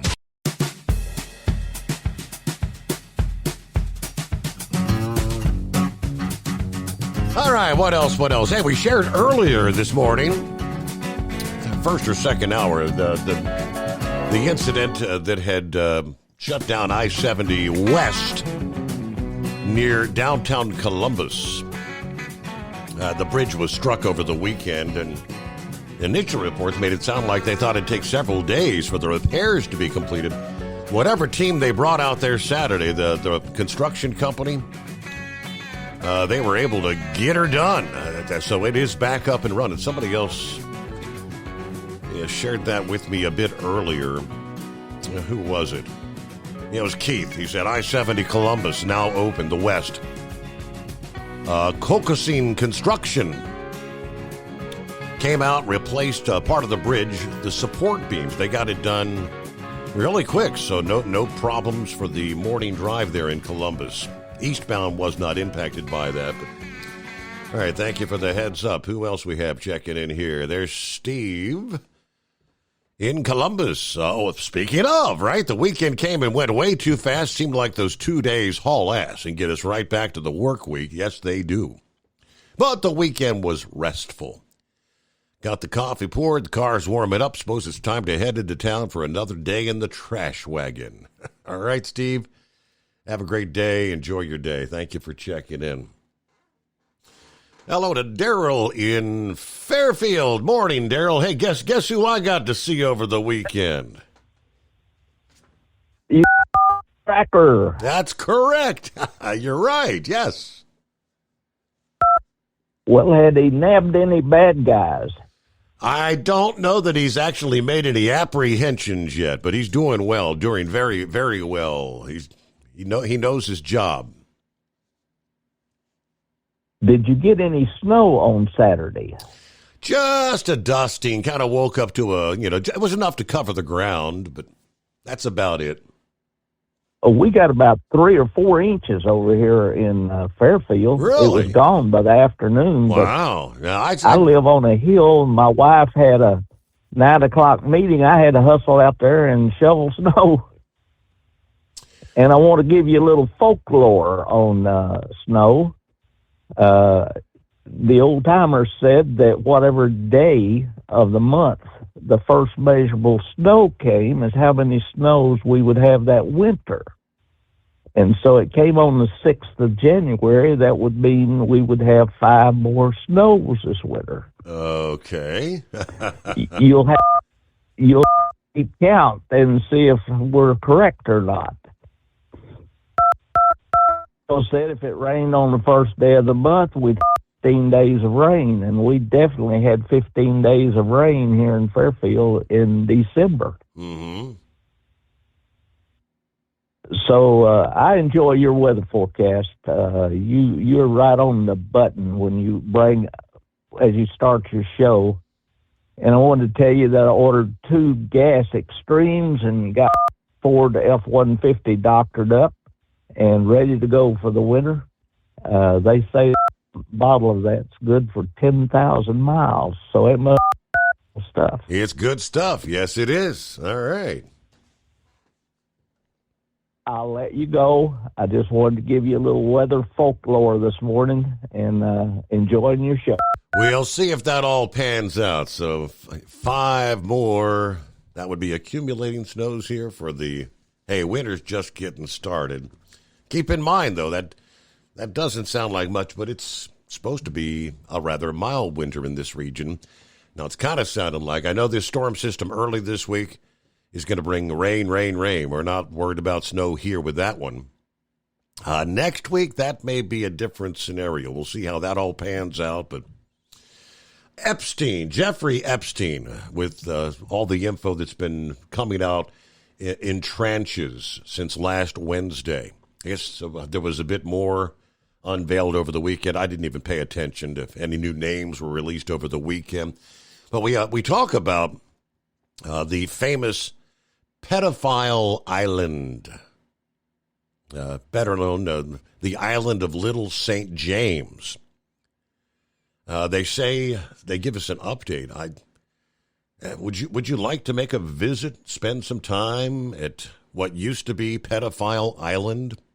It has a new owner. It's undergone a significant makeover as the new owner prepares it for a new life as a luxury resort.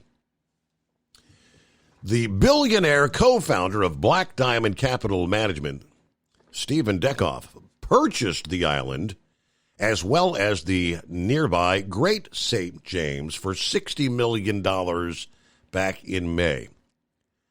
I mean, we're talking a little less than half the original asking price of $125 million, according to the New York Post. Now the Post has obtained some exclusive new photos of the island's new look. The original buildings appear to be mostly intact, with some additions and significantly different paint jobs. For example, the previously blue-striped temple. The building on the coast is almost unrecognizable in its current form. The temple was previously painted to make it look like it had a pair of forbidding wooden front doors with a medieval-style lock. That's been remodeled as an outdoor patio and a fire pit. It appears ready for a DJ set. There's a number of less permanent changes as well. Some new deck chairs around a pool, a couple of inflatable swans. But Deckoff reportedly plans to open a luxury resort and hotel along with, quote, related attractions on the island sometime in 2025. Now, in doing so, the billionaire is leaving the original buildings pretty much intact, choosing to remodel and repurpose them rather than tear them down and rebuild. According to the Post, Epstein purchased Little St. James back in 1998 for nearly $8 million, then spent another $20 million to acquire Great St. James in 2016. But he never really invested in developing the second island. But on Little St. James, however, he put up the main villa, a library, a movie theater, a bathhouse, a helipad, a private dock, a gas station, a gym, tiki hut, guest accommodations. According to his brother, when Epstein purchased it, it was a really crappy island. But he hired a crew and said, make it look like the Polynesian island. So they put palm trees in. He put in a fortune of money, but he didn't care. He said this is what he wanted, and he turned the island into what he wanted it to be. I don't know, but ultimately it became Pedophile Island. Can you imagine some of the secrets that are held on that island? It would just, I don't know. To me, it would almost be like staying at a haunted island. Because a lot of things happen there to young women that would not be the kind of things you want to be. I think you get the picture, right? I don't know, it's just kind of eerie. Will there be an attraction to go to what was Pedophile Island? All right, I'll get back to the calls coming up here. What's on your mind? 844-844-3388. Making our way into a Monday. There you go. We closed out the first weekend of the new year. Here it is, 8th day of January. And we'll return after this. The Steve Summers Overnight Drive live from the Hot Shot Secret Studios. USA News Update. The sound of protesters in Israel as it's been 3 months and people are questioning where are the hostages and what's being done to get them out. Israelis who are missing a loved one kidnapped by Hamas terrorists back on October 7th protesting in Tel Aviv and setting up a long table with more than 100 empty white chairs with color pictures of those still being held. In other news, in light of the war in Ukraine and the war in the Middle East, it seems it would be a good idea to know where the U.S. Defense Secretary is, but we are learning more about his absence. Lloyd Austin, turns out, was in the hospital as the result of complications from a medical procedure, and he was even in ICU for a period. Problem is, he reportedly didn't inform the White House for a few days. He was hospitalized Monday, and reporters at the Pentagon first alerted to the situation on Friday. And I'm Laura Winters, USA News. Attention small business owners. This could be the most important 10-minute call you will ever make. You could recover up to $26,000 per employee today. And all you have to do is make one short 10-minute call to take your business up a notch or bounce back from these difficult couple of years. Omega Accounting Solutions can help you recover any payroll tax overpayments you made during the pandemic. You may even be eligible to receive up to $26,000 per employee. All it takes is a quick, easy, free 10-minute ERC consultation to determine if you qualify. Omega is the small business champion with teams dedicated to maximizing tax credits. They know their stuff so well that CPAs and payroll companies even turn to Omega for ERC tax guidance. Call 800-300-9ERC. That's 800-300-9ERC. 1-800-300-9ERC. Or visit OmegaTaxCredit.com. At Hot Shot Secret, we share the science behind common diesel problems. For example, product claims without proof. Every trucker on the road has heard product claims about an additive that simply didn't match their experience. Proof is found from third-party testing by a recognized, credible source. That's proof. Hot Shot Secret Stiction Eliminator will improve your performance and fuel economy. For proof, we engaged The Ohio State University Center of Automotive Research to conduct an EPA-certified fuel economy test with Stiction Eliminator on a FedEx truck, a 2006 P500 Freightliner with 247,000 miles. The test showed a 3.6% increase in highway driving fuel economy from Stiction Eliminator, an oil additive. The complete report from OSU is available for download at hotshotsecret.com. That's proof. Hot Shot Secret Stiction Eliminator, available at truck stops, Tractor Supply, O'Reilly's Auto Parts, and online at hotshotsecret.com. Hot Shot Secret, powered by science. For anything diesel, take it to Scheid Diesel. They provide a wide variety of services and diagnostics to determine what the problem is with the latest technology. From simple oil changes and preventative maintenance to fuel system diagnostics and repairs, engine rebuilds and cylinder head repairs, and rebuilds with our in-house machine shop.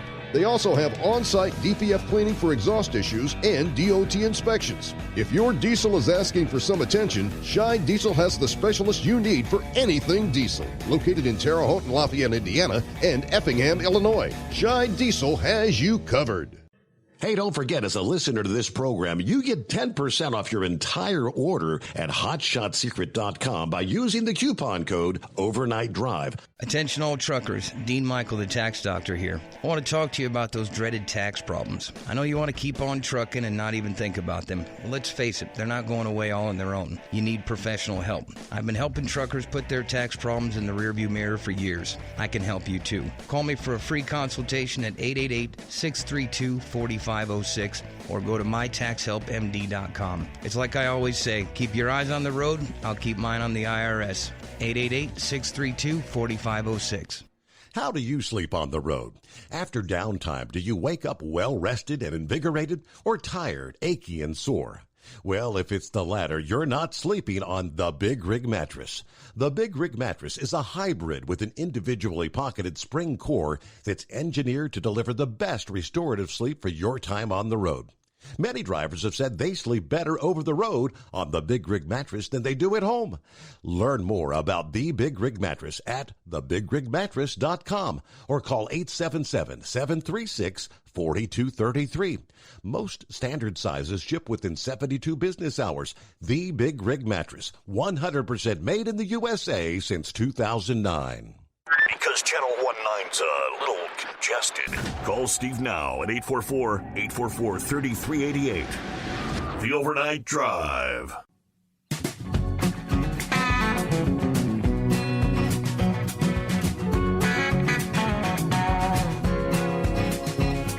All right, welcome back. A lot of times I'll put together some show prep, have things left over at the end of the week that I didn't get a chance to get around to on the program. Then lo and behold, I actually get an update. Had a couple of such scenarios. I had this one before me last week, which we never got around to. It's about the UFO briefing that's coming up. Top secret. Shh, be quiet. Members of the House Oversight Committee will be convening at an undisclosed time for a classified briefing on UFOs. The briefing, which is exclusive to committee members, will take place in the Office of House Security and was organized by the Officer of Inspector General of the Intelligence Community. Now, back in August, Representative Tim Burkett of Tennessee sent a letter to Inspector General of Intelligence Community Thomas Mannheim requesting information on which people and facilities are involved with the unidentified aerial phenomena crash retrieval programs and reverse engineering programs. Are they real? Since the time of that letter and the undisclosed date of the upcoming meeting, Burkett has come out to say that aliens are real. And the only reason the government has come out to softly affirm that fact is that there is an interagency competition to secure for funding for their own programs. Yeah, the government, he said last week, used to be secretive about the possibility of alien life and alien technology. Now they're saying, well, there's something out there. You just go down the list, he said. All of our military branches, they're going to want more money to, guess what? To study these things, right? It's just been a cover-up from day one. But the government, the congressman adds, handed them off to the military defense contractors years ago. And that separation means the media cannot address it through the Freedom of Information Act because these are private enterprises. That was last week. Now, over the weekend, there's not a whole lot more here, but Congress has been promised fresh details this week on last year's shocking allegations of an illegal UFO crash retrieval and reverse engineering program. The charges made by former high-ranking U.S. intelligence official David Grush accuses both the U.S. military and its defense contractors of stonewalling on evidence of crashed UFOs recovered beings, and even UFO-related deaths. While we, the American people, wait in anticipation for possible new details, a source with direct knowledge of standard operations inside the intelligence community's Inspector General's office said the meeting will only be a show.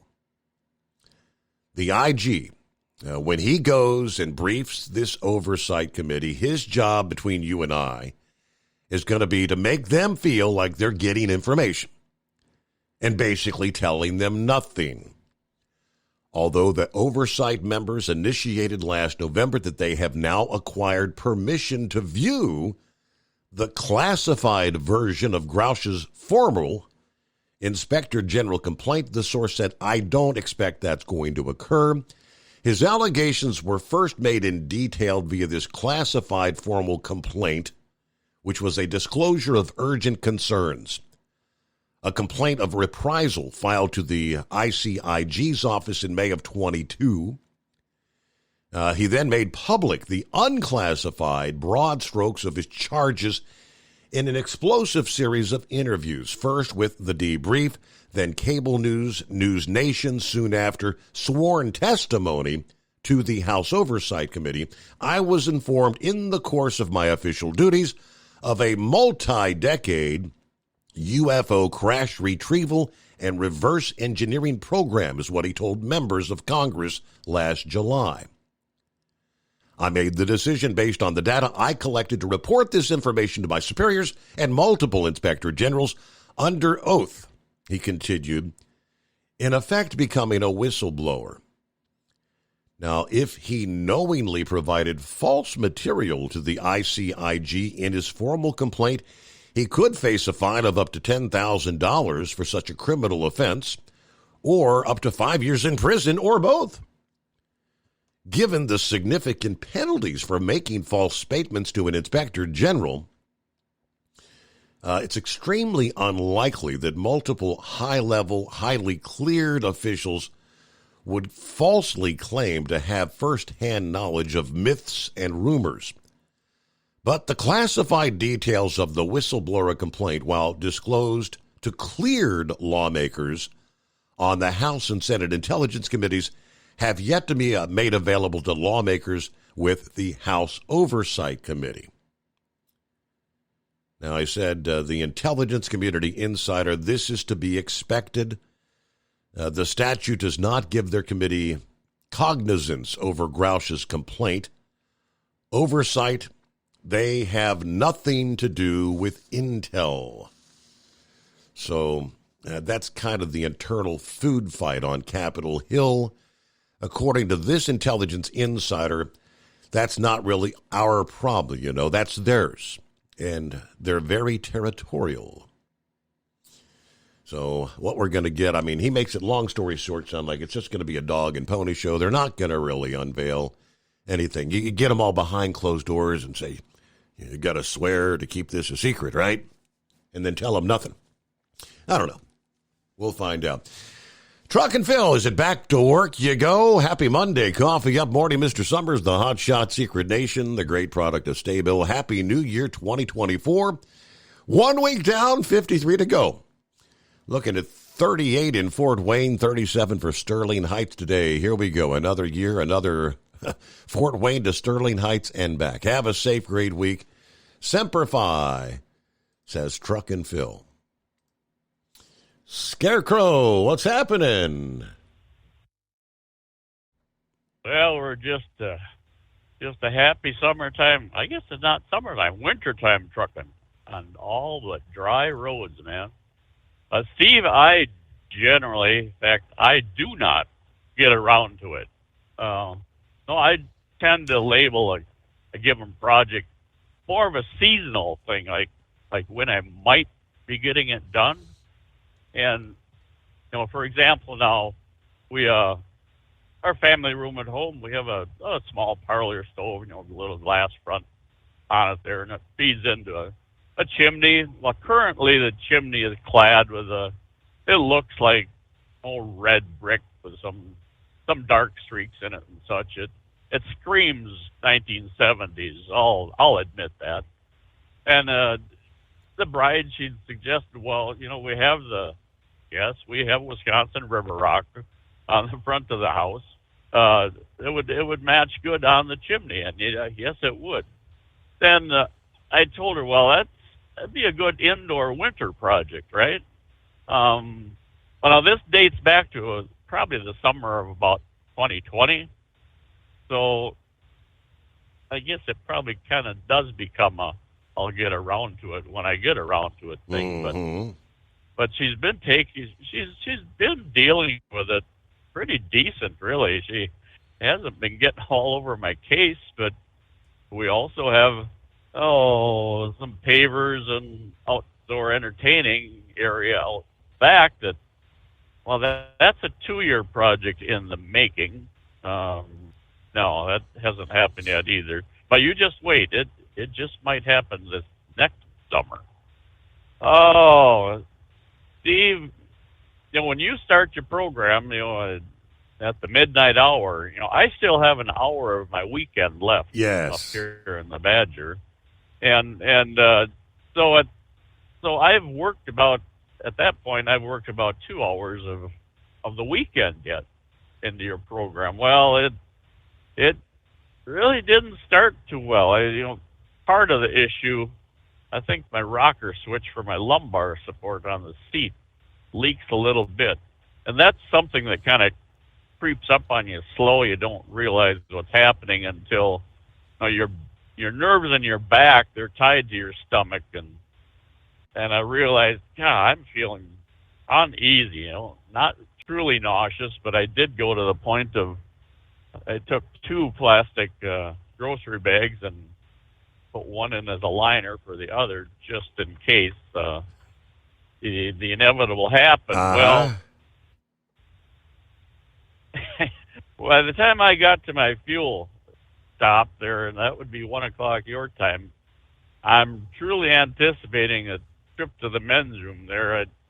If you remember the movie Dumb and Dumber, when the one gives his buddy that laxative, that's kind of where I was headed, Steve. That's how my weekend was going to end. And it all come to pass. A part of it, I was thinking, well, how does COVID go? I have no idea what the symptoms are, but then I'm thinking I had a pretty good dose of pickled herring late yesterday afternoon, and I'd been re-experiencing that on and off as the afternoon and evening went. So I don't know if that was a contributing factor, but yeah, the program and my work week did not start out on a happy note. But no, everything's coming to. I'm not even going to say everything come to pass. Everything is all honky dory. There you go. Better, but, the curiosity, thinking about that plane crash, the window and panel that blew out. Mm-hmm. I did a search this is during the program, and I looked at a dozen and a half different sites, and I could not find an exterior shot of that because I wanted to know what area of the plane, that took place. My mind was set on the engine shroud, like that previous, a couple, 3 years back, that shroud that failed and took that window out. But I thought, well, is there any chance that this kind of had a little input on it? But the fact that there'd been nothing in the report about engine failure, but regardless, there's YouTube clips that people have taken from the inside, and really remarkable how calm everybody is in there, even with that gaping hole there. But so I put the question to Stewie. I knew he'd be up and at him this hour of the day, and he found a photo. Then it was right behind the left-hand wing. There's a cutout image of a door, and there's a mirror image on the passenger side, on the right-hand side also. But so it's nothing that I had possibly expected to see. But so yeah, that's a fact of life, That Horse Feathers is talking about that transferring horses onto a plane. Last summer when I was fueling, there was a rig sitting there that I could not fathom what the heck it was. It looked almost like it belonged to the medical community.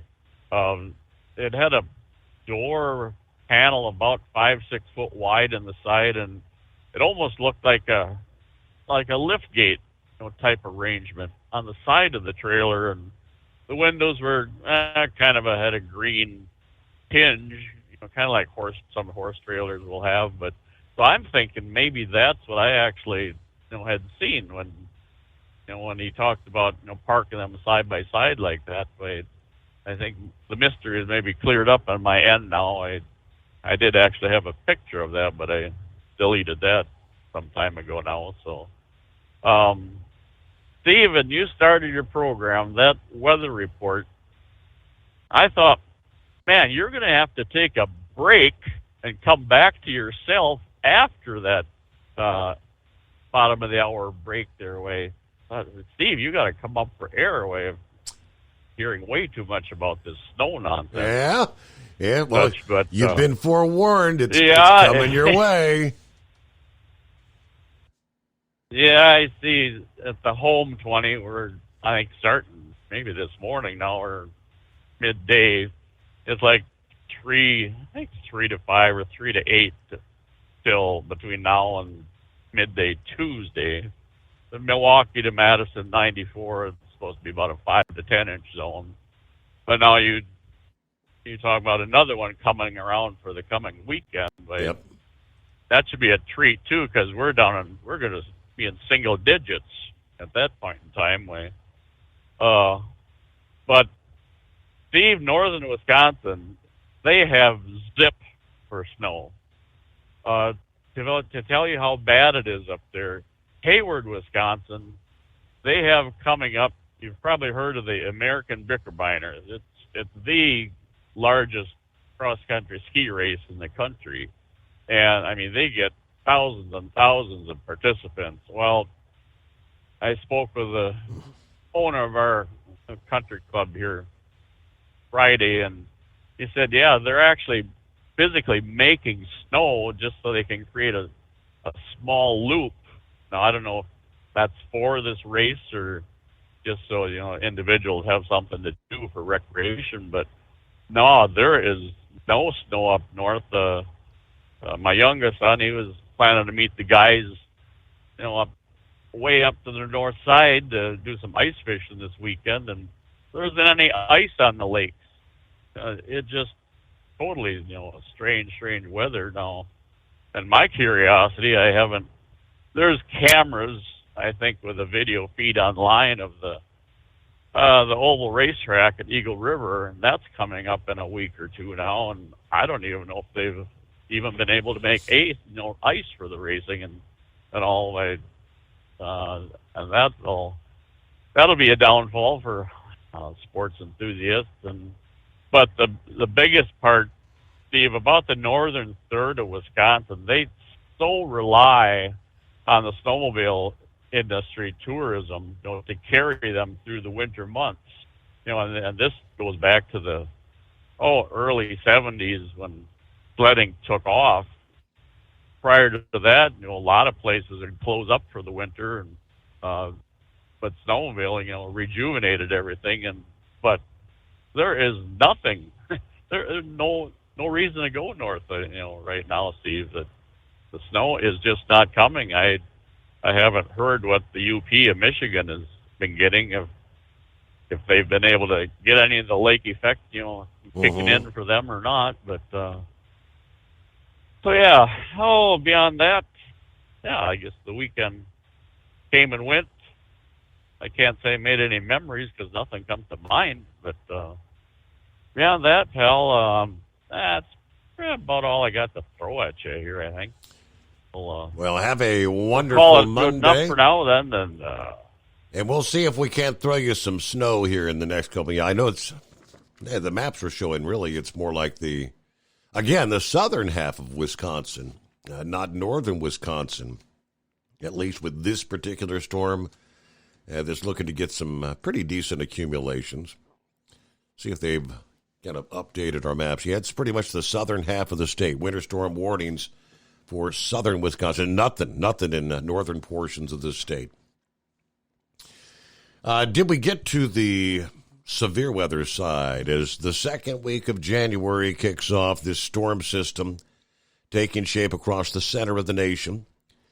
Although this powerhouse storm is expected to bring rounds of accumulating snow across the plains, there will be another facet to the south.